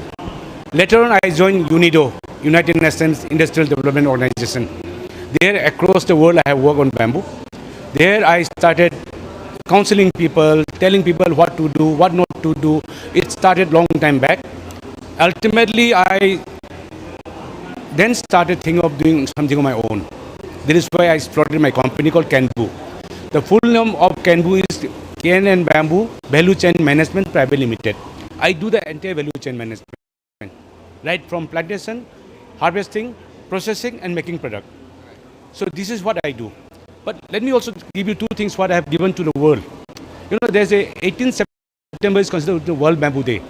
So when I was the president of the World Bamboo Organization, I started this day on 18 September 2009 at Bangkok. Today the whole world celebrates World Bamboo Day. The second thing which I given to the country, my own country India, is the National Bamboo Mission document which I prepared. Then third what I did was the regulation of bamboo as a grass. The regulation of transit permit was one of my biggest moments, which the Minister of Forest and Environment, Dr. Harshvardhan, mentioned my name in board of parliament as I am the prime mover. But having said that, from Northeast, which we consider as the largest bamboo in the world, it's very sad that we have not done much. And we are just doing, as you said, small cottage level product. So with this we cannot sustain the bamboo industry. So we have to work like China, Vietnam or other countries where bamboo is industrialized. From top to bottom, every part of bamboo is used. This is the mantra I can tell you. You cannot use one bamboo for one particular product. That is why we are failing again and again. You know, in China, the price of bamboo is $5. In India, the price of bamboo is not even $1 or $1.50. But how come The agarbatti stick made in China is imported in India at 80 rupees a kilo. And my production of agarbatti sticks is 110 rupees. Look at the gap. So we burn 2 billion sticks a day and we import everything from Vietnam and China. It's a matter of shame to say. But today is not a day to discuss. Today is a day to celebrate and discuss what our achievements, what goals we have achieved. So these are the projects we have done, and my colleague Gogoi will explain you more in detail the projects we are doing, what are projects in hand, what we see bamboo as a future. We call bamboo as a green gold. It was given utterly by our former Prime Minister Atal Bihari Vajpayee. He called it green gold, and that's how we also follow that it's truly a green gold. For Meghalaya, I also respect the captainship of your Chief Minister. I see him as a visionary. I see him a lot of things as progress. I wish he also talk a lot something about bamboo in future. So before I come to Pradeep, I just want to ask you another question, which is, bamboo is classified in like homegrown and etc. etc. Clarify that for our viewers. See, in the Indian Forest Act, the bamboo is considered as a non-forest timber product. By having said that, the movement of bamboo from one place to another requires a permit of Forest Department. Then when we started this campaign to declare bamboo as a grass, bamboo family is a grass. It's not an NTFP in terms of botany. So what the government did was that they have declared bamboo growing in the homeland, in the homegrown, as a grass. Whereas bamboo that grows in the forest still remains as a non-forest. It's a forest bamboo. So you cannot have two definitions for one product. What I suggest is that we have to commercialize some species of bamboo, like Balqua, Tulda, Melocanna basifera. Then there are a couple of 10 bamboo which are being certified by Government of India. They should be allowed to move freely. See, we also believe that there are a lot of bamboo which are endangered, which are linked to the biodiversity. So we respect that. But having said that, we should not cut all the bamboo. We should plant, grow bamboo which are commercially viable, where the farmers can get earn money. We should not grow bamboo for the sake of growing bamboo, that we are growing bamboo. So this is my suggestions, this is my request to the bamboo community, that we should look into bamboo as a commercial crop, like tea, rubber, coffee, or any plantation crop. We should see as plantation crop. We should not look as a grass, we should not look as a NTFP. Today there's a rubber board, there's a coffee board, there's a spice board, there's a coconut board, there's a honeybee board, there's a turmeric board.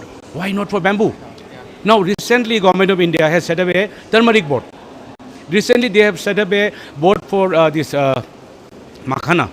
Makhana, so it is based out of Bihar. So there's a makhana board. What do you mean board? Is a commoditization, is a branding. Thereby you promote bamboo. Today I don't see any advertisement of Government of India eat bamboo. Let's hope through events like this, the government gets to hear it and know where we actually lack, so that we can scale the firm even further.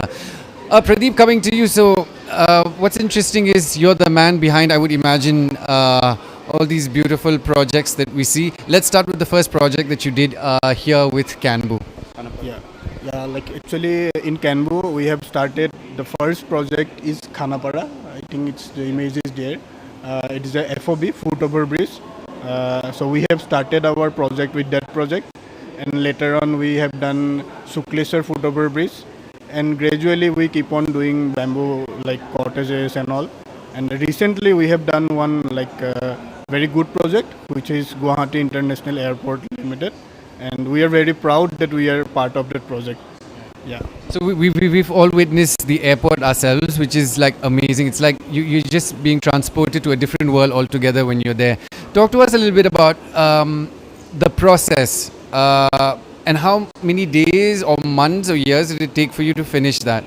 Yeah. The entire process, actually it took a very long time. But I will say it would take us for like 2 years, 2 to 3 years. Actually, we were with the client. Actually, client is Adani. We were with them from the starting of the project. So I will tell you the process actually. What happened? The architect came up with a design intent actually, and they came up with us whether you can achieve this shape or not. The shape is here. This is the vault. So they come to us like, can we achieve this? Because this span is too much. It is 18 meter by 15 meter span. So achieving this span with bamboo is a quite challenging job. So the background engineering, everything is done by us in our team, Canbu. Yeah, and then we have what we have done. We integrated steel. So we will say when we consider bamboo, our expertise in hybrid construction, not only bamboo, we integrate some other element so that the longevity of the bamboo and the durability goes longer. So that's it. Like that's how. Yeah. Regarding sourcing, in this bamboo or like in this project, the most of the bamboo used are from Assam and Arunachal Pradesh.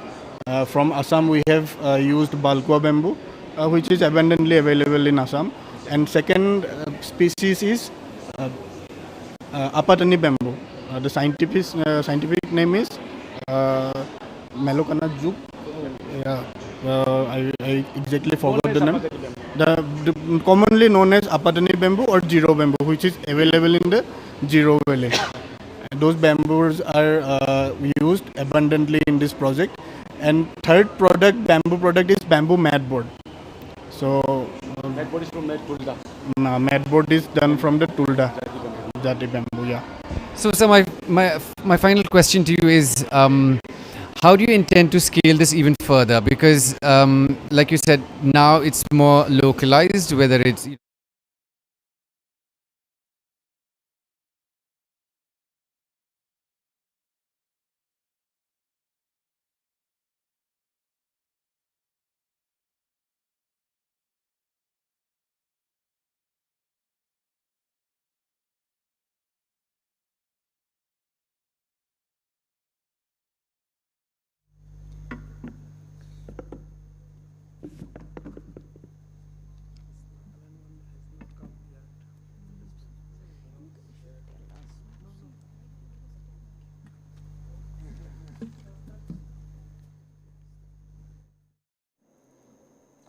And a warm felicitation to the co-chair, Shri K.S. Gopinath Narayan, IS Principal Secretary, IT Department, Assam.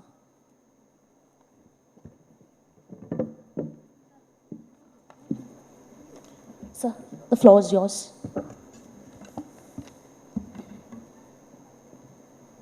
Very good afternoon, ladies and gentlemen. After a very productive 2 days, I'm sure you are here to understand if digital infrastructure is going to be the next game changer and we can become the nodal region for implementing digital infrastructure and progressing faster than the rest of the country.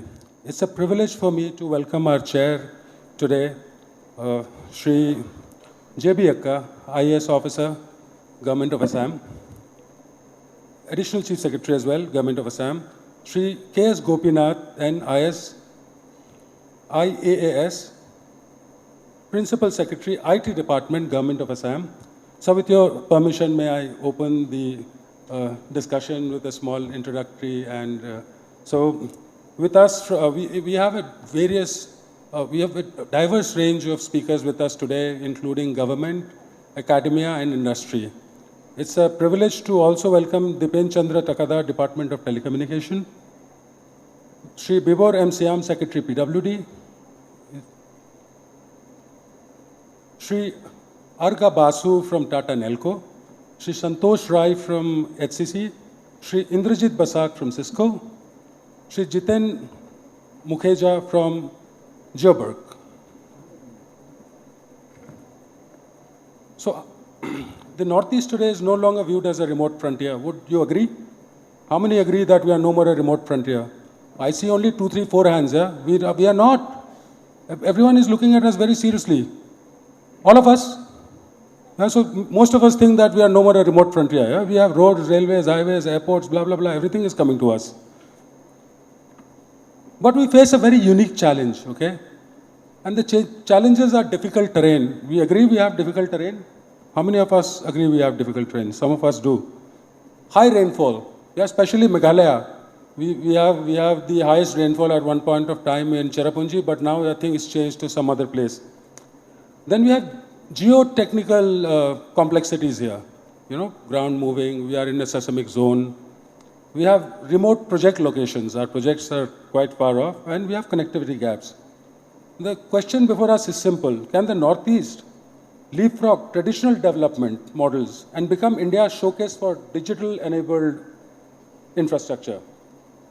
To discuss this, we have a panel, and I would like to ask a quick question, starting with the Additional Chief Secretary, Mr. Ekka, and then our Telecommunications Chief Secretary.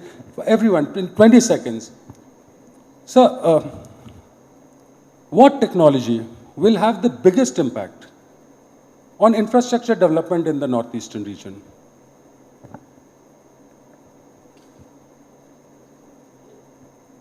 The technology that you're talking about that will have a biggest impact on the infrastructure development is, again, I think, AI, which can help us in modeling a lot of projects. Before we actually implement them, we can model on them and then see.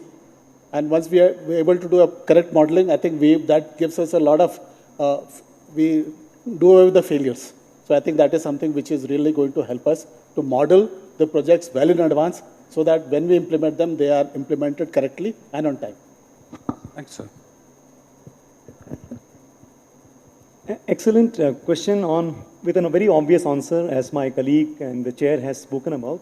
Yes, it's going to be AI, and in a way, the recent last weekend when the world minted its first trillionaire kind of tells you where the whole world is going now.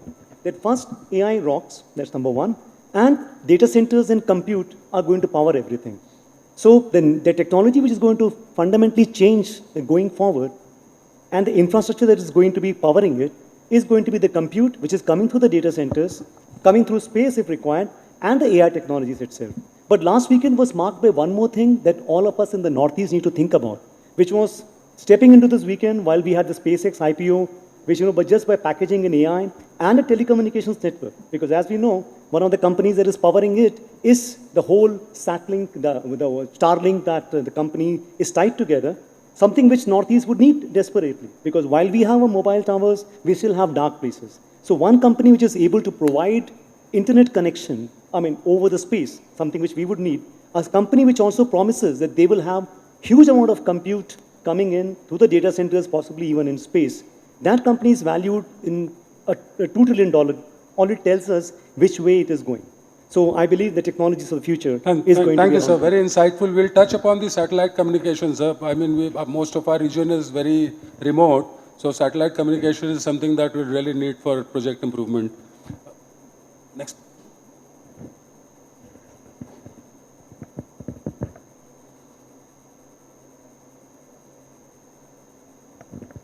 Hello.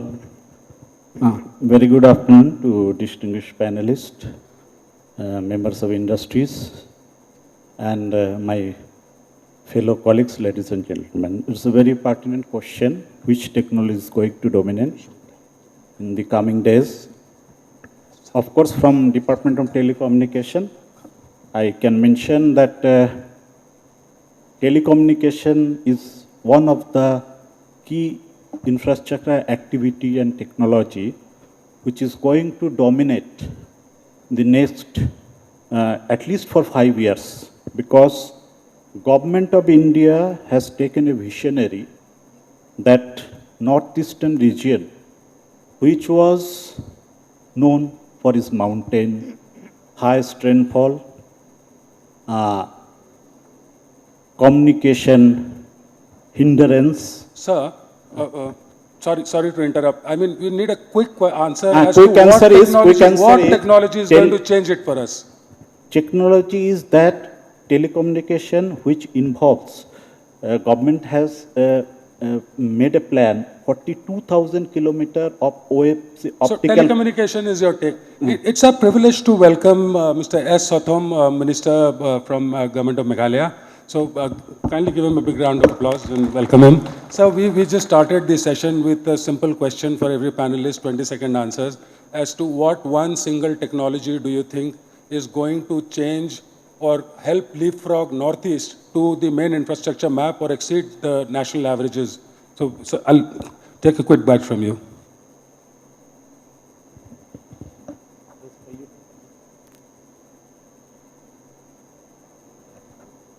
Sorry. So the question is, what is the one technology that is going to help us leapfrog the infrastructure development in the northeastern region? So the answers that we have had so far, two answers are AI, one answer is telecommunication. Okay, and good afternoon to each one of you all present here. With the technology, with regard to the technology that we have been applying in all the different infrastructure. So, of course, some of the areas that we have to look out where especially with the areas of our northeast and especially our state of Meghalaya. So it varies from different areas to different area. So for this also I, as the politician, I need the more accurate ways and answers that from the whoever the industries or whoever the whatever the investors are planning for the for the northeast and the state of Meghalaya. Thank you. So we have some more panelists. Mr. Agya hasn't spoken about what technology he thinks is going to change lives for us. Hello. Thank you. Good afternoon to all the panelists and distinguished members. I think there are a lot of new technologies which have come in, which are actually getting used worldwide in progressing and making faster implementation of highways and infrastructure. AI has already been spoken about, but there's a lot of analytics which is going on into preventive maintenance to ensure that there are sensors which are on the ground which quickly pick up data with respect to how the roads are being used, what is the utilization, what is the pressure, what is the longevity, and whether there are any preventive efforts to be taken to ensure that the investment that the government has already made lasts for a longer period of time. So I think that's one very important piece.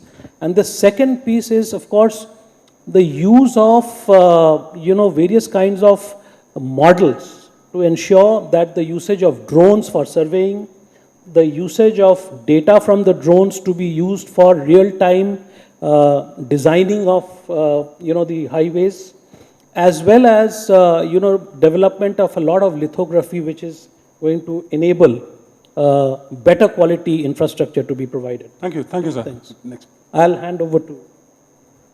So quickly, 20 seconds. Which technology can change our lives by 2030?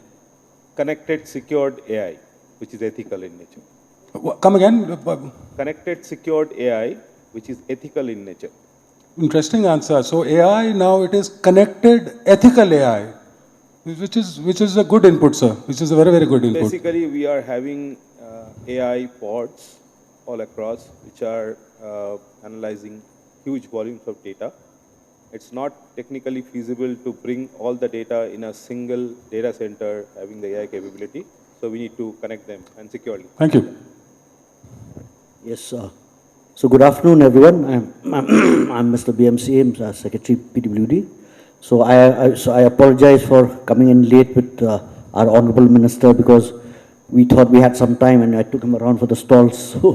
So that was the reason for our late entrance.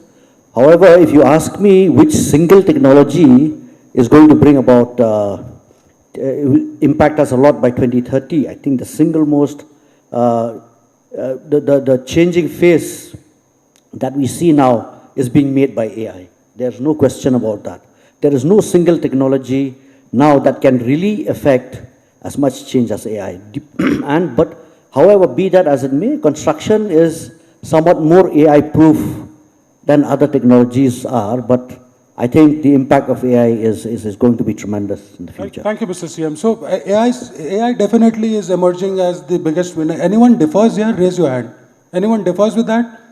Looks, one person differs. I'll come back to you, sir, towards the question and answer, why you would differ. We'll have your question precise for him. How many agree AI is the answer? How many of us use AI here? This side, very right side, I thought more people will be using AI. Yeah, many people use AI. So I would request you to give your input as to if it is any other than AI. No, I think it's very well put how we use this technology and how we are aiming to get out of it, how we want to reap benefits out of AI. So we have seen tremendous changes since day one when AI was, it was just a concept. And now we are using it in our daily life. It saves time. So may I come in between? So sir is from GeoBrook. GeoBrook. GeoBrook helps companies and infrastructure projects mask or secure the premises or build infrastructure in a manner where it is long lasting and there are no accidents. So for a geographically challenging region like Northeast, the things that his company does is very, very necessary. Now, to that perspective, I think my audience will be easier for them to understand where we come from. Thank you. And I'll tell you, my background is civil engineering. So what we do is we are heavily invested into civil engineering and geotechnical investigations, providing solutions. Now, what is the leverage that we have from AI? When we are talking about infrastructure, the purpose of infrastructure is to connect people and, to distant places, to remote places. So it solves two purposes. One is the direct impact on the life of the common man to be having a good access. The second one is it boosts economy if you want to access abundant sources and which are, again in the remote areas by the way of hydropower plants or by railways. So when you're talking about infrastructure, often neglected part is its monitoring services and its protection services. So the biggest currency right now is time. People often say the biggest currency is dollar or Kuwaiti dinar or gold asset. But I would say that time is something that cannot be undone. You cannot buy back time. And more important than time is human life. So when we want to protect human life and we want to save time, the only thing that we can, really leverage today is AI. We use technology to do monitoring services, to do predictions, to monitor data from, captured from the satellites and from Met departments. And there we, infer what could be the danger lying ahead in the future, how we can protect it. Thank you, thank you, thank you. We also have Professor from IIT Guwahati. Let's get academia insight also as to what technology. AI certainly, sir, is coming up as the most prominent thing. Yeah, very good afternoon to everyone. I would rather make it integrated. I would say in the next decades, India would be witnessing complete automation in road sector involving intelligent systems from the starting phase of planning to operations, where our designs would be more futuristic and a circulation-based models would be used to create the roadway infrastructure. Already we have started into automation of highway construction practice. So I personally see that highway automation with intelligent systems at various stages of this infrastructure would be the next driven technology. What we all will be witnessing in the next decades are the way the road infrastructure is rapidly progressing today. Well within the decade, we would be witnessing complete data-driven highway automation in every phase. Thank you, sir. Thank you so much. Minister, sir, if you were to identify one infrastructure challenge in Meghalaya, what would that be? And how can AI help Meghalaya and the rest of the northeastern states to overcome this challenge? I understand that terrains are different, lot of rainfall, water systems to drain water out of highways and things would be different here. So one challenge that you're facing in Meghalaya. See, our state, with the landscape, and of course, difficulties will be there at the start. But with the different technologies like the AI world that we have all been introducing, and we can, through the AI world that we are going through, we hope that with the different landscape where we are going to take up any infrastructure, be the road sector or any other sector of development. And we are hoping that with the help of the AI, that we could see the finishing end where the success of any of the infrastructure that will be taking up. Thank you, sir. Sir, I have another question for you, sir. Sir, can Meghalaya become a model state for leapfrogging digital infrastructure? Can we become a model state for Model state for digital infrastructure, which will aid all-round development? Okay, you know, Meghalaya is we have, high potentialities with especially with the, the beauty of nature and the welcoming of our people. And we could see that Meghalaya has a bright future, especially when we take up with the with the road infrastructure, and then connecting with from one end to the another, and then with the different places where people could could enjoy, where they can reach the destination where the nature of beauty of our state that we are having. And we are looking forward that with the potentials that we are having, and we are hoping forward that with different infrastructure, especially with the road sector, that our state will become one of the most advanced and attractive state in the whole of Northeast and India as well. So I'm very, I must thank you. You said a very, very unique thing here. You said sustainability, the ecology that we have in Meghalaya, which is very, very important, sir. For infrastructure development, we sometimes forget to take care of the systems around it. One road built, many trees cut, and then there is no rehabilitation program. So, I mean, your intent speaks volumes about it. Ekka sir, I have a question for you from the Chief Secretary's, Additional Chief Secretary's perspective. I mean, what is the one single biggest reason that infrastructure projects get delayed? The whole of Northeast, or I have experience with Assam, but the whole of Northeast, we have a unique, geographical system where we have very high rainfall in this part of the country compared to the Meghalaya, the highest rainfall. In Assam, we are facing floods. All the other states are hilly. Trains are difficult. So all these factors together they cause delay in the infrastructure, as well as when the infrastructure is created also, like floods and erosion in Assam, landslides in many hill districts, they're causing damage.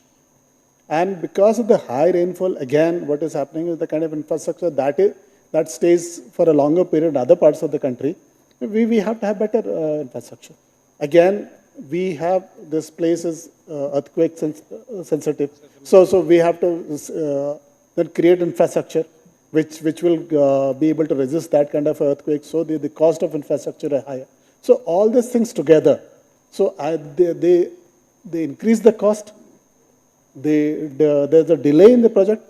And the third thing is, if the infrastructure is also created, it gets damaged fast. And again, one more difficulty is that this part, we do not have that kind of expertise, the technology, that is not there. So these are some of the things which I think are the reasons why infrastructures are not up to the mark, or there are difficulties in creating those kind of infrastructures. Thank you, sir. I have a question for Sri Gopinath, sir.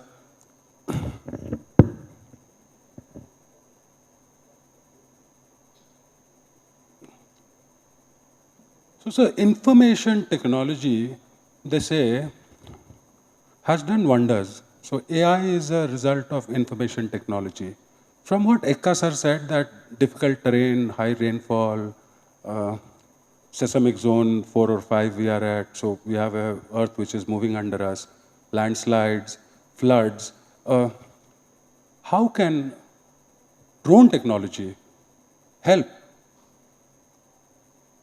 or IoT, or what technologies are there that can assist us with overcoming these challenges or pre-getting the information before we execute the project so as to our projects get made in time? We take time in planning, but our projects get made in time. Well, as I said, you asked a question where I seem to have limited competence. But let me answer on some of the questions that you asked earlier. So I'm going to keep this question to answer something which is very fundamental to the Northeast. Ekka sir just spoke about infrastructure and the challenges that we face. And you had asked our Honorable Minister earlier on how can we leapfrog. And that sets me thinking on the digital infrastructure part. Well, drone technology is a part of the things that we can do. But on the digital infrastructure part, I wanted the whole of Northeast to kind of realize that we all have this challenge of difficult terrain. That's the reality. With all the funding, and our colleague here spoke about how the networking technology becomes very fundamental. AI and intelligence is going to rely upon a digital network which is extremely strong. So with these challenges in the Northeast, we'll have to look for something very innovative. So how can we leapfrog? I believe one way we could have leapfrogged is that for all of these 7 Northeastern states, plus our cousin a bit distant away, which is Sikkim, but at least the 7 contiguous states to realize that digital infrastructure is a common infrastructure. If you have a road connectivity and suddenly there's a cliff and it doesn't go far, the best of the road loses its meaning. So is it possible for us to think of, like the ROW rules, right-of-way rules, spoke about certain things being essential in networking connections to be provided easily? Can we get all our service providers to think of a common network, that this is a common resource of an optical fiber that is laid, is a common resource that will be used by all the service providers. And for any construction activity that is taken up, any road that is constructed, can we make a path available along the side of the road? Something which has been spoken about earlier, but which Northeast can say, we actually exemplify, we actually do it, so that we have a very common carrier path is available. That's one, so that our optical fiber cables can be laid well, and that any person's network can be used by anybody else. So we make it mandatory, at least for the Northeast, that competition is not the way for success. We realize that if AI and technology has to reach everyone, and especially in a difficult terrain like the Northeast, we cannot afford to have a duplication and wastage. So whether it's Jio, or whether it's Airtel, whether it's BSNL, or whether it's the government itself investing, can we make our digital infrastructure and digital pathway available as a common utility, at least in the 7 Northeastern states, and say, this is essential infrastructure. And when we have that kind of a high-speed network running in, we can do wonders. So that's my expectation. And of course, one last submission always to Government of India, that while you have this mobile tower-based saturation, which is fantastic, it will never cover Northeast because there will be inaccessible population. We want this low Earth orbit satellite-based access made first available as a part of the DBN funding in the Northeastern region. Do it for the rest of the states later, but make sure that Northeast shines as having the best connectivity, because 2 things were done.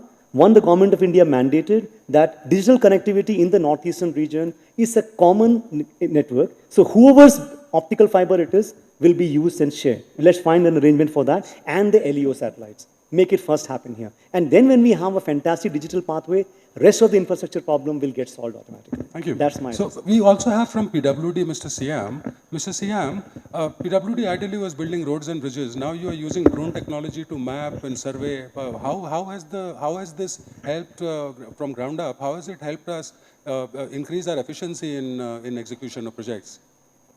Okay, that's a very relevant question.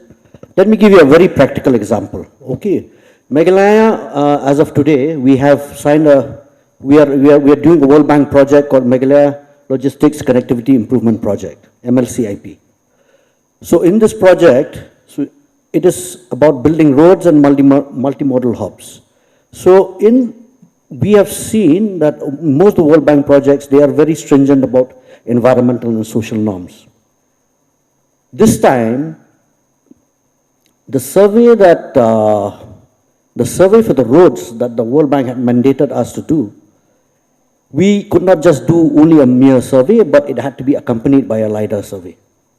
The LiDAR survey gives us a lot of information on the environmental and social impacts that the road makes during construction. So this is where I realized that LiDAR is really, actually the use of LiDAR is really useful. It is very useful if we really know how to leverage that technology, and we can understand what are the environmental and social impacts that happen, what are the mitigation measures that we take, and how do we incorporate that into the DPRs. This is just a very, very small example. So this is, if you're talking about surveys, I mean, this is one of the things. Thank you so much, sir. Thank you.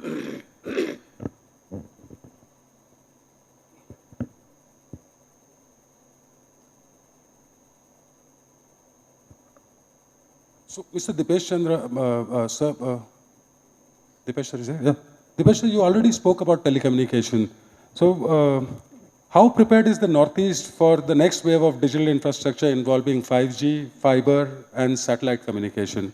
Sir, sir was mentioning about satellite communication just then. Very rightly, you have asked the question, relevant question, and in connection with the continuation with Mr. Ekka, I must say that difficult terrain and basically the satellite communication, the limitation is that bandwidth. Bandwidth is limited and it cannot be shared within the specific, other than the specific distances. So Government of India has decided to make the digital corridor to reach each of the Gram Panchayat of entire Northeast by laying 20,000 kilometers of OFC cable in next 5 years' time to provide high-speed internet to each of the Gram Panchayat offices. And thereby, what is the vision? Broader vision is, through BSNL, Government of India has appointed the entrepreneurship in the Gram Panchayat or this Gram Panchayat level, who will provide high-speed internet. An initial cost of the modem, which is around 3,500, is borne by Government of India. Only the maintenance part, only the usage charge will be paid by the user. Now, two vision. One vision is, by this way, because of this bandwidth crunch or bandwidth limitation, we have to go to optical fiber technology. And that can provide enormous bandwidth to us. Now, another part, this sharing of optical fiber. What Government of India has observed, there is a crunch or limitation of optical fiber availability. So, this cable, what the 12,000 kilometers we are laying, that fiber is open to the telecom service provider. They can take that fiber on some decided charge basis and utilize for the network to cover up the digital infrastructure. Now 4G technology, I can mention 95% of the villages of entire Northeast at present is covered by 4G, and 5G technology has already been introduced. So IoT and drone, whatever is there, welcome to use the 5G technology, and by this way, there is an enough opportunity to entrepreneurship who will be providing this service as well as the user. There are very specific local products which is having not only quality, but because of unique identity, it is very demanding to other places. So how to market it? Because that particular person is not having any means to give an advertisement to the TVs and all these things. Only that through that technology, he will be providing a bandwidth to a website and all these things, so that people can come to know the product, and automatically there will be a demand payment. Only the physical part of transportation of that particular product will take place. So through this broadband mission, there are several points. One is that there is a request of providing common duct, which will be made during the construction of the road. And whosoever service provider and plug in want it, he can just lay with the nominal charge. So that is the basic. Sir, I fully agree with you that digital infrastructure is as important as roads or any other physical infrastructure. Sir, now I would like to ask Professor from IIT, Anjan Kumar. Sir, many technologies are available, but implementation is always a challenge, sir. And so, according to you, which emerging technologies you believe are ready for immediate deployment in our beautiful northeastern states? I would just answer it very little detail and slowly. As we nowadays hear that pressure is privilege. So we also believe, we have been discussing about terrain, challenges and all. Challenges are chances, are opportunities to explore the possibilities, to explore the required innovations, to address our requirement. See, delivering road infrastructure is not only limited to engineering capability in today's world. It is always or constantly challenged by, first thing is time, especially if we focus on Northeast, climate risk, quality assurance and resources. We have been continuously challenged by resources also to create the road infrastructure. With this, the data-driven technologies, new technologies in materials, new technologies in construction, and digital data-driven platforms, feedback systems would help us to accelerate the road, making the road infrastructure not only faster, but smarter, resilient for the Northeast, as well as sustainable. I would like to emphasize, three main technologies which we should immediately look into, try adopt in our most of the road infrastructure projects. First one is intelligent systems, or more exclusively intelligent compaction systems. Second one is climate resilient futuristic design methods or design models. Then comes smart monitoring systems for quality assurance, quality control, operations, as well as maintenance, as mentioned by my other colleague speakers. So what is this intelligent compactions? What is these systems? See, when we talk about roadway infrastructure consists of humongous consumption of material and the main activity on practice which transforms our planning assumptions, design constructions to reality, physical reality, is one activity which is compaction. Historically, the roadways were built using conventional compaction rollers, and the way the process or the quality or the performance was accepted is based on certain spot testings which would rather indicate the issues rather than performance. When the techniques used to evaluate the work indicates the issues rather than performance, it obviously results in delays of execution, rework, material wastage, as well as resource wastage. So to replace the conventional method of compaction or the process systems is intelligent compaction systems. What are these intelligent compaction systems? These are the systems driven by data, instrumented machineries, which automatically process the compaction performance as well as monitoring. It consists of simple instrumentation, what we require with the digital pathways. Obviously, without digital infrastructure, it is quite challenging. So we have to progress parallelly. When we have our digital infrastructure progressing, the intelligent system is instrumenting your conventional equipments with GPS monitoring, accelerometers, compaction monitoring systems, and real-time feedback system. Our Honorable Minister here can sit, and in his digital dashboard, he can see how the works in Meghalaya is going on. Our Honorable Chief Minister, he doesn't have to take his time out and go all the way, visit the roads physically. He can digitally look how the process is going on and he can give his instructions for improvement.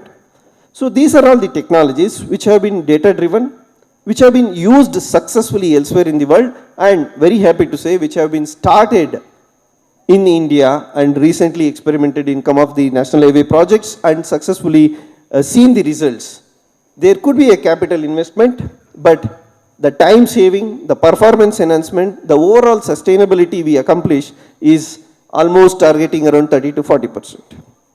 Another important technique or the technology based driven here is our, especially for the Northeast, is climate resilient futuristic design. See, most of our infrastructure, for example, we were talking about heavy rainfall and all. Most of our design predictions are based on past trends. Recently, we started with a note that we have been grown up hearing Cherrapunji receives the largest rainfall, highest rainfall, sorry. So now it has been again competed with some other places. I have seen Northeast quite vast. I have also seen some of the places in Arunachal Pradesh, Nagaland and all. I also see they also receive almost heavy rainfall as Meghalaya, and they remain wet throughout the year. So our climate predictions is based on past trends rather than now the data driven technologies, like as we all started with AI and machine learning.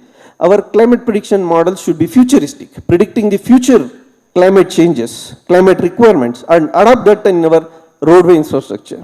Parallel to that, since we have a terrain challenge, rainfall challenge, temperature challenges, heat waves, etc., our materials should also be special materials or enhanced materials, like various technologies have been used, stabilizations, modifications, nanotechnologies and all, which would last for the predicted climatic change in the futuristic.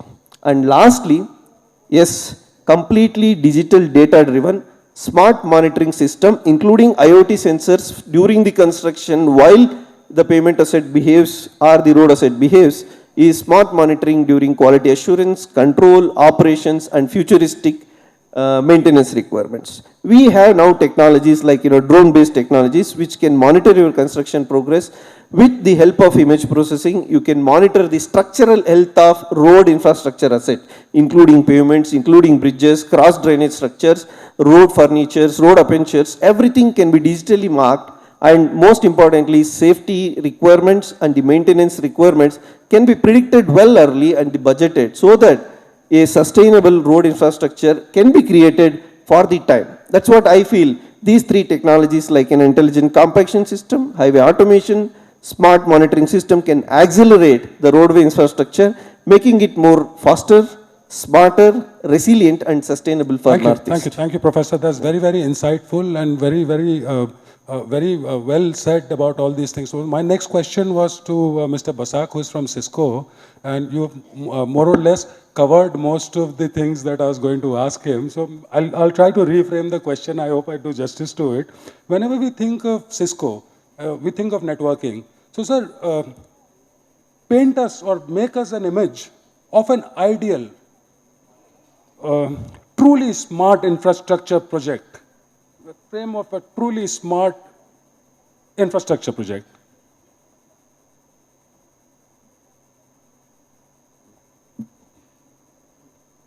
Hello. I'll give you an example. This is a story which dates back to 2014-15 time frame. Intel, as we all know, Intel Corporation, they were building a new office in Bangalore, and that was a 10-story building. So they wanted that to be end-to-end smart. From a construction perspective, they built the 10th floor first and then lifted it to the top using technology. And once the building was completed, the entire building was automated, starting from getting access to it to the control of the lighting, the AC, the exhaust, based on daylight, occupancy, and other factors. So when we talk about smart, this is what we can envisage, that end-to-end smart. So what we have seen is there's a lot of adoption of technology by the government, but it's in piecemeal basis. So if we need to make it end-to-end smart, we need to think about a smart architecture and then follow a framework to reach to the destination that we all are looking at, to make it end-to-end smart. So that would be my... Yes, thank you, sir. Thank you, thank you. I think Professor almost covered what I mean with probing and with IT and everything. After you him, have there on is a nothing, dashboard, so, nothing more left. Yeah, so that is why teachers are always revered. Mr. Basu, Northeast still has locations where terrestrial connectivity remains very, very challenging. How can satellite communication transfer project execution in remote areas? Over the past almost half an hour or more, I think we have spoken more about data than about highway, right? So it automatically establishes the fact that a digital highway precedes the need for building the physical highway. And therefore, to ensure that there is a very resilient digital highway available across the entire region and also in the specific states, it requires a combination of various technologies. So, respected Secretary Shri Gopinath mentioned about satellite technology, the low Earth orbit ones which are coming in now. My colleague Shri Tikadar spoke about 12,000 kilometers of fiber optic, but there is no one technology which can actually guarantee the highest uptime for all these critical infrastructure to be managed, monitored, as Professor mentioned, unless and until there is a very resilient network architecture in place, which means primary connectivity will always be fiber, but it has to be backed up by wireless, it has to be backed up by satellite. Only then can you assure the citizens availability of services in every nook and corner. The other thing which also I'm getting reminded of is yesterday Shri Nitin Gadkari, Honorable Minister, mentioned about the speed of execution. Speed of execution depends on how fast you can make that digital infrastructure available across the states or the region. Laying fiber takes time. That's why my colleague mentioned that 12,000 kilometers of fiber we are laying, but it will take 5 years. Are you going to wait for 5 years for this infrastructure to come up? Or can you kickstart the whole project by having coverage through other means of technology, such as satellite or wireless or whatever? And then once fiber comes in, that is the most resilient one and high capacity one. And the others will then start falling as a fallback to the primary network. So a core network strategy is extremely important, and satellite plays an extremely important role in enhancing the uptime as well as fast-tracking the progress. That's what I would like to say. Thank you, sir. So satellite is like one rocket that goes into the lower orbit, leaves the satellite there, and then if it is hovering around your head, so your entire region gets connected. You don't need fiber, you don't need anything. One satellite up, and all my people in the Northeast have internet. You can do that, but over a period of time, you have to fall back on fiber because that gives you the highest capacity. So over a period of time, satellite will become a fallback. But you can start with satellite. Go hand in hand. Sir, I've also heard of companies that are wanting to harness the potential of sun's energy by using satellites. So self-propelling satellites and stuff. So that's very, very good. We also have Mr. Makheja. Mr. Makheja, like we've already spoken about all the different problems that we have. Kindly share with us one project of where you have found similar issues and how have you solved them? I believe you've already worked in Arunachal Pradesh at some projects. Right. We have executed some world record projects in India as well.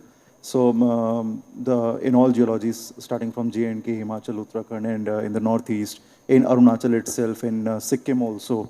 So the first thing first that, I'm sure that Professor will also agree, it all starts with the survey. It all starts with laying the foundation, understanding the project, and do not rush to the solutions, do not rush to the design. So The problem here is we need to optimize and make an efficient approach by understanding the terrain first, understanding the need, understanding what it demands, what is the capacity, how the design should be handled, and then hand in hand, use the technology which is available right now globally, introduce best global practices, and by the way of standardization in India, because that is something which is missing, we need to work on standardization. Having said that, we have done some projects there in Arunachal where we had rockfall happening along the terrain, and we were required to address it so that it does not impact the life of the people, and there are no fatalities or casualties. So that is one point where we can come into picture and understand the site, do the designing, and provide the solution. That is one part. That is a physical solution. Now, because we are attached to AI here right now, the impact of AI in that model would be, you have, like he said, smart monitoring devices, smart remote sensors. So what it does we can have a solution that is a bundle of two things. One is future prediction, modeling, all the data that is collected from the satellites or the Met department. It helps in predicting what could be there in the future, how devastating the rainfalls could be, and what is the intensity of the return period of the floods in those areas, so that they can be evacuated on time. We can take predictive measures, preventive measures timely. Our main focus should be to save life first, and then do the best to save the infrastructure. So this is one thing, the predictive measures that are now also entering here in India as well, because that is a very common practice worldwide, globally. So this is one thing, predictive maintenance, and then you have smart monitoring devices, which the range can go up to as long as 5 kilometers. You just need to set up some devices using, you might have heard about the Leica lenses, and they do such devices. They have these devices, which we also use in Europe. And how it helps to predict the movement of the hill. If there is any movement in the hill, if it's sinking, or what could be the calamity that is building underneath. Will it be an avalanche movement, or will it be a rock debris, or where is a cloud burst happening? So when we talk about railway infrastructure, for example, which is a very critical infrastructure when we talk about the Indian economy, so a 1-minute halt or a 1-hour halt can be devastating to the economy. So what we do instead, we try to promote warning systems. When you see a calamity that has happened and it's going to damage the infrastructure, there's critical alert systems, there are critical warning systems that jump into action, and they help to mitigate the threat. So also these systems are now getting installed. We have now support from the government, from the ministry also. They are open to this technology. They are constantly in need of best global practices by the way of standardization again in India. And these systems are entering. These systems are entering India. You see a lot of government tenders getting, asking for procurement of early warning systems, asking for predictive maintenance, asking to make the infrastructure more resilient. So yeah, we have done a lot of projects in Arunachal and states like Sikkim just to cater to this need, and the overall ensuring the overall safety and sustainability of the project. Sorry. Thank you. I have an audience poll now. Let me quickly ask you. Raise your hands if you believe technology will be able to reduce 20% cost or 20% time that it takes to get construction done in the next 5 years. 5 saal mein, I have a follow-up question. In the next 5 years, how many of you do you think that AI is going to be an integral part of infrastructure? A lot of us think that. With that, we have time for just about 5 questions. Sir, please have your question framed. It should be a question. It cannot be a dialogue. You have to direct it to one panelist. We can take only 3 questions. Okay? And we have 30 seconds each for the question and answer, please. Yes, sir. Someone give him a mic, please.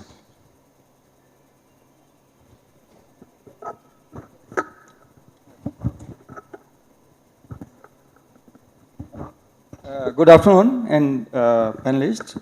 Actually, when I raised my this thing, objections about AI is not the technology. Question directed to? No, sir. Secretary, Chief Secretary, Meghalaya government, Government of Assam and Principal Secretary. Principal Secretary or Additional Chief Secretary, sir, I don't know your designation precisely, but you came afterwards on this path because AI is application and it needs some. So what is your question, sir? Yeah. My question is this: how AI can travel without digital pathways? That is my question. We already spoke about this, so the panel has very well answered that, in fact, digital infrastructure is as important as all other infrastructure. With that, we come to the end of the session. I would hand over the mic to Additional Chief Secretary, Mr. Eka, to kindly chair of the session, to kindly give his closing remarks. Thank you. Anybody has any other question? We are available for networking outside. We will be waiting outside. You can take it from us.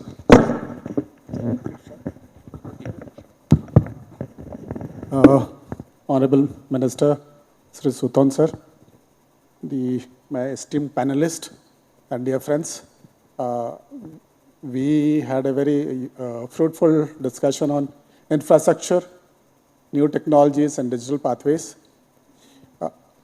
I look after industry and commerce in Assam, and from that perspective, I will tell you why infrastructure is so important.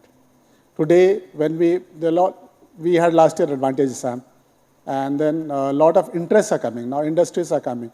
Now when they come, the first thing that they're looking for is the land. Obviously, we have been able to have some land bank, but then the next thing is roads, power, and then again, now gas connection, if that piped gas line is there, or the digital connection that is there. So these are the things that they're looking for. And then again, water. So infrastructure is so important. And if the infrastructure is not there, today the Northeast, we say we are not as developed as other countries, other states, because our infrastructure is not up to the mark. Today things are changing, the new technologies are coming. It's an opportunity for us to use these technologies and catch up with the rest of the country. And maybe not only catch up with the rest of the country, move ahead of them. So that is something that we have to do. We talked about digital infrastructure. This is something where Secretary was talking about digital infrastructure being a common good. That is something that we need to develop, and everybody should have access to that. And with that digital infrastructure, if we are there, then we talked about AI. We talked about all the other use cases of AI, the modeling, etc. All those things would be possible. Today, infrastructure, better infrastructure which is climate resilient, infrastructure which is future ready, also has a lot of other advantages. With this infrastructure, we get better investment. We have, with the better infrastructure there, we have better education system, better healthcare is there, better opportunity for investment is there, better access to market is there. There is a lot of saving on time, the cost, all those benefits are there. So we cannot deny the fact that we need good infrastructure. And because of the unique challenges that we have, we need to utilize the technology more so that we can overcome these challenges. And we are able to prepare the physical infrastructure, the digital infrastructure in such a way that they are future ready, they are climate resistant, and they're useful for all the other benefits that are there for us. So I thank all the panelists for a very enlightening and fruitful discussion. And with these few words, I close my chairman's speak.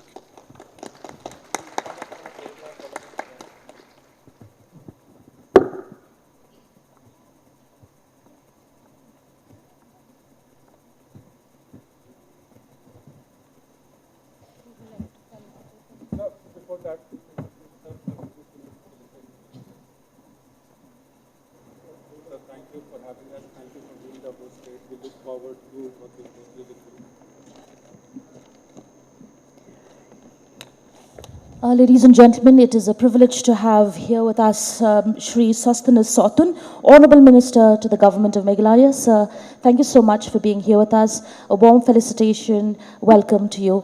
And we would like to also give small tokens of appreciation for the other panelists. Dr. J.B. Eka, IAS Additional Chief Secretary, ICNP, Department Assam. The co-chair, Shri K.S. Gopinath Narayan, IAS Principal Secretary, IT Department Assam. From the Ministry, Shri Dipesh Chandra Tikadar, Additional DGT Northeast LSA, Department of Telecom. Shri Bibad Dor, MCAM Secretary, PWD, Government of Meghalaya.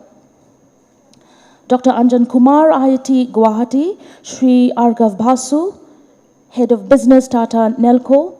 Shri Indrajit Basak from Cisco. Shri Jitin Mukheja, Deputy CEO, Gyobog India Private Limited. And a big thank you to the moderator of this session, Shri Gopi K. Moore, Member FINA. We will now have a photo session. We request the media and the press to kindly come forward for the photo session. We heartily thank the panelists. Thank you very much, sirs, for sharing your knowledge with us. We'd like to request you to kindly take your seats in the auditorium. And in a very short while from now, ladies and gentlemen, we will be starting with our valedictory function. So please be seated while we take some time to do the operations here. And we will request our dignitaries on the dais to kindly take their seats in the auditorium.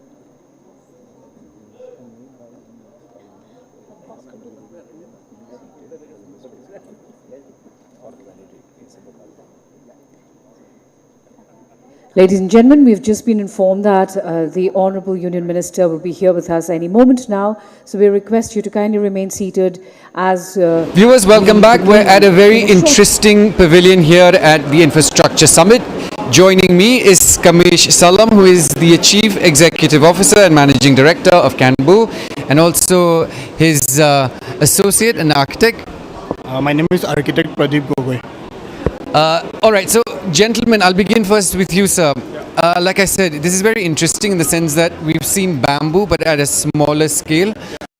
And to do something at this level and at this scale is commendable.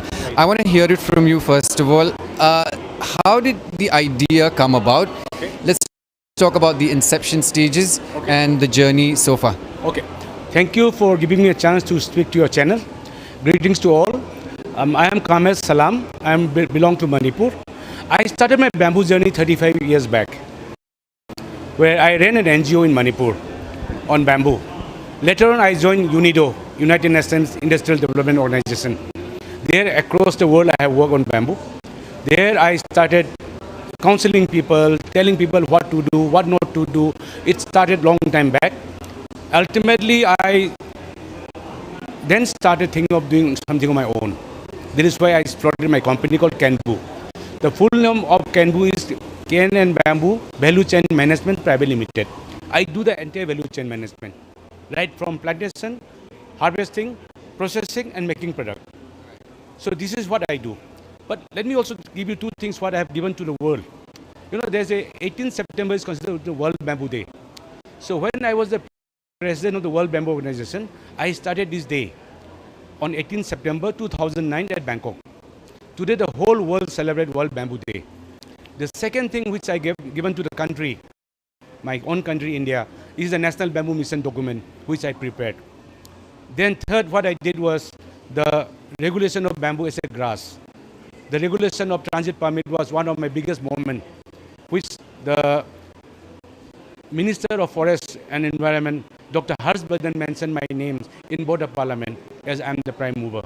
But having said that, from Northeast, which we consider as the largest bamboo in the world, it's very sad that we have not done much.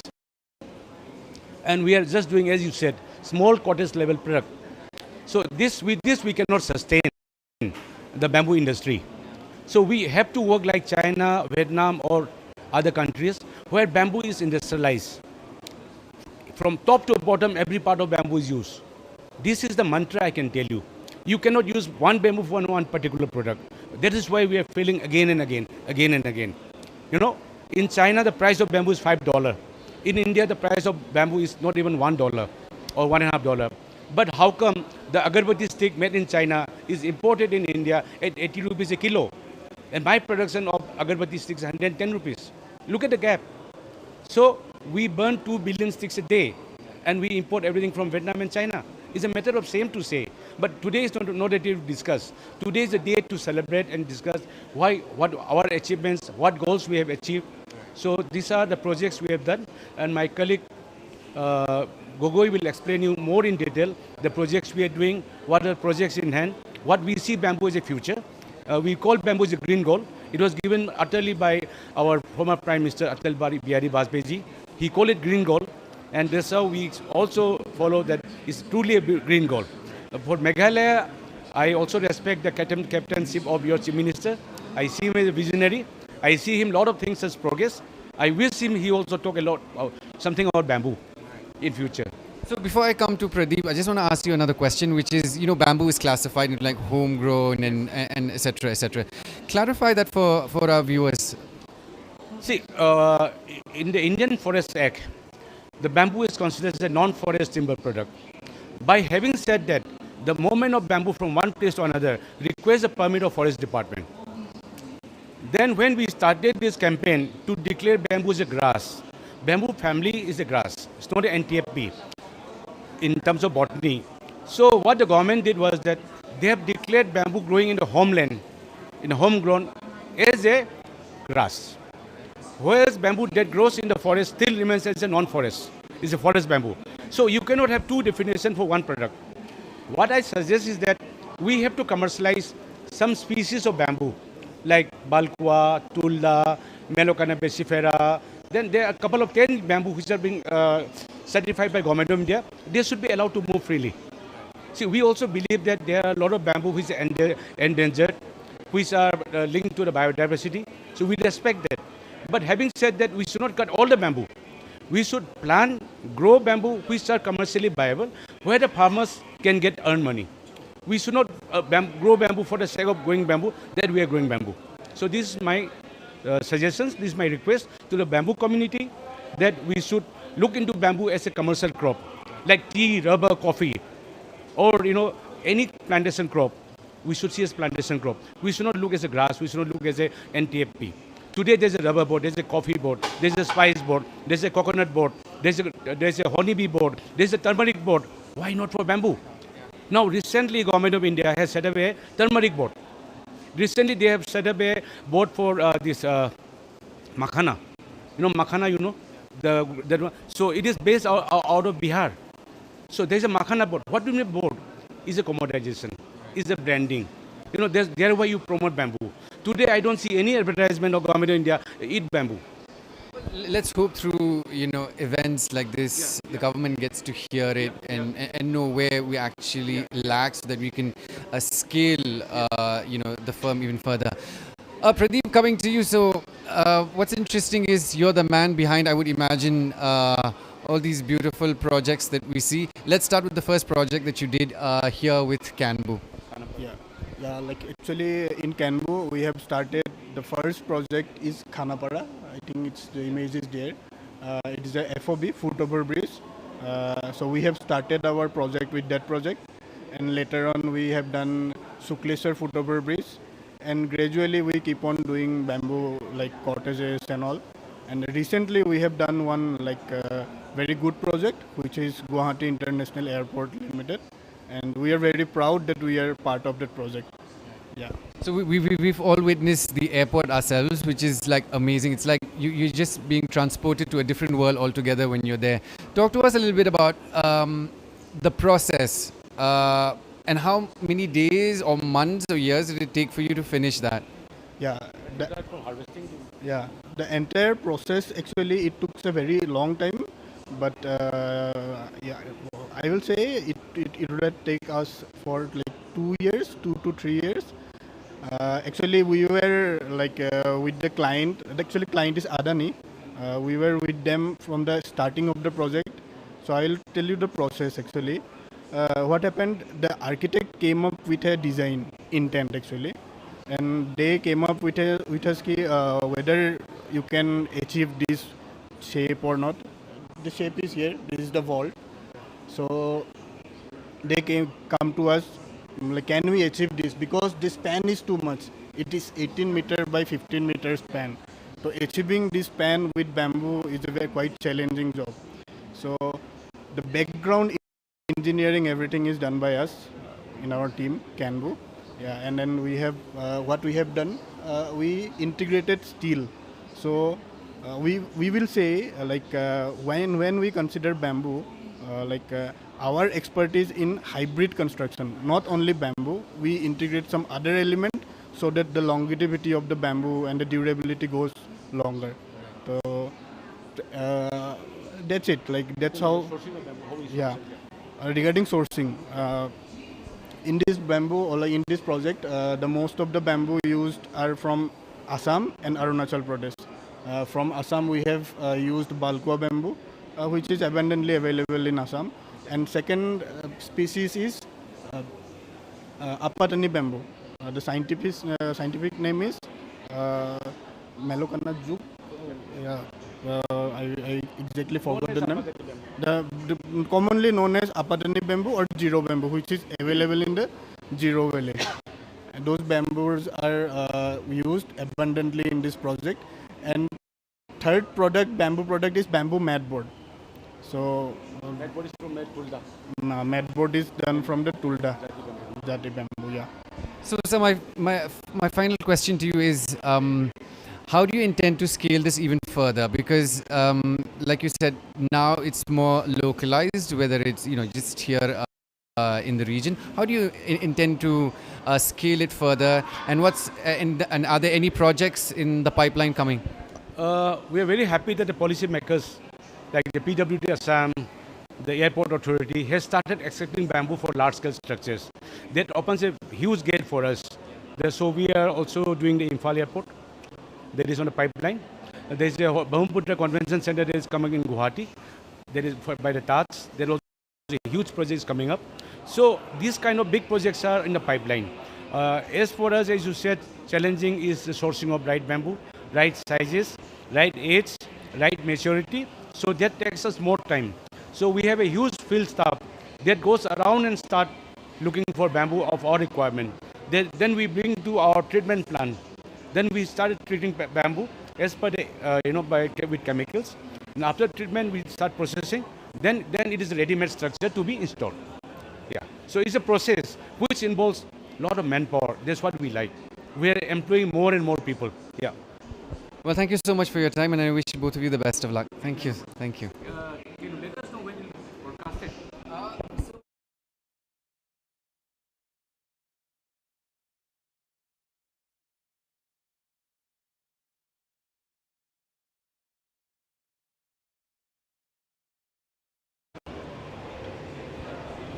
All right, viewers, we're back with another pavilion here at the Infrastructure Summit 2026. And joining me is Srideep Sharma here at the Tata Steel Pavilion, who will talk to us a little bit about Tata Steel, of course, and what Nest In, which is a segment under Tata Steel, I would imagine. He would be the best person to explain what it is.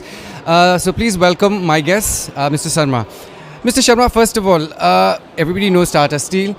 But what we don't know is Nest In and what Nest In stands for. If you could walk us through what Nest In is all about. Welcome back, and we're here. So thanks for this wonderful another pavilion at the this is a very prestigious Infrastructure event. Summit 2026. Congress Sangma Joining and me his team has done a splendid Hardik work Goswami to from pave this platform for all DG, the who's here to explain to us opportunities, which covers like aviation, the firm is a different sort of Jaunusop construction solutions and that.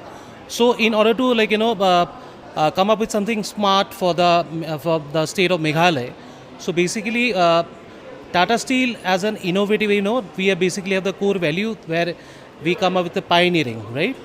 So one of the core values is pioneering. So Tata Steel is basically has come up with some solution which called Nest In. So from 12 years of inception of our service and solution, so we have been servicing the needs of all the different stakeholders of the state and across India. So we have done like some 40 odd like construction till today. So Nestine is basically a dedicated wing of Tata Steel under long products. So in long products we have got Tiscon as a product, and in solutions we have basically service and solution we call Nestine. So Nestine precisely deals with a prefabricated solution, and these are categorically divided into two categories. One is shelter and one is modular. In shelter, different sort of amenities, like probably any amenities like residential buildings. It can be a hostel, can be a bachelor quarter, can be a staff quarter, any sort of amenities for all government, B2B, or any sort of even B2C also. So we have been servicing the needs of this different stakeholders put together. So it's been 12 years since our inception, and we have penetrated quite a few regions in the northeastern part, and we are fortunately a part of this Meghalaya also. Since we got up last month only, we bagged a little order from the state of Meghalaya, that's from Northeastern Hill University. So likewise we are exploring some more states of NER, and probably coming up with new ideas and innovative solutions where we can station some sort of modular homes for the state of Meghalaya, as schemes are already in place, I believe. So it's I think MIPA is Meghalaya Investment Promotion Authority is something who's exploring some such solutions. So we have got this kind of basically smart solutions. Yeah. So when you talk about smart solutions, we all understand innovation. We want it to be relevant to the 21st century, but we can't forget that we also have to take care of the environment, because these are two things that goes hand in hand. On one hand we have development, on one hand we have investment, and on the other hand we have to tread cautiously when it comes to environment and its sustainability. So what does Nestine do to make sure that that aspect is also taken care of? Sorry. So again, that's a very relevant question. Obviously, if we come up with some sort of new ideas and smart solutions, so first thing is if we are taking something from nature, so we take it back or we give it back, right? So if we talk about Nestine solutions, all the products, all the components that are used for construction of this smart buildings are basically made from sustainable materials. So that's the way where we basically align with 8 sustainable goals, where we have already ventured in marquee customers like this all government bodies and big corporates. So we've been doing fantastic work since inception also, and last 3-4 years we have been a bit innovative in terms of using new technology and new components so as to protect the nature. So you mentioned stakeholders at the beginning.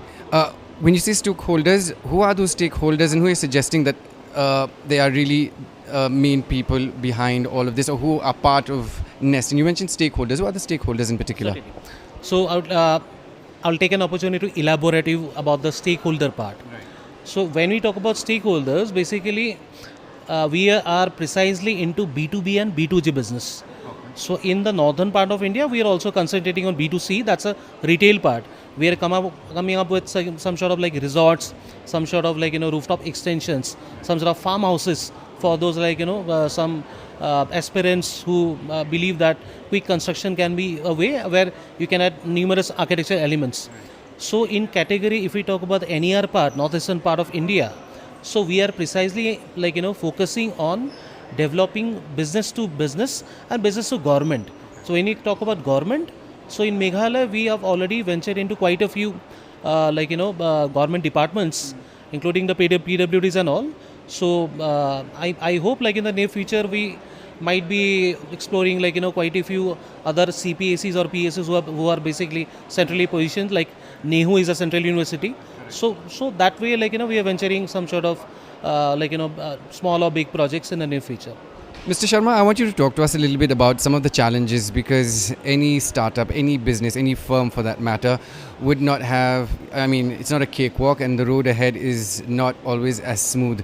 So especially when it comes to the Northeast, and when you think of the Northeast. यहाँ आयोजित हुई है, और जिस तरह का interaction, जिस तरह का इंटरेस्ट में इंडस्ट्री में यहाँ इन्वेस्टमेंट को लेकर के देख रहा हूँ, मैं मानता हूँ कि आने वाले समय में नॉर्थ ईस्ट जो है इंडिया के टूरिज्म का हब नॉर्थ ईस्ट के हाथों Sir, this is Sarika Salek from Administrators and Rustam Constructions LLP, basically into innovative solutions for roads.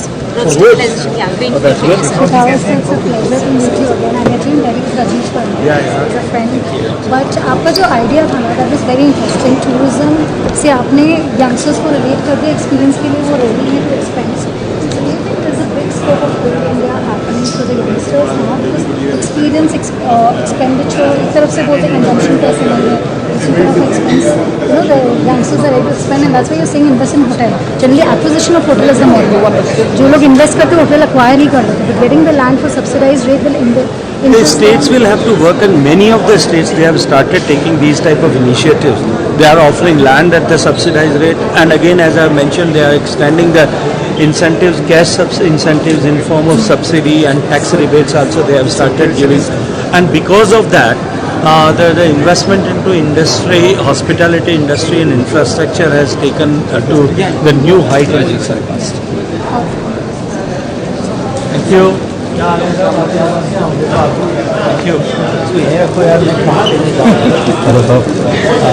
Excuse me, sir, can I? Thank you. Thank you so much, sir. Thank you very much.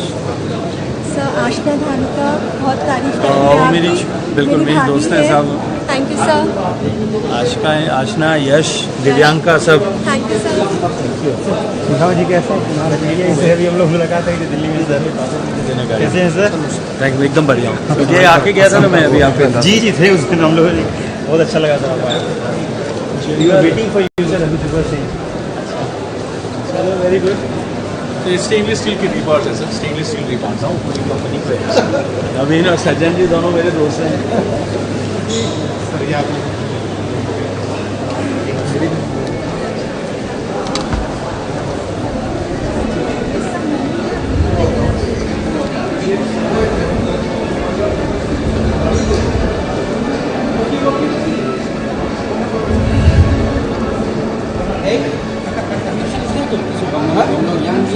No, I have to send this way. What do you got?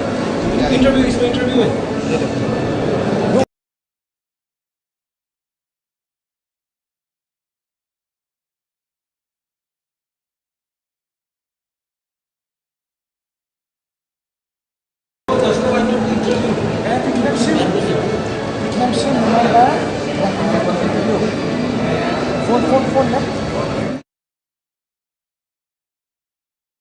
Timeliness is again a major criteria where you are basically saving time. So ultimately somehow you are somehow you are basically dealing with not to incur any opportunity losses. Like if it is an educational institution whose primary agenda will be to earn profit once it registers in the month of April or something, right? So if it is a prefab construction, you can basically deal with those timelines. But when it is an RCC construction, you don't have certain part of if we talk about northern part, where 4 or 5 months are basically from monsoon only. So you have to somehow stop that civil work and function. So in our category, the civil works remain the same, but it is quite a lighter part. So it doesn't consume much time. So within 1.5 or 2 months, your civil gets completed. And even if there is a very thick rainfall or any harsh weather, so prefab is the solution which can be constructed with ease. All right, fair enough. Since we're here at a setting, the Infra Summit setting, what are some of, did you get a chance to probably sit at any of the sessions so far? Unfortunately not, because I not say we are here to basically join that kind of podium, because that kind of basically arena or that kind of basically meetings have been already arranged at some VVIPs level. So I think government is taking care of Meghalaya internally. So we are coming up some sort smart solutions externally, so as to we can collaborate with your government, and we can collaborate with some other governments also, and come up with and help you developing your state in a better way. And my final question to you, Mr. Sharma, is what's the road ahead? What plans do you have in the pipeline to scale the business even further, so that you can spread the word across, not just in Meghalaya but further in the northeast as well? See, as far as the business perspective is concerned, we have been doing quite of good business probably for last 2-3 years. since this is a solutions which we have been trying as a trial and error method 4-5 years back. So we have been basically servicing the needs only of our subsidiary companies. So we have been furnishing their this residential amenities or something. But 2-3 years down the line, we have come up little strong. So we have basically ventured into each and every different parts of the country, and basically bagging quite a few amount, or bagging quite a few bucket of good orders, probably G+4 or G+6 up to we can go up to G+8 also.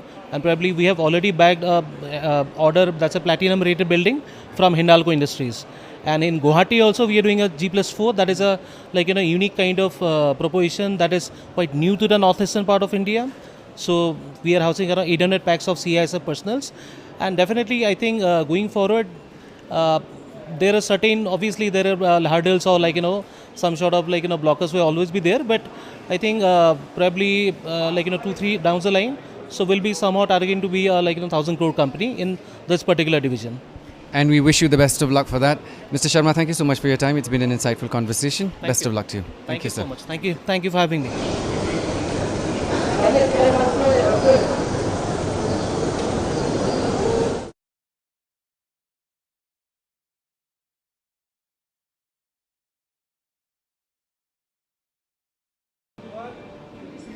Viewers, welcome to the Knee Zone Pavilion here at the Infrastructure Summit 2026. I'm joined by Prajesh Das, who is the Senior Manager, who will talk to us a little bit about Knee Zone, which I'm sure most of you are aware of what it is and what it does. However, we have the man himself to explain to you what it is and walk us through every detail that you should know. Mr. Das, welcome to the broadcast. Thank you so much. First of all, like I said, a lot of people are aware what Knee Zone is all about, but just for the benefits of the viewers who don't know what it is, can you walk us through what the company is all about? Knee Zone, any zone. It reflects the name Northeast Zone. We work for Northeast India and we are the steel manufacturer company. We are a 4-decade-old company. We have plants in Barnihart. We have 2 plants in Barnihart, Meghalaya. One is steel tube company, tube factory, which is in Barnihart, and one is fabricated steel products, which we also manufacture in Barnihart. Okay. We have pan-India presence. We have a factory in Kolkata, Dankuni. One is in Kalinganagar, Odisha. One is in Tamil Nadu near Chennai. So we are pan-India ERW pipe manufacturing company, and we have a production plant in Barnihart where we manufacturing crash barriers, stadium mast, octagonal poles, high mast, poles, which all are used in different infrastructure companies and infrastructure projects, and also in that different departmental works like electricity boards, PWD, National Highway, and other infrastructure projects. Right. Yeah. So, you know what, Mr. Das, all of these things look very familiar. For example, the crash barrier that we see, but we don't really pay attention to, how are they formed in that particular space. Can you tell us the process? It's understood that there are a lot of stakeholders in between. Walk us through the process of how all of this is made, and then till the final product, and when we get it out on the road and to a facility like that. Yeah. We procure the raw materials from SAIL and Tata Steels, which are the major manufacturer of the steel. We we procure the hot roll coil from Tata and SAIL, and we process it in our plant, and then it become crash barrier. And we supply to national highways, PWDs, CPWDs. They use these to prevent the accident and the fatal accidents in the highways. Yeah. So I want you to talk to us a little bit about how important it is to bring, like you said, there are stakeholders in between. But when you bring this to the Northeast, you have 2 facilities, you said at Burneyhat already. How important it is to scale the business even further? Because all of these, I would imagine, are indispensable structures that are required in every sector, right? So walk us through that bit. Yeah, Northeast is very far away from the mainstream industries, though it is far away, but nowadays it's connectivity and other connectivity like railways, national highways, that makes it very easy to get these things. But though there is a lots of challenges in.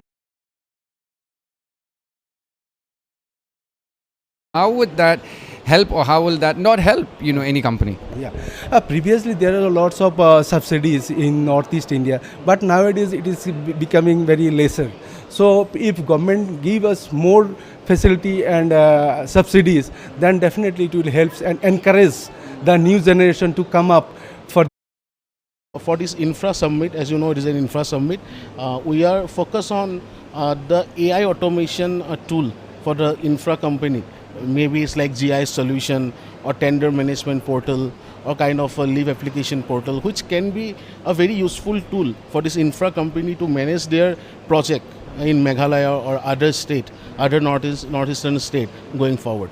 Yeah. So speaking of AI, a lot of people talk about it, and then it's got its advantages and disadvantages as well.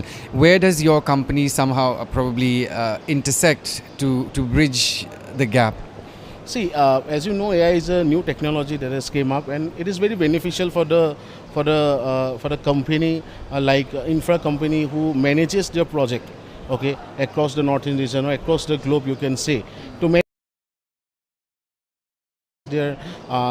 their resources in this region. They need some automation in the software line as well, which is the AI can help them. How AI can help them is the automation of their processes, the logistics cost can be reduced, the inventory cost can come down. So those are the things where AI is very much helpful to this organization.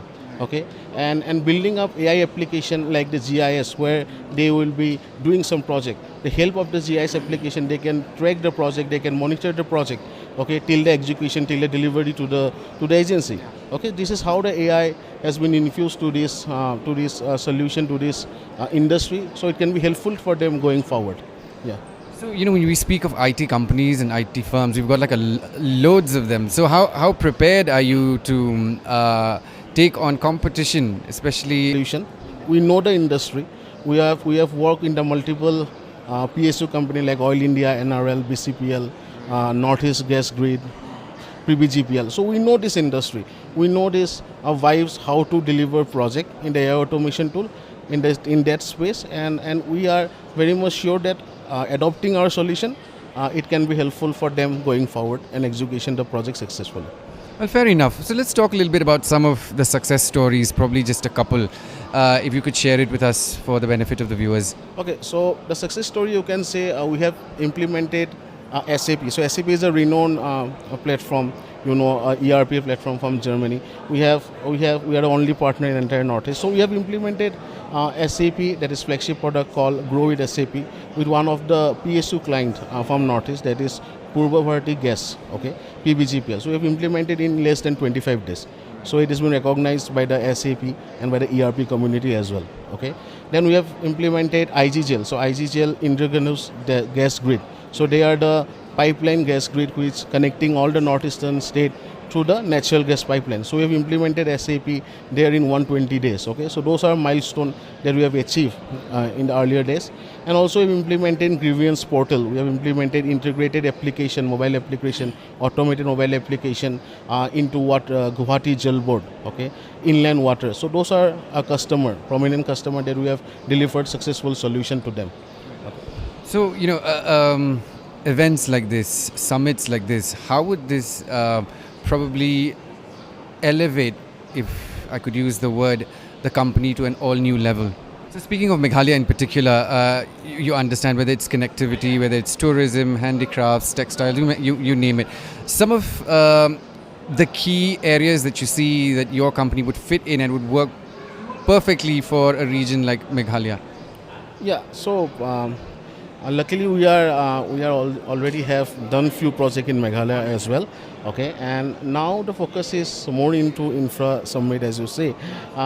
We are looking something called, because Meghalaya is developing very rapidly. You can say that after Assam is rapidly growing. So we can use like GIS application adoption can be helpful for the government. Okay, a kind of grievance portal, a kind of a public grievance portal can be adoption by the most of the government company, government department can be helpful. Correct. If you can say the automation of business process. Now, if you go to a department, you can find lots of queue gates where to apply the application, where to go my application, what is the final approval. So we can do the automation of this process. What we have done in multiple area, okay, and we have done project in Guwahati Jal Board, even the Jal Board in the Meghalaya state. We can automate few projects as well. The business portal, the ticketing tools, kind of things. So these are the things that we are looking forward. All right, and finally, Mr. Goswami, what's your next plan of action? What do you have in the pipeline? Anything lined up? Yeah, we are. Thanks.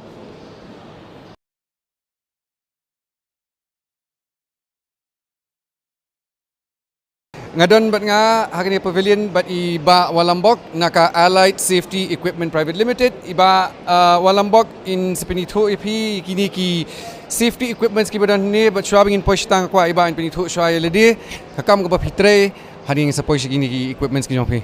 Okay. Te khulbe shibu ne phi ba aran bat khulbe phi baro ki lawan hana kapor ban chanaka store ka jongi te nga de Walambok lingdo sa hapo Shillong. Tengi nga represent ya ka company Allied Safety Equipment Private Limited kaba ngi specialize ya kine ki equipment ki badai halo ka sports ka related to adventure tourism but harju kaporu kine ki tiar ke bangidan kam ha state jongi ha karo climbing ha kine ki adventure park nangta ha kine ki zip line but ha caving kum kine ki helmet ma gidan ki helmet kine ki head torch nanda ngidon kini ki harness ke baki padan kam hakini ki zip line hakini ki rock climbing nanda ba haki caving te haju kapor ngidon kini ki ter ki kravines bar hoi kini ki phio I hene ki ter kini ki padan kam hakane ka adventure sport ka phi shadin jongi ngidon kini ki dur haki adventure park training nanda ngidon kini ki ice club kum kini ki dur khamtam hasi jongi impat don kini cable car mo kini ki gondola te kum hasi kim ngila don haun shal sun ngin sayo Telara kum hai gitu teng-teng gidan kisah akut ki kali mo teng-teng mo ngin hab ban lek kum mangi nakaliang jongi kum mangala deng ade we ni specialist ban rescue te haju kapor ba ngila represent bang adon ngatre hena company menta ba ngayo ana kalat bangan yo ban eye training ya ki badai ki forces kum hapo ki state police bat ki badai ki SDRF NDRF mo dekim kita te kanong kajing mento sibun ba lengba kini kitiar bagini kita kam bah ha ka baidei bat kene ka rescue Tisa kawai ba Walambok kwan klipi namar ka platform kung gini kamut kamdei tang kita ki interaction lani kita ki sessions bangi dan hapo andre kadai kata ka connection route bangi ngihap banya idan lang bagi takadang idan kini pavilion bat ki stalls ni kamtai bakajing yatri lang bat ka sarkar bat kini private company so nakali ang sarkar haru kanu kajing rap filayo mental dan pat yo aru hatu don kamo ka support nakali ang sarkar Hoi kum ka company li kidon kam bah lengba ka jingirap jong ka sarkar but lengba ka jing organize kine ki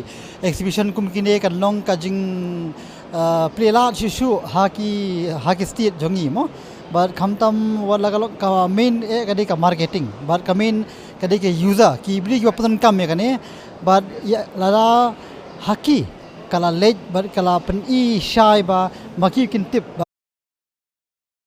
equipment badai hakaliang kiba bon ba kiba phila bani I te kum kene kan long ka jingmon toy ba ek state ka jangi ya kibri ki papan kam lagalong hakaliang ka adventure tourism lane lagalong hano kaliang lu ka badai bat ka infrastructure state jangi te kajing kili khaddu jongai phi kalong habe fikran chpang marketing te shei phi pinya yo kini ki mar like no niki exhibition ni stalls mi don bisudon chisin arsin shisnemle site he pinya yo ki marba haji sia kini ki tiar ki layak yo lupa khamtam hagi ki adventure park mo kum ka zip line ka bangila don hane apo mokodok ki babun ba ki adventure park ki bala don hapo Meghalaya jongi khamtam ki kinong room krem ki hagi caving te maki kira sim lupa kita ramta la de ki post nem menta kira patan kam gini kita ke bang idan hang ni mo kata ka warranty garanti ba ba kadan ka assurance ba kinne and reflect on the vibrant connections that we have built. Let's take a moment to celebrate the shared vision that will drive our 8 beautiful states into a more connected. The summit has witnessed a remarkable convergence of ideas, expertise, and shared ambition. From discussions on connectivity and infrastructure to conversations about tourism, logistics, digital transformation, energy, entrepreneurship, investment, and many others, the Northeast India Infrastructure Summit 2026 has reaffirmed the immense possibilities that lie ahead for the Northeastern region. As we commence this valedictory session, it is our privilege to first acknowledge and honor the esteemed guests whose presence lends significance to this important occasion.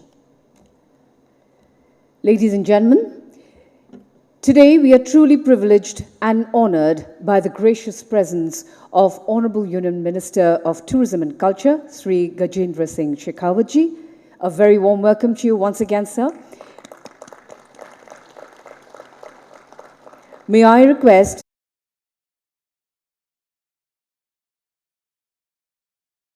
that evolves from the hills of Meghalaya. Thank you, sir, for being here with us. We are also honored by the presence of the Honorable Deputy Chief Minister of Meghalaya, Shri Snyao Bhalang Dhar. May I request Dr. Shakil P. Ahmed, Chief Secretary of the Government of Meghalaya, to kindly extend a warm felicitation.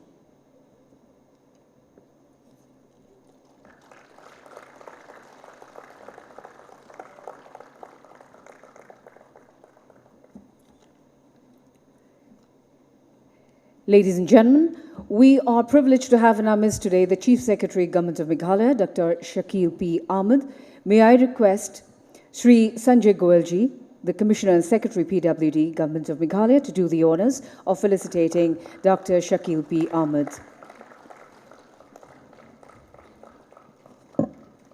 Joining us today is Sri Sanjay Goyal, IAS Commissioner and Secretary, Public Works Department, Government of Meghalaya. To present this felicitation, may I request Sri Bajrang Lohia, President of FINA.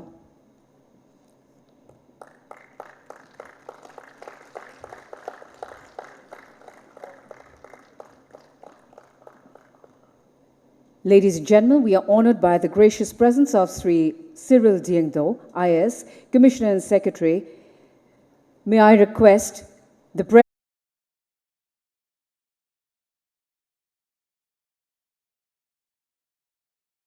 Better roads in Meghalaya strengthen tourism circuits all across the region. Modern logistics corridor in Assam creates new opportunities for producers in the neighboring states. Improved airports, digital infrastructure and multimodal connectivity ultimately benefit each and every entrepreneur, each and every farmer and every young person aspiring to participate in the larger economy. This spirit of regional cooperation is our greatest strength. We have explored the transformative power of infrastructure, the promise of tourism, the potential of MSMEs and startups, the opportunities presented by the bioenergy and green technologies, the role of modern construction techniques in building resilient infrastructures in future over these sessions in last 2 days. Each discussion has reinforced a simple truth. Infrastructure is not merely about creating physical assets, it is fundamentally about creating economic opportunities.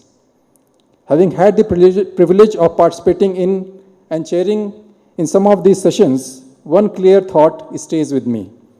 The Northeast today possesses the vision, the talent, and the resources to become one of India's most dynamic economic regions. Our responsibility now is to ensure that this vision is translated into steady progress through effective implementation, seamless coordination, and strong partnerships. Let me congratulate FINA, Build India Foundation, all our knowledge partners, session partners, speakers, and delegates for creating a platform that has been consistently thoughtful, collaborative, and action-oriented. When our states collaborate, when governments and industry partner with a clear purpose, And when infrastructure is built with people at its corner, the Northeast will not only connect India to the world, it will emerge as one of the most vibrant engine of growth. Let this summit be remembered not as an end of a conversation, but as a beginning of deeper partnerships and decisive action for the collective prosperity of a region. I once again extend warm welcome to all of you to this valedictory section. Jai Hind.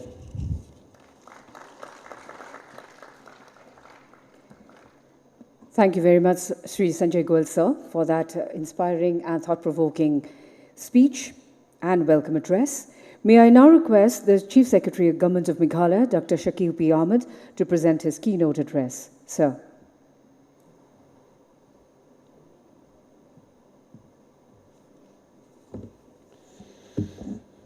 Most respected Union Minister for Tourism, respected Deputy Chief Minister of Meghalaya, Bas Noblang, Commissioner Secretary Sanjay, Commissioner Secretary Ba Cyril, Shri Vaibhav Dangeji from Build India Foundation, Bajrang Lohia ji from FINA, other esteemed delegates and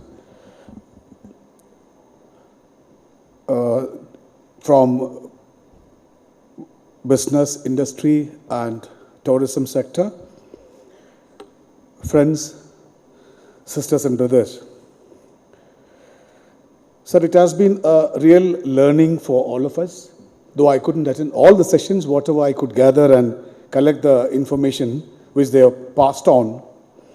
It looks we have reached a sort of a tipping point today where the tarmac is clear for a takeoff for northeastern states together, not as competitors, but as collaborators, and to work as a team to make this place, as envisioned by our Honorable Prime Minister, a pivot or a pole for India's development story in future.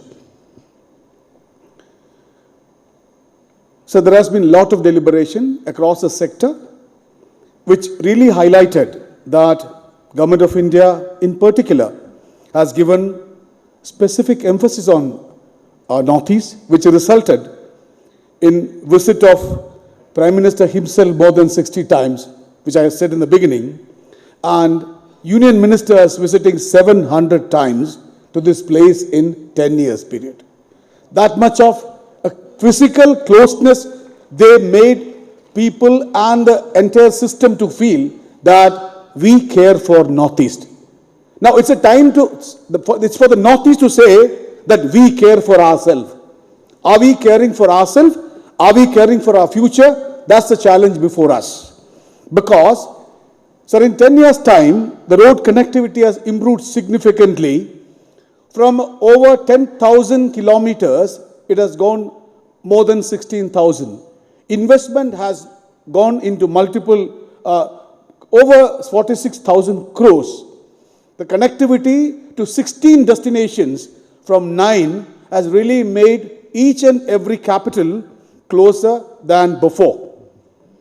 Now it's time to really ponder over and use our strategic thinking and planning to make this place better for ourselves, better for our country, and better for coming generations. So since in tourism is your favorite thing other than water resource and agriculture, I'd worked with you in water resource earlier, sir. So it's a very sad story that one of the most beautiful part of the country gets only 0.43% of domestic tourists, wherein among foreign tourists we get 1.17%. So there is a catch here, sir. So foreign tourists are coming more than domestic tourists. There is something good about the place which foreigners respect or consider. Probably we don't get adequate domestic tourists. So in the morning presentation which I made, so I was mentioning an interesting term as a medical doctor. So there is a perceptual illusion in our country about Northeast, sir, which we need to really correct. Because they're still having a feeling that Northeast is still not as close as we think.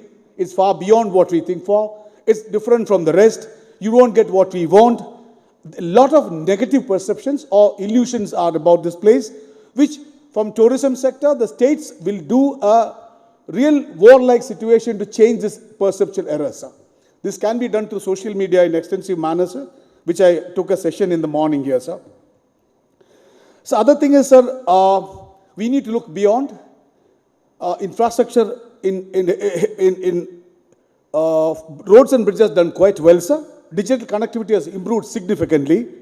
But again, I said emotional and perceptual connectivity is still lagging, which we need to work for. The hotel and accommodation is significantly poor in Northeast, sir, both in number and in quality. This need a real address because the tourists are not coming as welfare citizens. They come to spend money. They demand quality of service, but they are aware citizens. The consumer want what he paid for. So in this regard, a few suggestions which I thought were worth mentioning would be, so for one, we could actually consider giving like the Thailand did or Singapore did, maybe the tourism infrastructure investment could be taken as a sovereign capital. Or even we could de-risk those investments so that a lot of hoteliers can come or private people can also, smaller people can also invest. Other things, what Meghalaya is doing, you are aware, so we are giving 70% subsidy for homestay, which can be extended by other states also so that there will be community-based tourism, which will give you unique experience which hoteliers can't give, generally. So it will give livelihood, local entrepreneurship, local livelihood and ancillary benefits for the community, which they will own, they will prosper and they will protect and there will be far more safety for the tourists. The perceived threat can be averted. So other thing which I would like to highlight, sir, like ASEAN countries, we are doing remarkably well in tourism, which they are doing, is something like having a behavioral shift.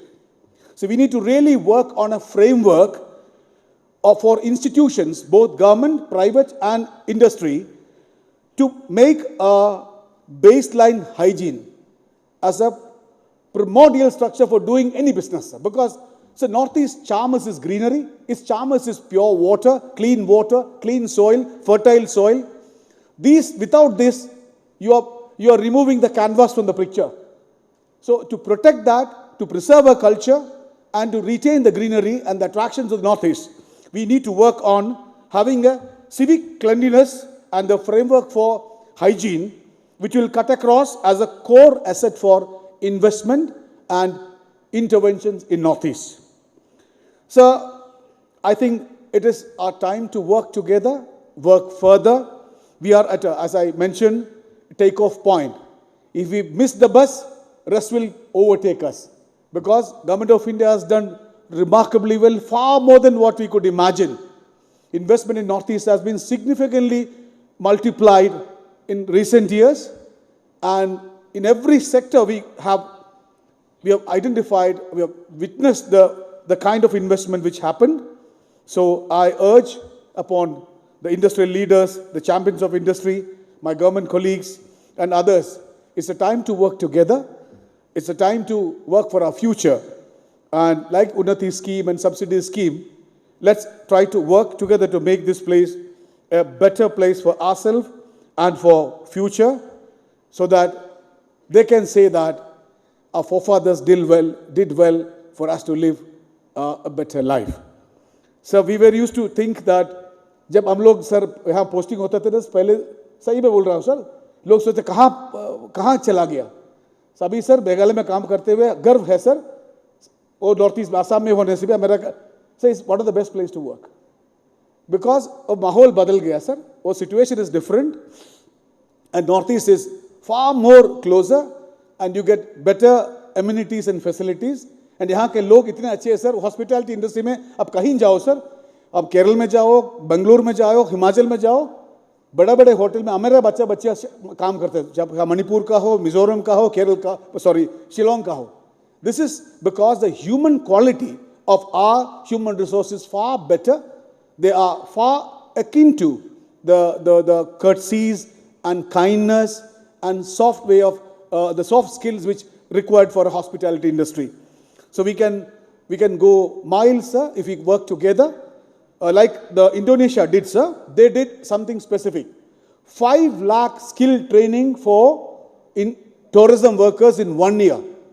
And it was checked by World Travel Organization, which found the impact really made a difference, significant difference of 12.9 million employments, sir.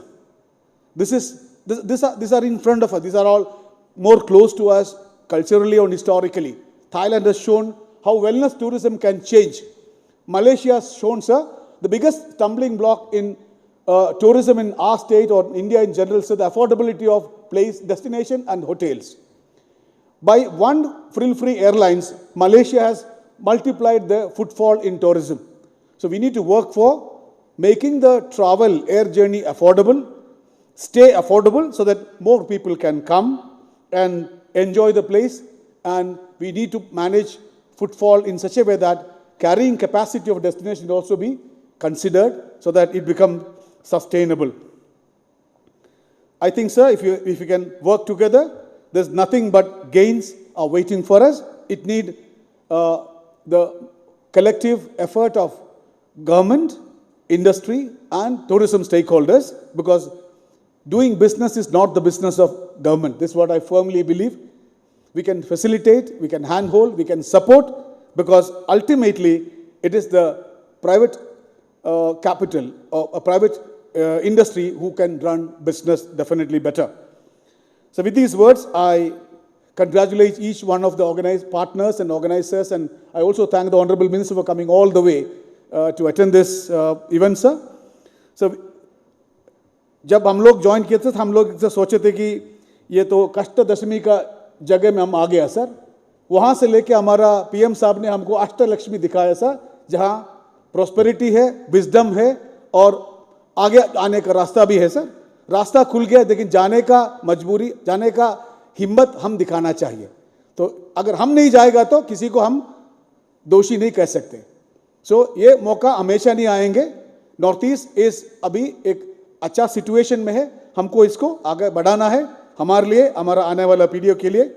इसके लिए हम सबको, I hope and pray that may almighty bless all of us to make this place better, safer and prosperous for us and all others. Thank you very much. Kublai Shibon, Mithela, Hazasnyu, Jai Hind, Jai Jagat. Thank you so much, sir, for that address that eloquently captured the progress, the challenges and the possibilities that lies ahead. Well, ladies and gentlemen, we now come to another part of the program, that is the release of the knowledge papers, which are publications on various sectors such as roads and highways, tourism infrastructure, industrial infrastructure, and aviation and airports. May I request our distinguished guests, the Honorable Union Minister of Tourism and Culture, Shri Gajendra Singh Shekhawat, to kindly release the knowledge reports, please.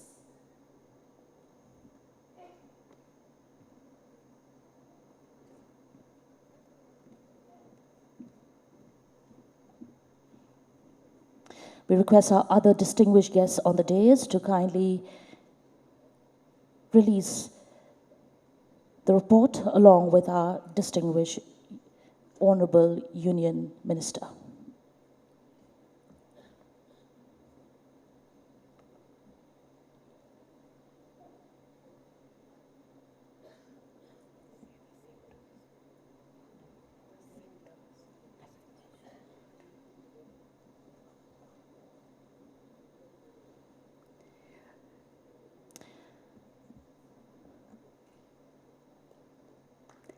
A round of applause, please, ladies and gentlemen, as our Honorable Union Minister, Sri Gajendra Singh Shekhawat ji, releases the knowledge papers.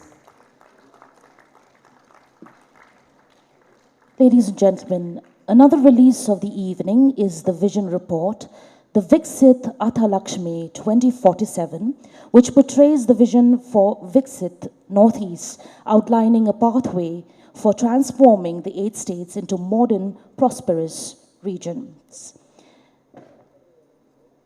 The Honorable Union Minister was kind enough to give a foreword in this report, and therefore it is an honor to kindly ask him to release this Vision Report 2047.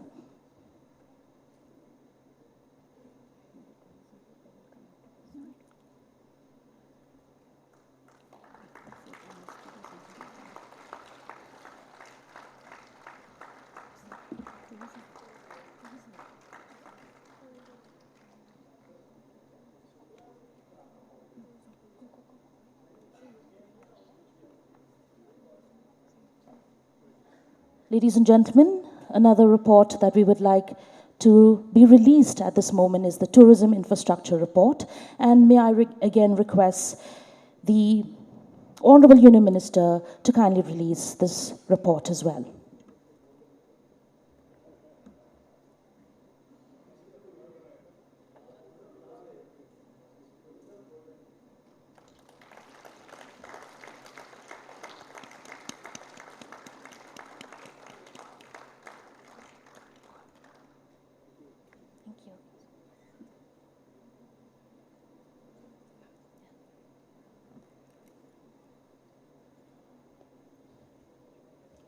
Ladies and gentlemen, as we draw this segment of Northeast Infra 2026 to a celebratory close, we want to extend our heartfelt appreciation to all our exhibitors who brought the vision of a resilient, future-ready Northeast to life.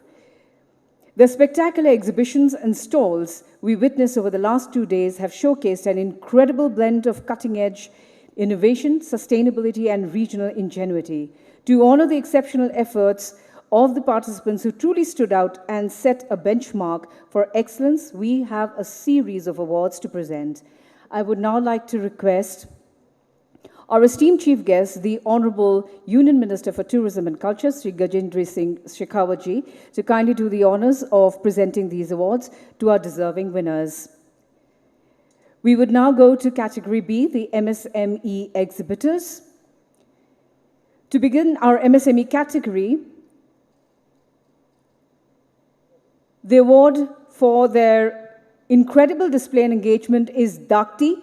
Ladies and gentlemen, let's give them a massive round of applause as I request them to kindly come on stage to take away the award from our Honorable Union Minister for Tourism and Culture. Representing Dakti is Rida Gadpo. Request her to kindly come forward.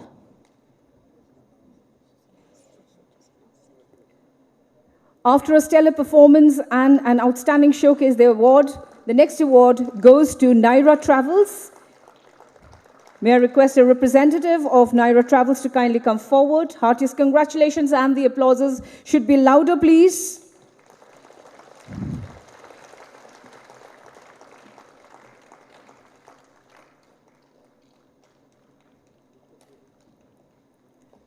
And please put your hands together for Nella Handlooms for an exceptional exhibition presence. May I request a representative of Nella Handlooms to kindly come forward. These were from the MSME exhibitors. A big round of applause, please.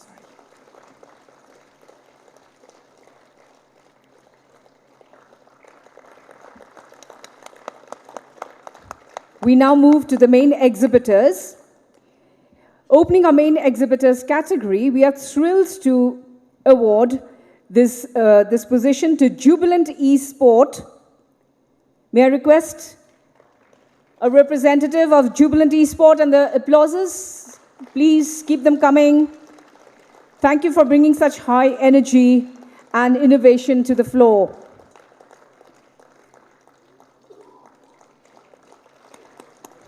Congratulations.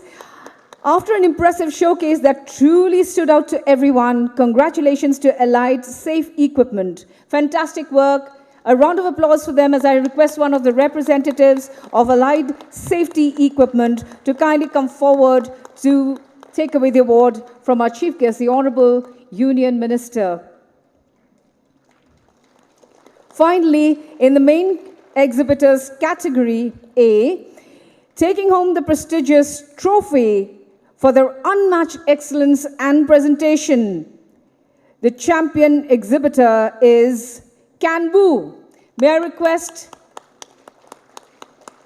Mr. Kamesh Salam to kindly come forward and take this award from our Honorable Union Minister. And the applauses should keep coming because they had done stellar performances as exhibitors. Their stalls were truly great, and if you still haven't gone through the stalls, please go through them. They are really spectacular. Heartiest congratulations to our award winners. Thank you, sir, and may I request you to kindly take your seat once again. Well, ladies and gentlemen, we now have the privilege of hearing from a leader who has consistently championed development, infrastructure, and public service in Meghalaya. May I invite Shri Sneaw Bhalangdhar, Honorable Deputy Chief Minister of Meghalaya, to kindly address this gathering.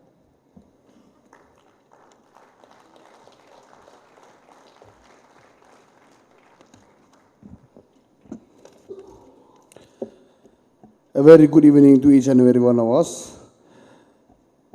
Honorable Union Ministers for Tourism Sri Gajendra Singh Shekhawat ji sir, and our Chief Secretary Dr. Shakil P. Ahmed ji, and also our Commissioner and Secretary Sanjay Goyal ji, and Presidents of Finance Sri Bajrang Loya ji,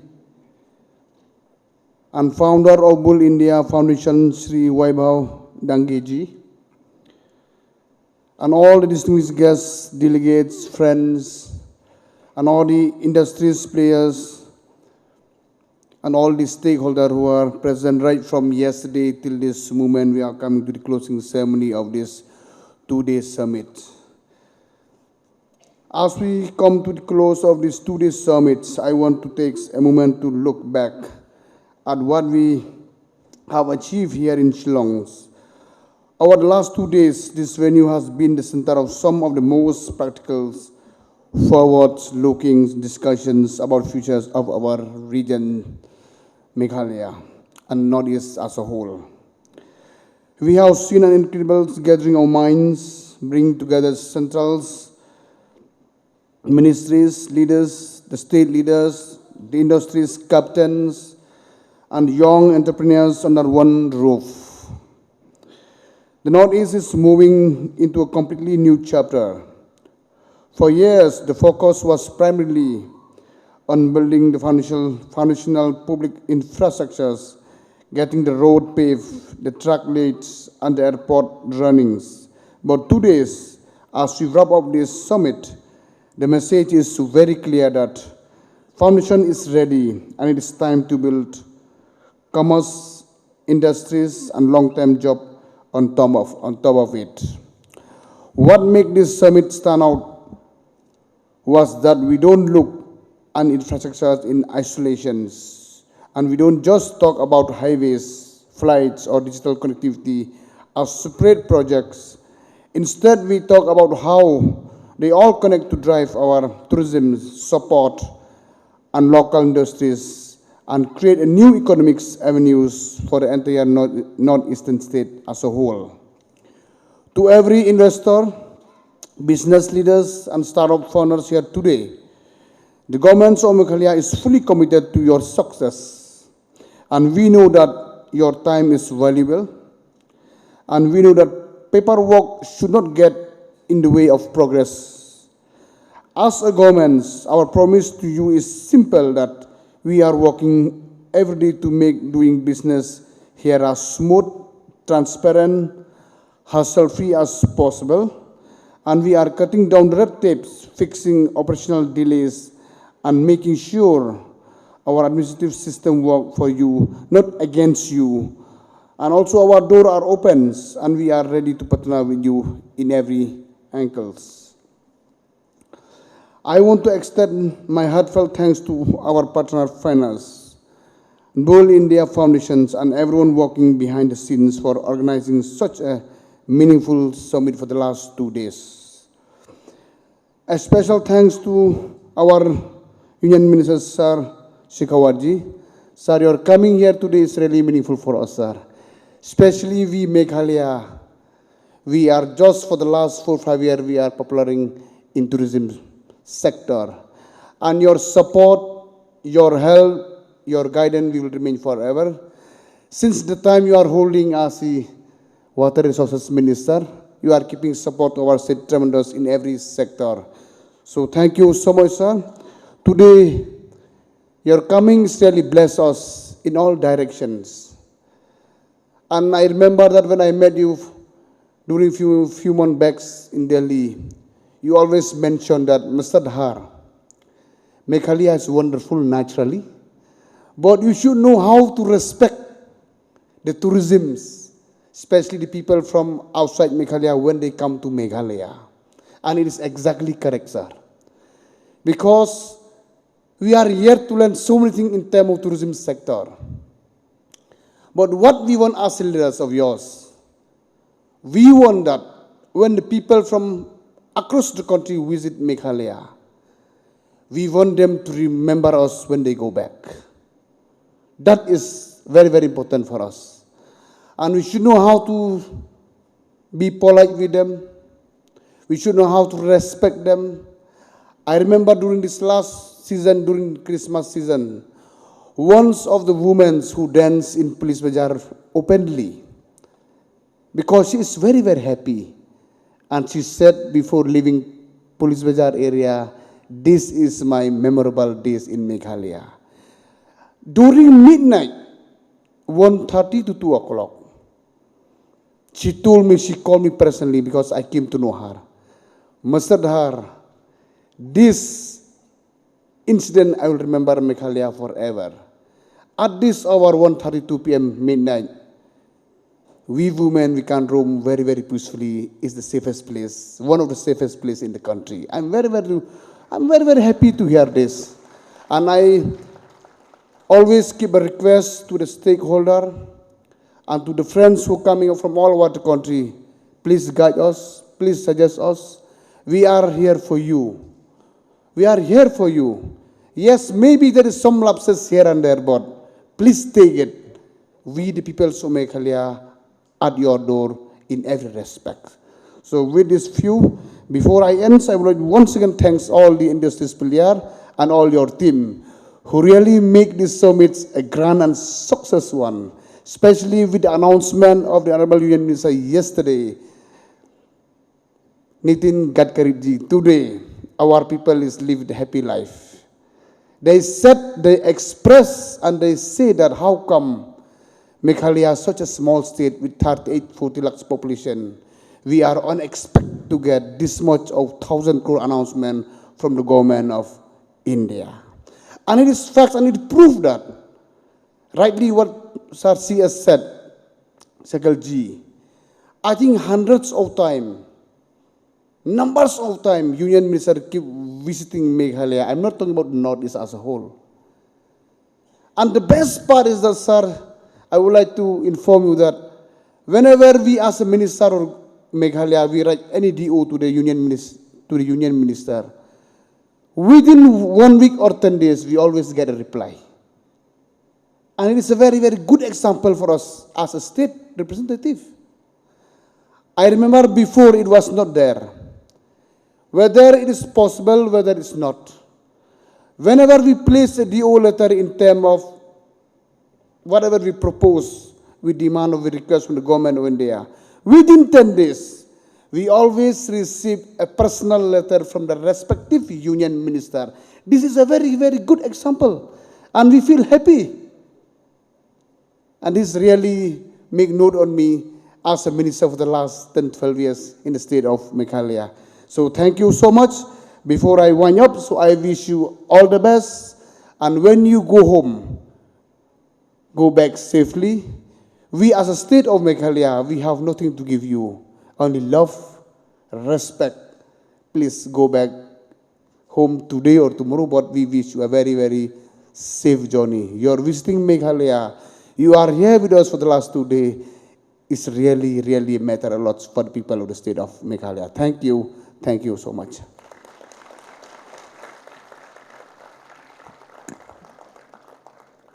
We thank you, Honorable Deputy Chief Minister of Meghalaya, Shri Shinob Halang Dhar, for that very compassionate and empathetic speech that you gave to us. Distinguished guests on the dais and ladies and gentlemen, we are truly fortunate to have in our midst today a leader who is deeply committed to preserving our cultural roots while propelling India towards a modern, vibrant future. Under his dynamic leadership as the Minister of Culture and Tourism, Bharat's glorious traditions and tourism sector are reaching unprecedented heights. May I now humbly invite our Honorable Union Minister for Tourism and Culture, Shri Gajendra Singh Shekhawat ji, to present his invaluable address to this august gathering here today. Sir. Honorable Deputy Chief Minister, State of Meghalaya, Shri S. Respected Chief Secretary, Zanab Shakil Ahmed Sahab, Commissioner, Shri Sanjay Goel, Shri Cyril Dingdo, Mr. Rajiv Agrawal, Shri Bajrang Lohia ji, Adaniya Atul Kulkarni ji, amongst us the founder of Build India, Shri Vaibhav Dange ji, distinguished representatives from the northeastern states, honorable policymakers, industry captains, investors, development partners, experts, entrepreneurs, and the members of media, ladies and gentlemen. A very good afternoon to all of you. It's a privilege for me to join all of you at that Northeast India Infrastructure Summit, an exhibition 2026 in this beautiful city of Shillong, the city of clouds. I congratulate the organizers for bringing together governments, policymakers, industry, investors, innovators, and development institutions on a common platform which is dedicated to the future of Northeast. Ladies and gentlemen, since the inauguration yesterday, as mentioned by Honorable Chief Secretary, we have witnessed meaningful discussions on connectivity, on sustainability, investment, technology, and regional cooperation. These conversations have reinforced a simple truth, that infrastructure is not merely about physical assets. It is about expanding opportunity and opening the doors. It is about connecting people to the markets, communities to services, and aspirations to results and outcomes.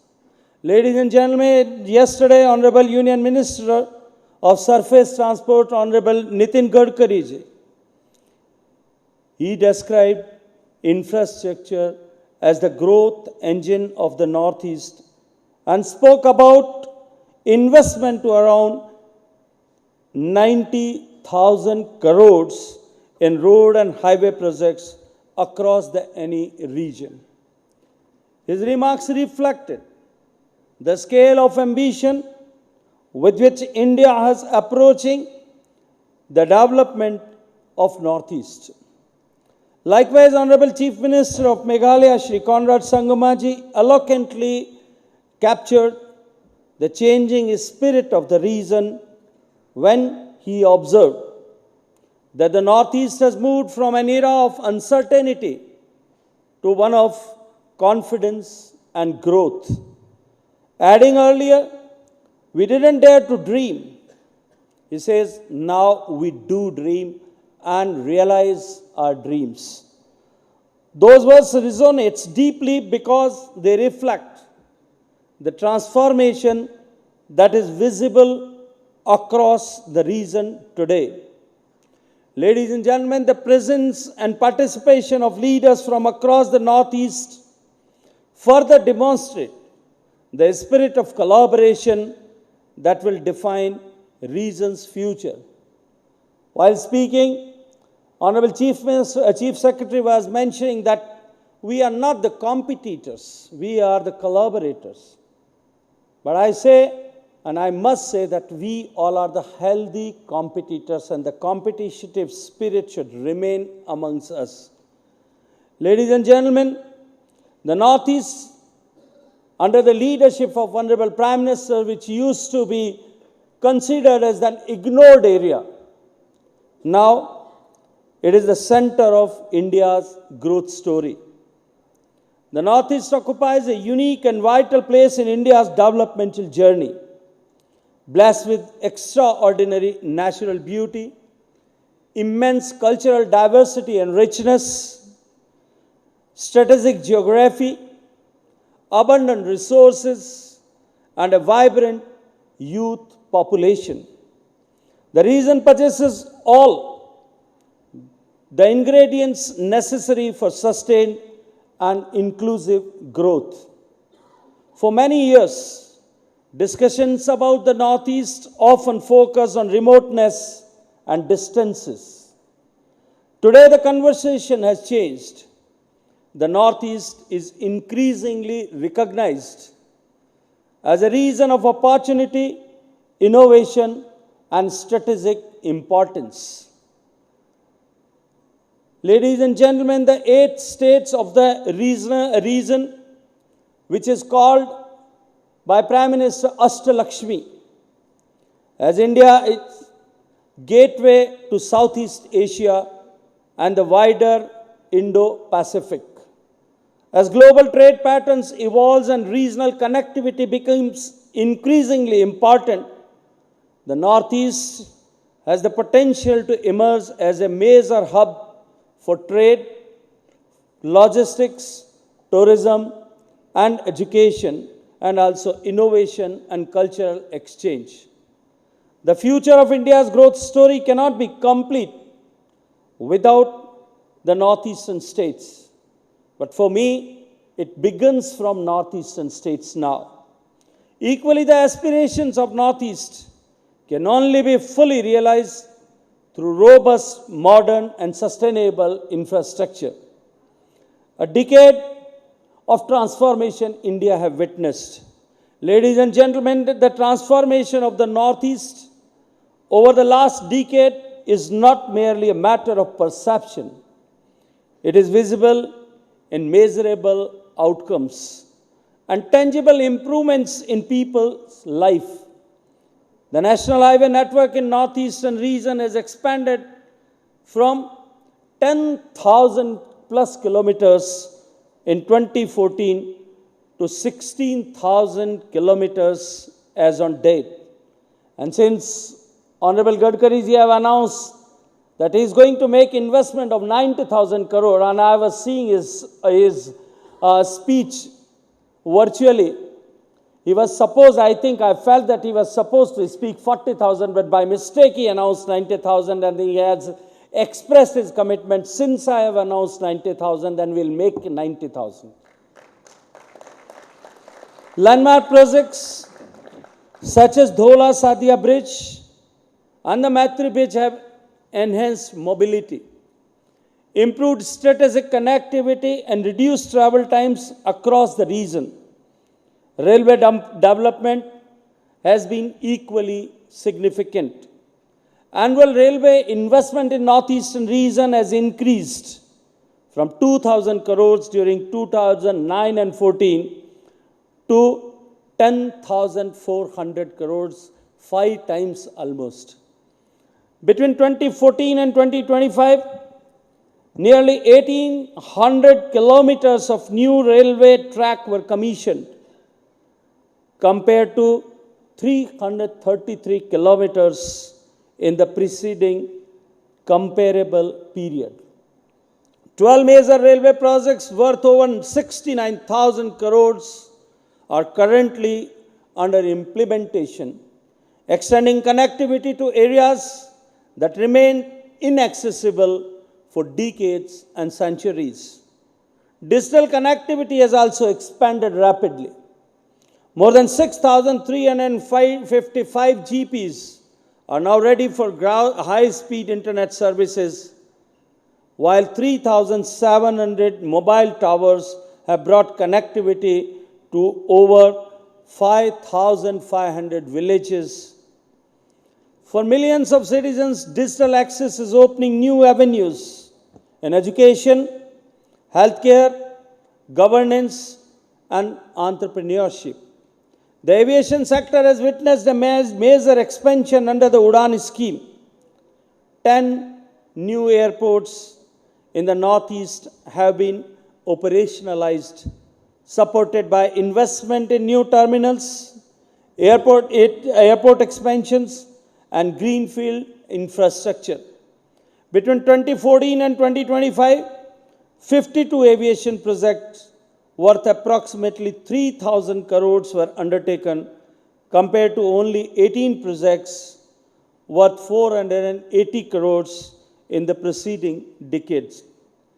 Waterways too are emerging as an important component of regional connectivity. National waterways in the region have increased from 1 to 20, supported by investment exceeding 1,050 crores. Hydroelectric projects with a combined capacity of 5,800 megawatt are under development and strengthening the foundation for future growth. Taken together, these achievements reflect a cumulative public expenditure exceeding 6 lakhs crores on Northeast development between 2014 and 2025. These numbers tell a powerful story. They represent roads that connect villages, railways that open opportunities, digital networks that democratize knowledge, airports bring regions closer together, and waterways that create new economic possibilities. Ladies and gentlemen, infrastructure creates a value not merely by connecting places, it creates value by making economies more competitive. For decades, high logistic costs, difficult terrain, and limited connectivity constrained the ability of business in Northeast to fully realize their potential. As roads, railways, airports, waterways, and digital networks improve, these barriers are steadily being removed.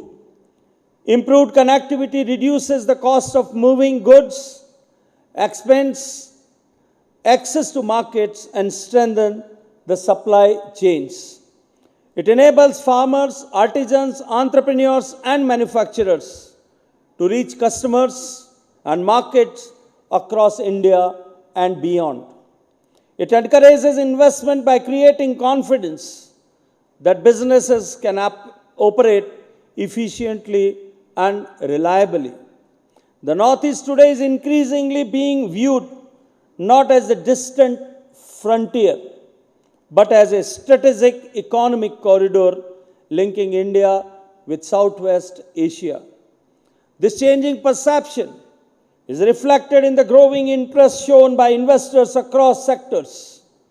The investment interest of approximately 5 lakh crores generated during the Rising Northeast Investor Summit 2025. It is a strong indication of the confidence that industry and investors now place in the region's future. The challenge before us is to convert this interest into projects, partnerships, enterprises, and jobs that benefit local communities and create long-term prosperity for the region.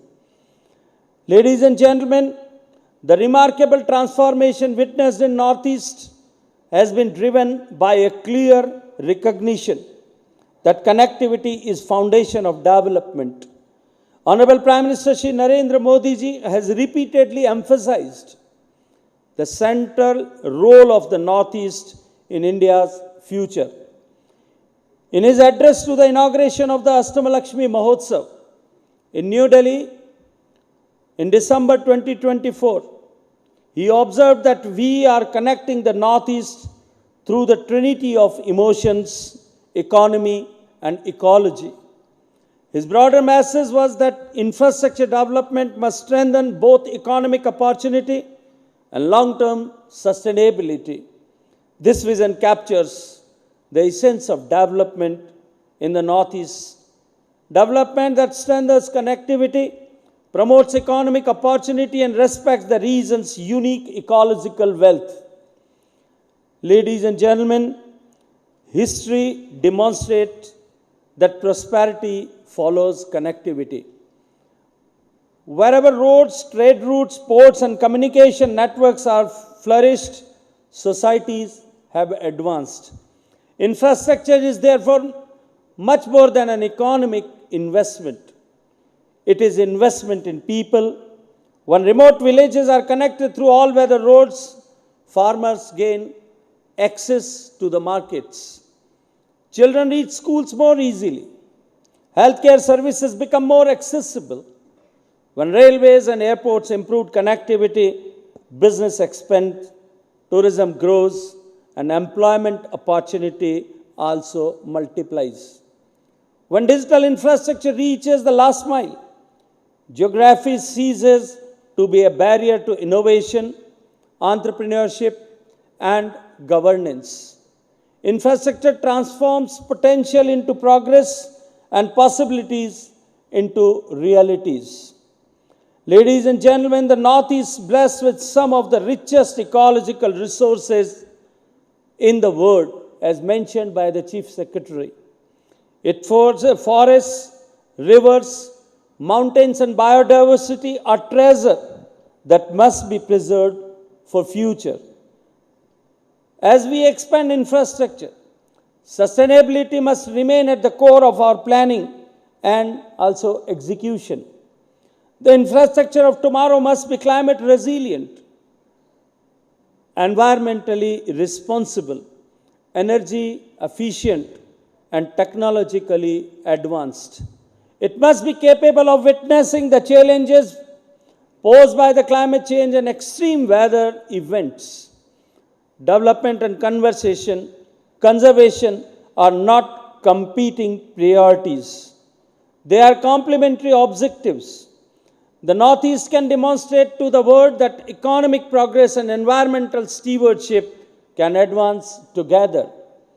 Ladies and gentlemen, as Union Minister of Tourism, I have made it a personal mission to ensure that the world discovers what those of us connected to this region have always known.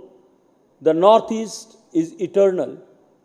The story of tourism in the Northeast over the last decade is fundamentally a story of connectivity, creating opportunity. For many years, the greatest obstacle to tourism was not a lack of attractions. It was the difficulty of reaching them. Today, that reality is changing. Improved roads, expanded airports, enhanced rail connectivity, and growing digital access are bringing once remote destinations within the reach. The Northeast offers some of the most distinctive tourism experiences in the world. Majestic landscapes, living indigenous traditions, wildlife, spirituality, music, cuisine, craft, festivals, wellness tourism, and also adventure. Model tourist circuits have now been identified across 8 states of the Northeast region to promote sustainable tourism and create opportunities for local communities. The region is also witnessing growing investor confidence. Recently, before coming to this valedictory ceremony, when we were sitting with the industry stakeholders, I was so happy to see the enthusiasm what they are having, the interest what they have expressed, the interest in diversion into the tourism and hospitality sector from their core businesses. It is really overwhelming.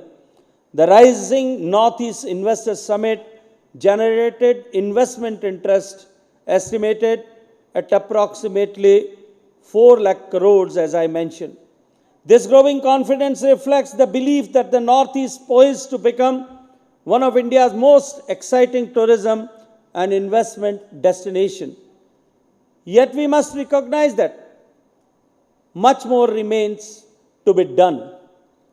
If the Northeast is to emerge as one of the Asia's premier tourism destination, we must continue investing in hospitality infrastructure, convention and MICE facilities, wellness tourism, adventure tourism, ecosystem and river tourism, cruise tourism, and seamless visitor experience and adding new and new experiences.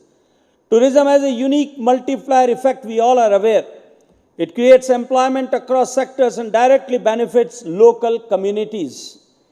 It supports artisans, transport providers, guides, homestays, operators, small entrepreneurs, and youth-led enterprises.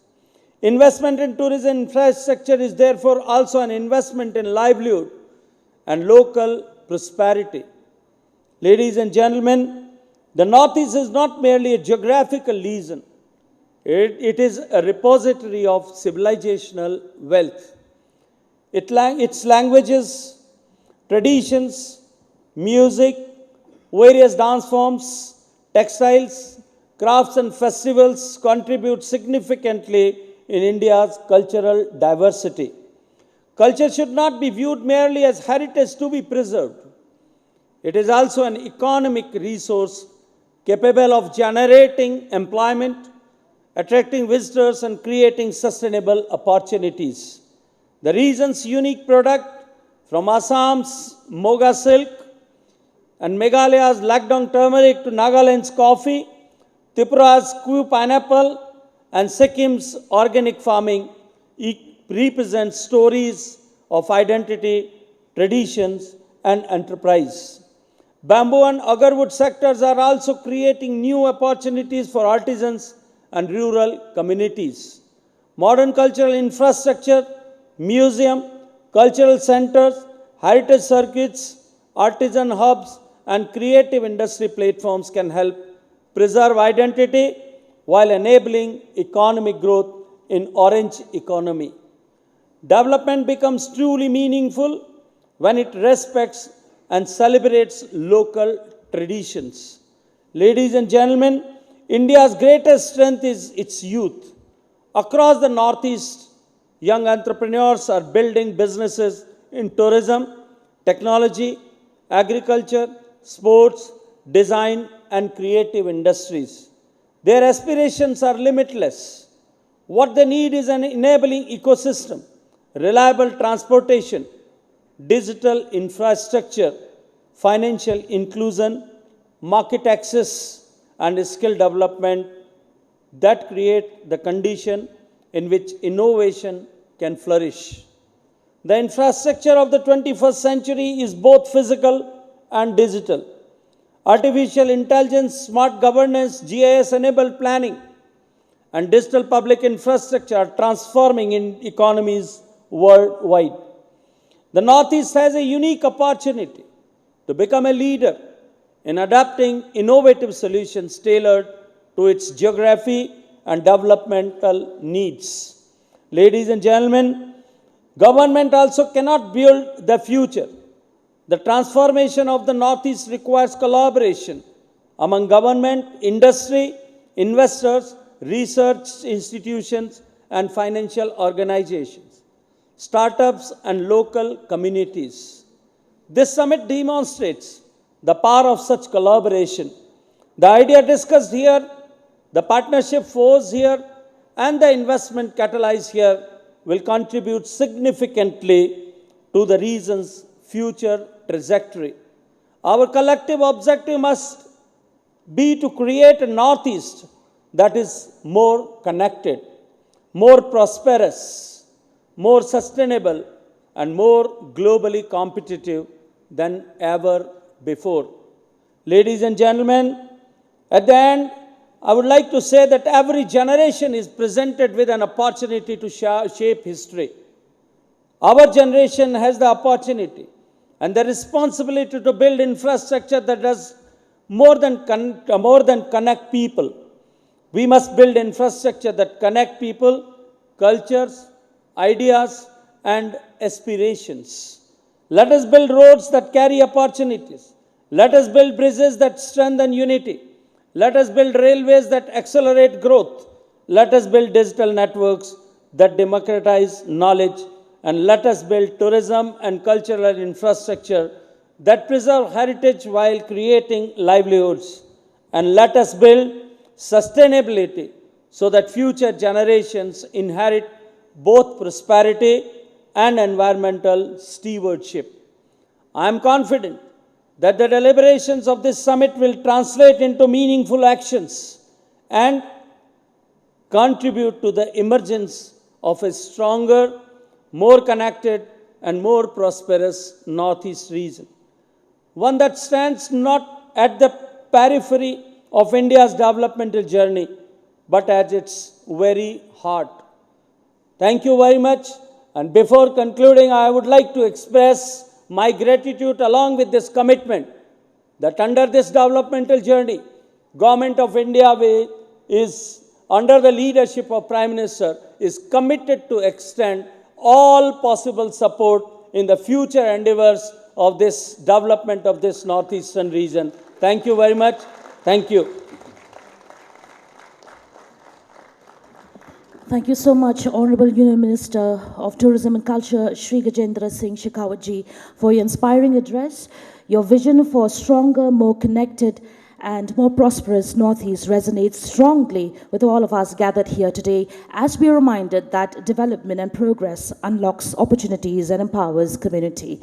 Thank you for reminding us of the line that progress and prosperity follows connectivity, and for re-energizing this evening. For now, we would like to hear the vote of thanks from Shri Rajiv Agarwal, Vice President of FINA. Honorable Union Minister, Sir, Tourism and Culture, Shri Gajendra Shekhawat ji, Khamagani, Sir.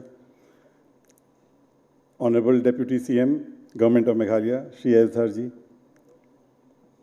All dignitaries on the dais.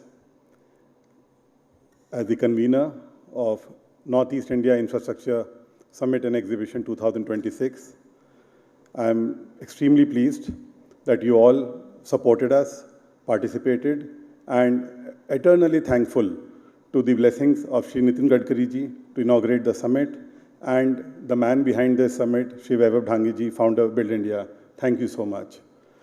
All the partners, the host state, the PWD, Mr. Bibator, CM sir and his team, and our chair, Shri Sanjay Goyal sir, and whenever we were failing somewhere, the supporting hand from behind, the Chief Secretary sir, Government of Meghalaya, Shri Dr. Shakil Ahmed sir.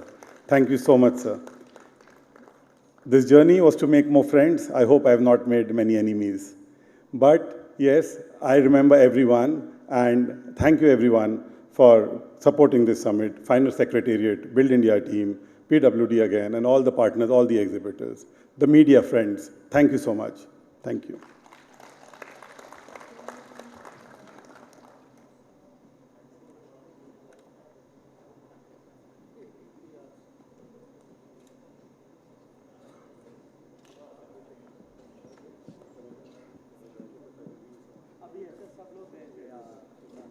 My nephews and all, they have also visited.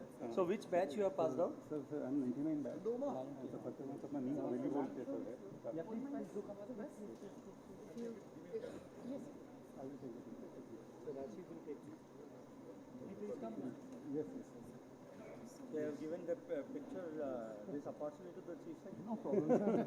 They will work with us. No, how, what is the worth of this picture? Thank you.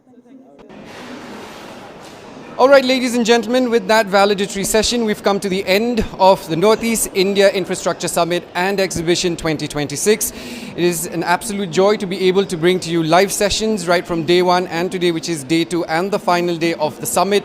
We brought to you important sessions that I'm sure takeaways are very precious for all of us. And what we also did was to bring you conversations from industry experts from the different private companies present here on the summit. Well, like I said, if you've missed it, you will still find all our live coverage on YouTube, and that is DD Meghalaya Official.